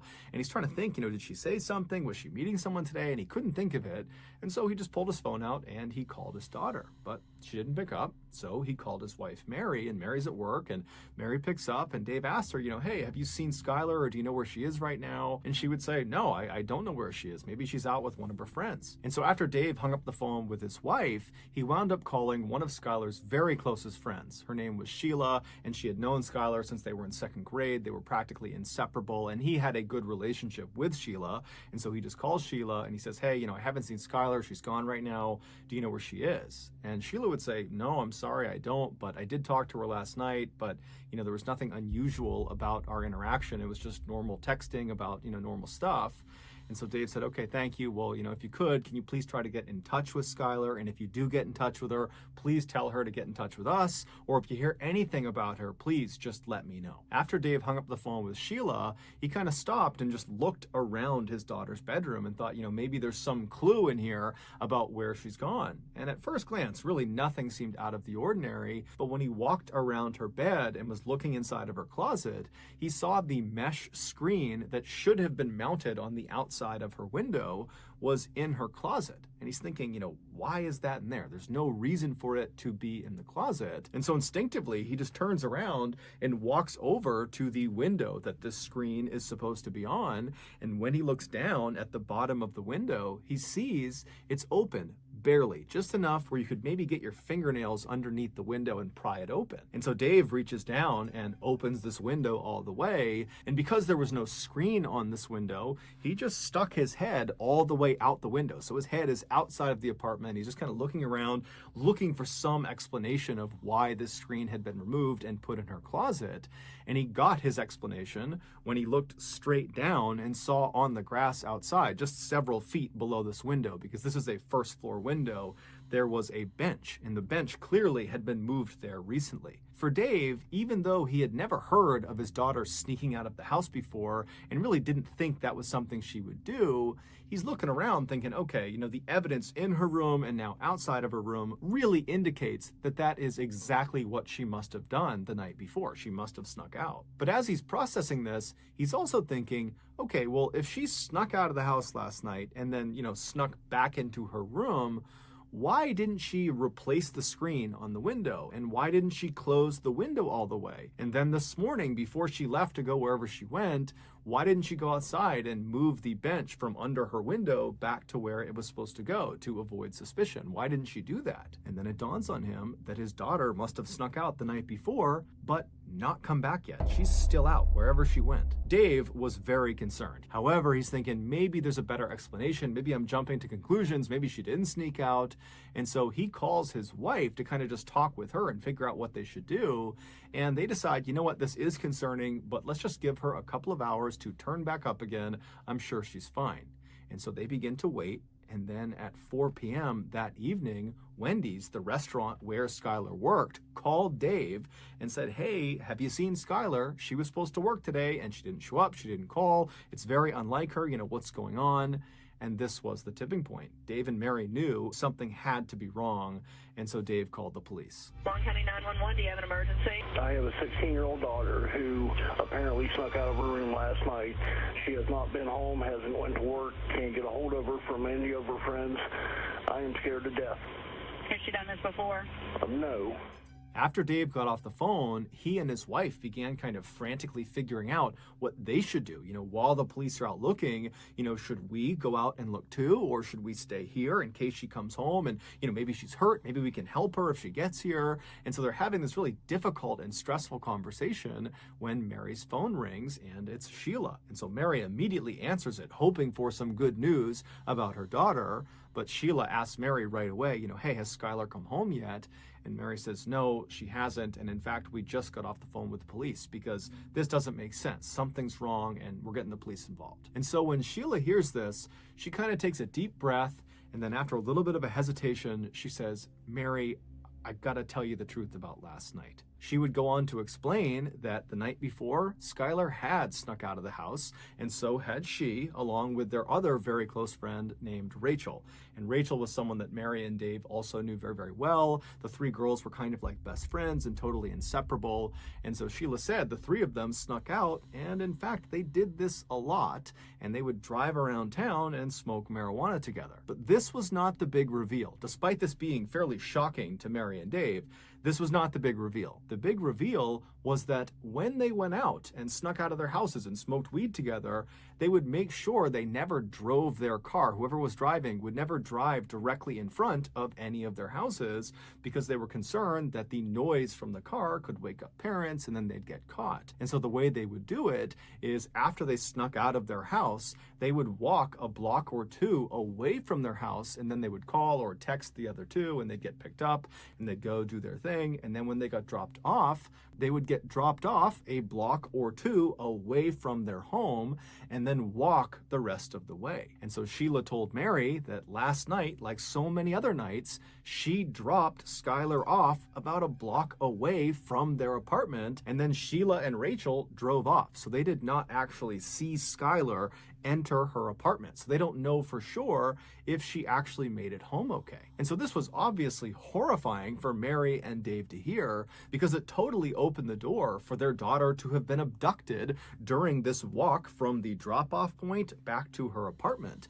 And the street she was on was not well lit. It's the middle of the night. It's dark. She's potentially high on marijuana. And so it seemed like that was a very realistic thing that could have happened, as horrifying as it sounded. And so after Mary got off the phone with Sheila, Sheila. She called the police and she updated them about what Sheila had told her. And then Mary and Dave met up with Sheila and Sheila's mother and began searching the immediate area around their apartment in hopes that maybe, she fell somewhere and she's trapped and she just needs to be picked up or helped in some way. But after searching for several hours and knocking on dozens and dozens of doors, nobody saw anything, nobody knew anything, there was no sign of Skylar. And so as this group is totally down, they don't know what to do, they feel totally helpless, they know the police are out looking for Skylar, but they want to do something and they don't know what to do. And that's when Mary remembers there is a security camera on the outside of their apartment building that is looking down at the road. And so right away, the four of them literally run back to the apartment building, they go inside, they find the security manager, they explain the situation, and sure enough, he pulls up the footage from the night before, and the footage they see doesn't make sense. Sheila had dropped Skylar off on that corner, kind of out of view of the camera at around midnight. But at 12:30, so 30 minutes after she's been dropped off, you see this unknown kind of generic looking car pull up right in front of the apartment complex. And then Skylar comes running across the lawn, goes right up to the car, opens the back door, hops in the back seat, shuts it, and the car drives off. Even though this did not solve the mystery of where their daughter was, because they had no idea what car this was, who was driving it, or where they were going, Mary and Dave still felt relieved because from their perspective, it seemed like their daughter had willingly got into this vehicle. Whoever it was, whatever they were doing, she had gotten in on purpose, which meant she probably was not being abducted, which was their big fear. Over the next couple of days, the police analyzed this footage and tried to get information about this car, but the footage was so grainy, they couldn't do it. However, the police were telling Dave and Mary, hey guys, I'm sure Skylar is going to show up any day now. As much as you may not want to believe it, that your daughter is capable of running away, it is fairly common for teens to do that. They'll run away and then, a couple days later, they'll pop back up. And so I'm sure that's what's going on with Skylar. She chose to get in that car, and so I'm sure she will choose to get back in touch when she feels comfortable. So a couple of days go by, and the parents haven't heard anything from their daughter, and then a couple of weeks go by, still nothing, and then a couple of months go by, still nothing. And this is all despite the fact that there is a massive search happening led by the police, and locals in Morgantown have put flyers up everywhere that have pictures of Skylar Neese's face everywhere in town and in neighboring towns. It was like you could not go 5 feet without being reminded that this girl is missing. Have you seen her? If you have, give us information. Despite the amount of publicity this case was getting, no one came forward with any meaningful information. It was like Skylar had just vanished and no one had a clue what happened to her. Her parents were obviously devastated that they had no idea what happened to her, but they were kind of holding on to this idea that, maybe she did run away and maybe she will eventually be in touch with us. But by December of that year, so 6 months after Skylar had gone missing, no one had heard from her, no one had seen her, no one had any idea where she was, there was no new leads. And so people were starting to feel less and less optimistic and the case was starting to kind of go cold. And then on December 12th, something totally unexpected happened that changed everything. On that night, Rachel, the other friend who had been there with Sheila and with Skylar on the night that Skylar had vanished, she has a full-blown nervous breakdown. In fact, it's so bad that she's screaming and running around and she's punching her family members, and her mom actually calls the police on her. I have an issue with a 16-year-old daughter of mine. I can't control her anymore. She's screaming. She's running through the neighborhood. Give me the phone. No, this is over. This is over. Hurry up. No, she just gave me a block. Oh, God. Hurry up, please. After this call was made, the police show up to Rachel's house and they take her away to a psychiatric hospital. And then several days later, when she was released from that hospital, she went straight to the Morgantown Police Department. She walked inside and said, I gotta get something off my chest about Skylar. Apparently, whatever it was that she had been keeping secret had just been too difficult to keep inside. It was quite literally driving her crazy. And so the police said, okay, great. And they brought her into an interview room. They sat down and they said, okay, what do you got for us? The following has been pulled from what Rachel told police. Back on July 5th, 2012, Skylar came home from that night shift at Wendy's. She goes inside her family's apartment. She says goodnight to her mom and dad. She goes into her bedroom bedroom and she shuts the door, and she's laying on her bed, she's on her phone, she's not going to bed quite yet. And as she's laying there, she starts getting text messages from Rachel and also from Sheila asking her if she wants to sneak out that night. Now, Skylar didn't want to, and she said as much because she was actually hurting. She was mad at her two friends. According to some of her other friends that went to school with her and Rachel and Sheila, the three of them were totally inseparable, but lately, kind of the few months leading up to when she ultimately disappeared, there had been tension in their group. It seemed like Sheila and Rachel were getting very, very close and kind of pushing Skylar away, and Skylar was starting to pick up on it. It was little things like Sheila and Rachel would show up to school in matching outfits, but they wouldn't tell Skylar beforehand, kind of leaving her out. Or whenever they posted selfies of the three of them, Skylar was always relegated to the back or kind of in some other way obscured to make sure she was not the focal point of the picture. It was just very obvious that they were deprioritizing Skylar, and it was really hurting Skylar's feelings. And so it seemed like her way of standing up to them and kind of telling them that she was upset was to turn down their offer of sneaking out and smoking weed with them. But over the next couple of hours, Skylar would eventually say, okay, fine, I'll come with you guys, I'll sneak out and we'll go smoke together. Just before 12:30 a.m. on July 6th, Skylar gets off of her bed, she walks over to her window, she lifts it up, and she pulls the screen off, and she walks over to her closet, she puts the screen in her closet and shuts the door to the closet, and then she walks back over to the window and crawls out and lowers herself down onto the grass below, and then she walks over and grabs the bench and slides it over and puts it right underneath her window, and then she stands on the bench and reaches up and pulls the window down so there's just a little crack left so she can get back inside. And then she just waited by the side of the apartment looking out towards the road, and right after 12:30, this car, the unknown car on the surveillance camera, pulls right in front of the apartment building, and Skylar runs over to it, opens up the back right door, and climbs inside. This unknown car was Sheila's car. Sheila was driving, and Rachel was in the front passenger seat. It would turn out Rachel and Sheila lied about basically everything, including what time they picked up Skylar. So the three girls, they drive away from Skylar's apartment, and Sheila hops on a highway and starts driving northwest. Now, the girls did not immediately start smoking inside of the car. They decided instead they would actually drive to a location, get out, and smoke there. And the place they decided on was a spot they had smoked at before. It was a known hangout spot for teenagers. It was located about 45 minutes away, just barely across the border into Pennsylvania. It was down this kind of old country road that nobody ever went on. And so Sheila drives the car 45 minutes. She crosses into Pennsylvania. She finds the turn onto this old road. They drive down it a little ways until they're pretty far away from the highway, at which point Sheila pulls off the road onto the grass, parks the car. The three girls get out and they walk past the car a little ways down the path to a clearing on the right. There was a hill that went up on the right, and they would kind of sit on this hill looking downhill, and that would be where they would smoke. And so the three girls, they sit down, they're all next to each other, facing downhill. They're not facing each other. And Sheila, who is sitting all the way to the right with the car being over to the left, she pulls out the marijuana joint and she's about to light it, but she realizes she does not have a lighter. And so she asks Rachel and Skylar if they have a lighter, and they both pat themselves down. They're checking themselves, they don't have a lighter.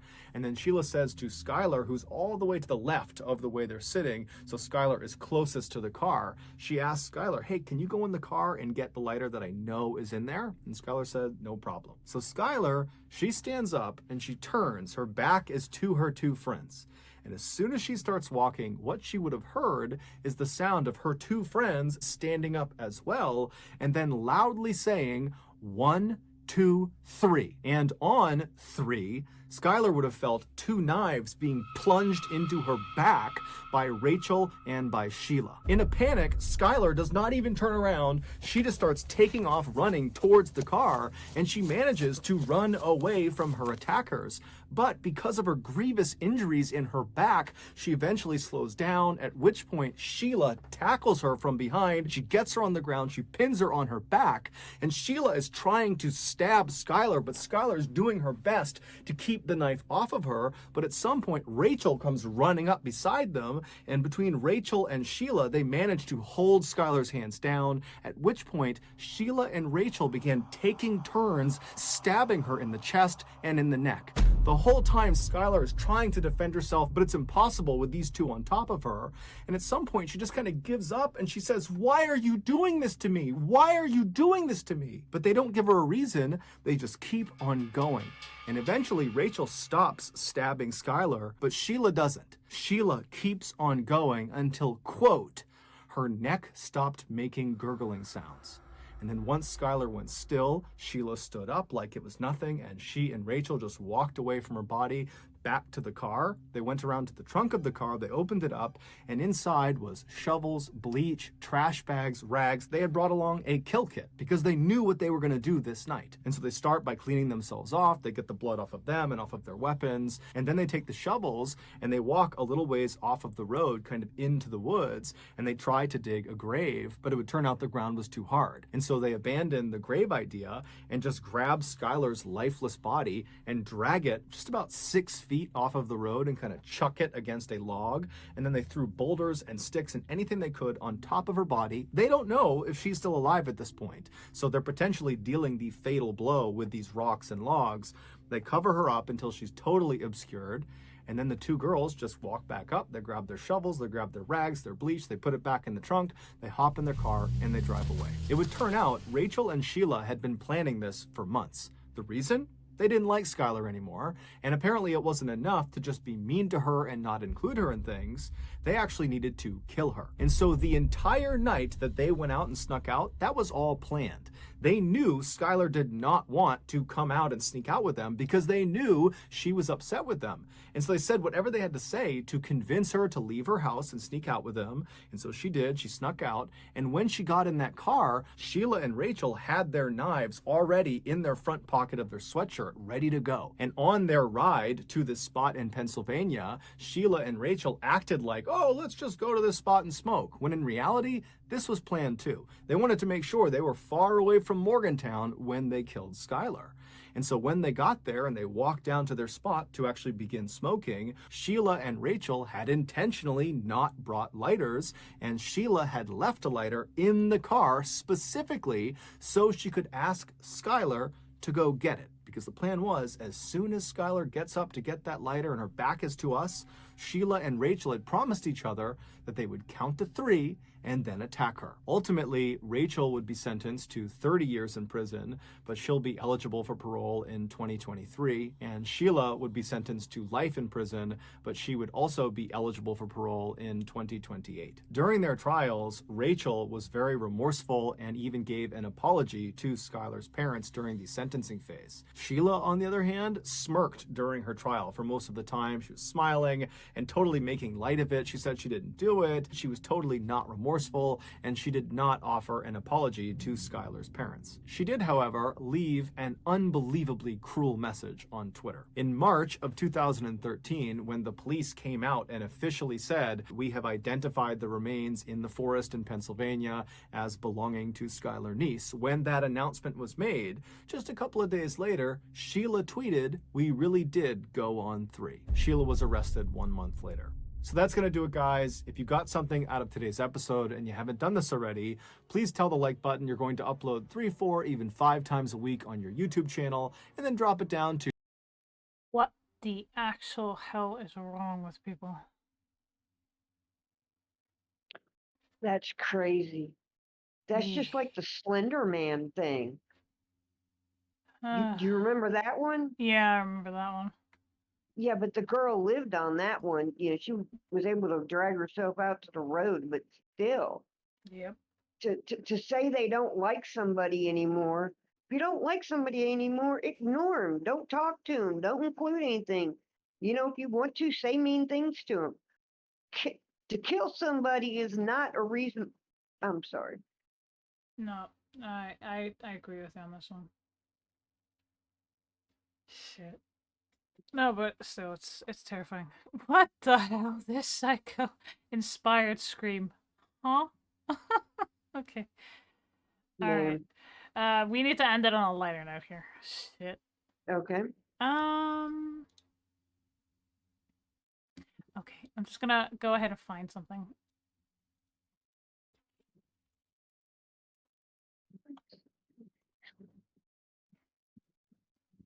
Shoot, if you wanted to, Chris, call me Chris, see what videos she has on. She's always hilarious. Or you can do the one where they show all the animals having funny things. I like those. Whenever I get stressed out, that's what I watch. Oh, I'm trying to find a very specific video, and it annoys me that I cannot find it anymore. Yes. Oh, I figured out the name of that group. They're called the Big World, Great Big World, something like that. Have you ever seen the video with the puppy? It comes barreling into the bedroom, stops, slides a little bit, falls in its bed, and goes right to sleep. Mm. It's too adorable.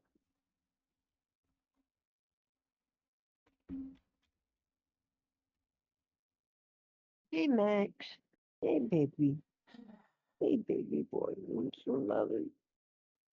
So loving.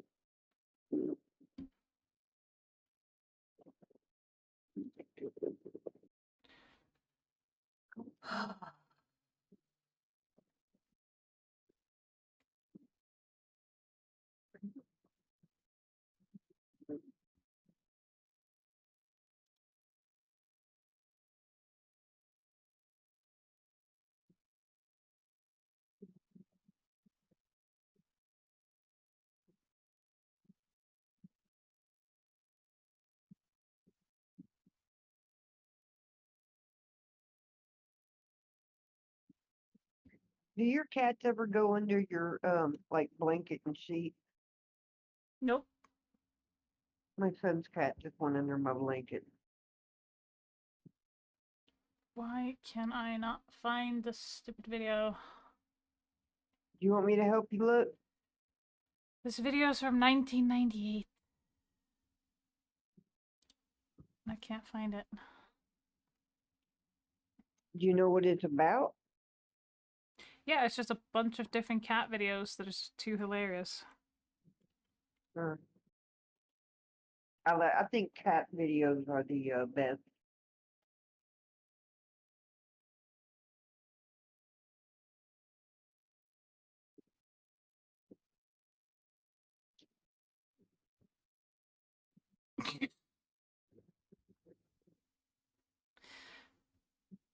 Okay, alright, I found one. Okay. So, this cat really doesn't like the vet. Hiçbir şey yapmayacağım. Ben bunu da yapıp göndereceğim söz.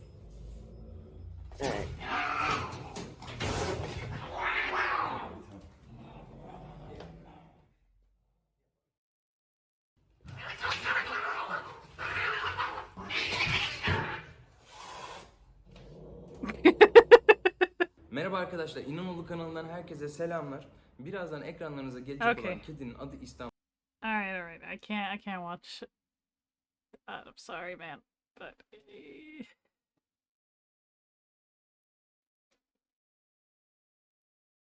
that was in another language, right?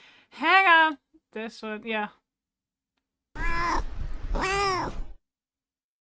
God damn it! That was one of the things in that video that I was talking about. This one. Yeah. Why is it this one? And I can't find the freaking entire cat video. Why? It's annoying. It annoys me. Okay. Nice, but Cat's being silly. Let's try that. Okay.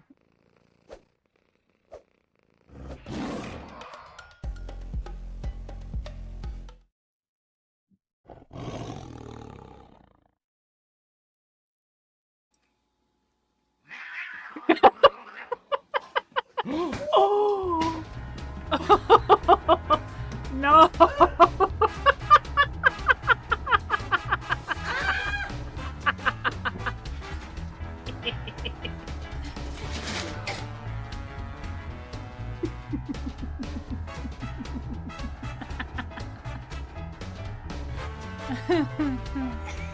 No.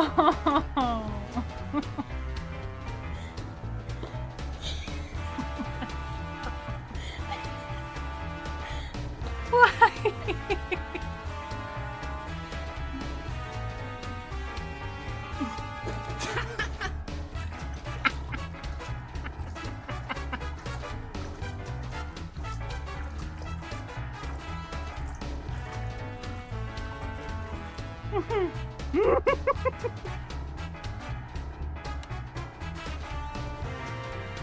Good night, Taylor.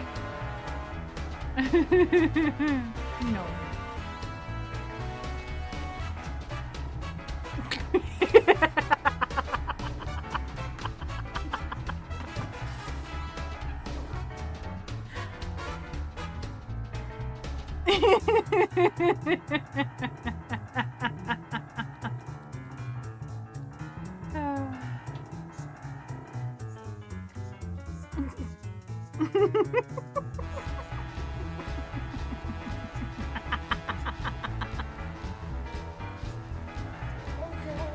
No.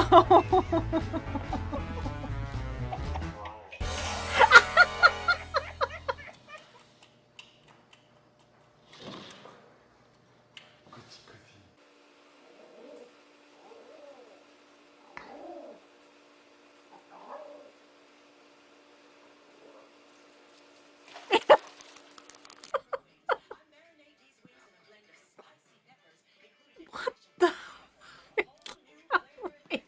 The hell?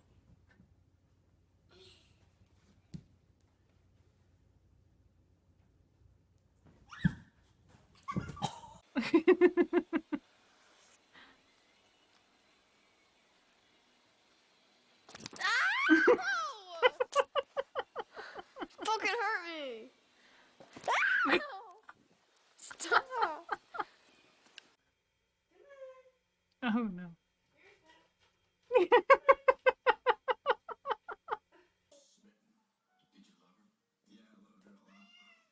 No.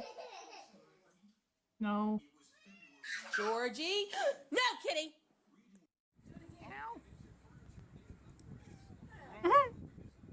No. No. No. Why?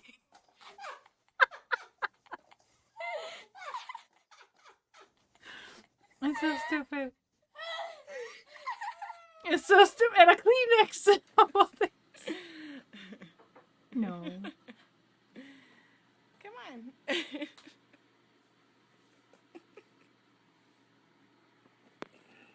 I get breathing? All right, this is what happens when she puts a onesie on. It's called beast mode.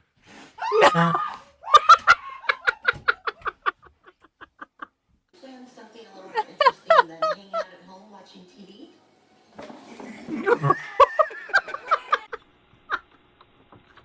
Oh my god.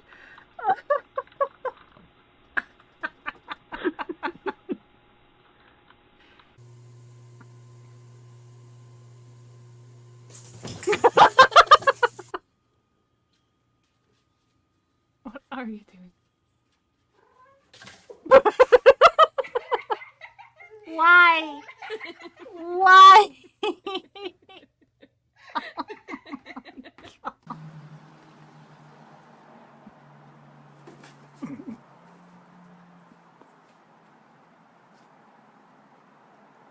What now? No.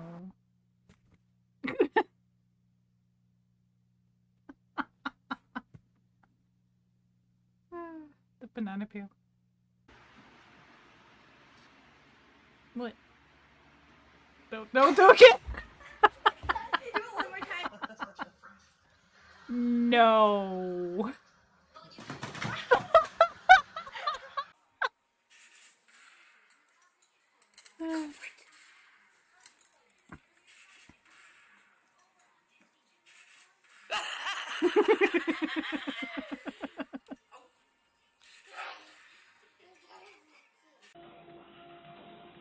Oh, hello. Go ahead.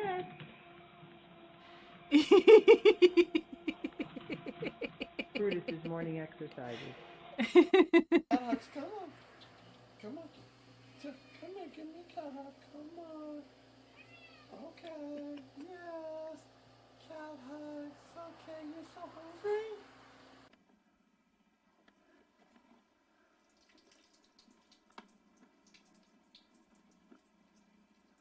Okay, somebody likes their bath.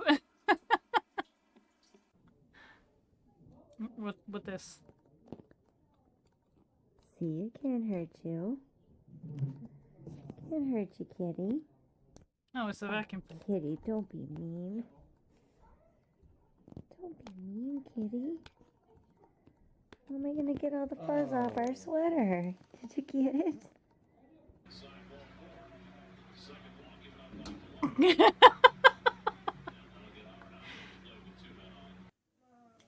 No, not the Kleenex box again. Oh my God. Why? What are you doing? Why is that cat nibbling on the fur thing? What? Huh? Oh boy.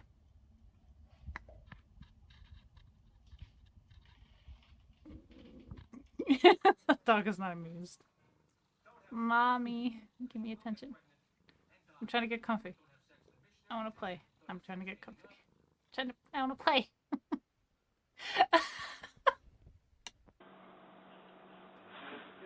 No. Oh my God. We have those brownbacks here.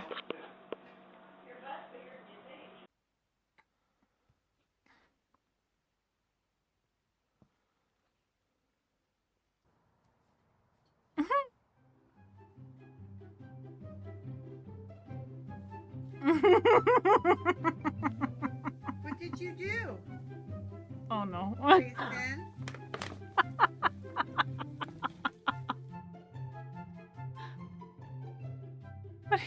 What?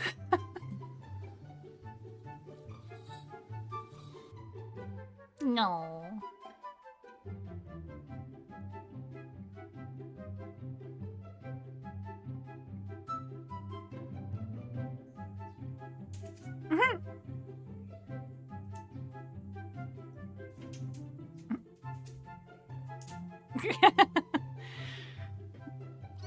Nope.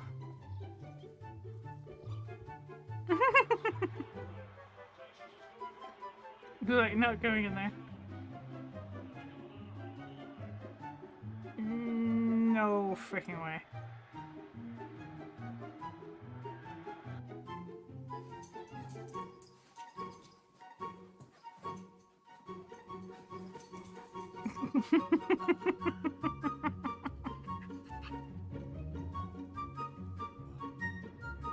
Oh boy.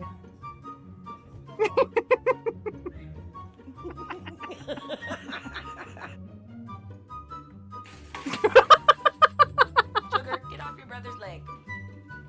Shuggy, gentle. Jesse, what do you think of this crazy kitty? Attacking you. Is she crazy? Is she crazy?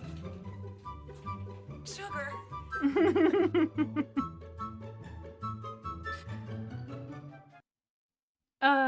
I like cat videos.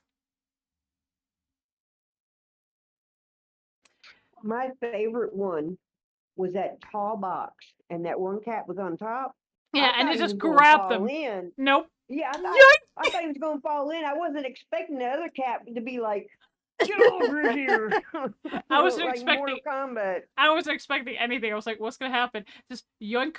Okay, that was not one of them, though. Yeah. It's like I wasn't even thinking there was another cat. I thought he No. was going to jump over or something. Yeah, exactly. Tip over, fall in, like get the box on top of himself. No, a cat yoinked. Yeah. Oh, and I have those plastic bags too, and my cats will get on it and skirt down. Or I only have one cat that likes to try to climb in them, so I have to keep an eye out. Yeah.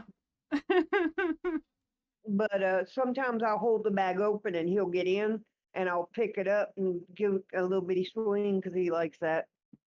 Oh yeah. Oh, okay. Okay, I have a story for you. So, I had a black wig with curls on it. Okay. I used that for one of my cosplays before I started streaming, and I had Raven, and I left the wig like in a bag on my Raven's floor. the black one. Yeah, Raven's the black one now. So Okay.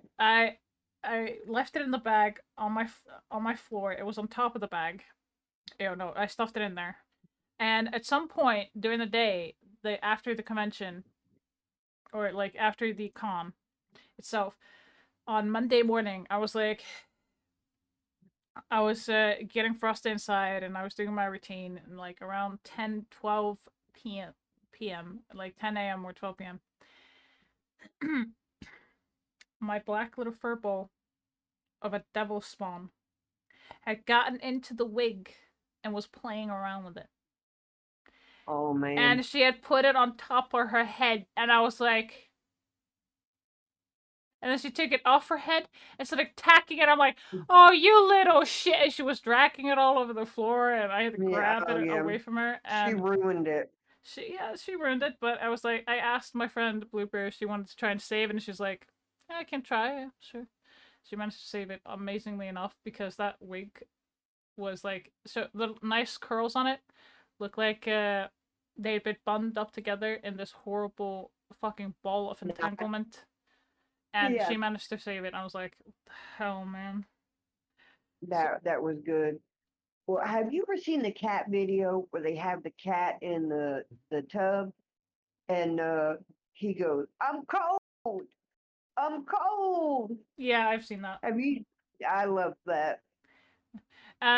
So I love that. We had a cat that we trained to, so we bathed him because we had to. It was a Norwegian forest cat, like a mixed breed, so he's smaller than normal, you know. So we had to bathe him, and we trained him to stand in the bathtub. You know, okay, just calm down. It's okay. It's fine. Everything's fine. Like petting him and everything. And every time we were like halfway done, he was like, "Meow, we're almost done." Well, it's like because it was becoming a little bit too much. You know, he was getting anxious. But he was so incredibly nice about it that when we were done, you know, and we were like done grooming him after and brushing out the things and drying him with towels because we couldn't use the hairdryer. He freaked out. He kicked the hairdryer. He didn't just run away from it. He went a 180 and kicked it and ran off. And we're like, yeah.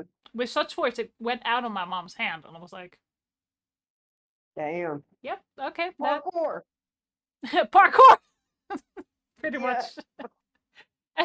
It's so funny, but we never used the hairdryer again. So. Yeah. Every time that reminds me when I had dogs and I'd use a vacuum cleaner and they would attack the vacuum. Oh, it's funny. My cats see me take out the vacuum. They're like, "Let us outside." I'm like, huh? We went out. We don't want to be in here. Yeah, it's like as soon as vacuum cleaners are always in the same spot. If I take it out of its spot, they're like, "We want out." If they can't get out the window or the door, they're like, "Out now, please, please." And if they're asleep, they're like, if they're asleep, they don't notice, and then I turn it on, and they just freak. I'm like, yeah.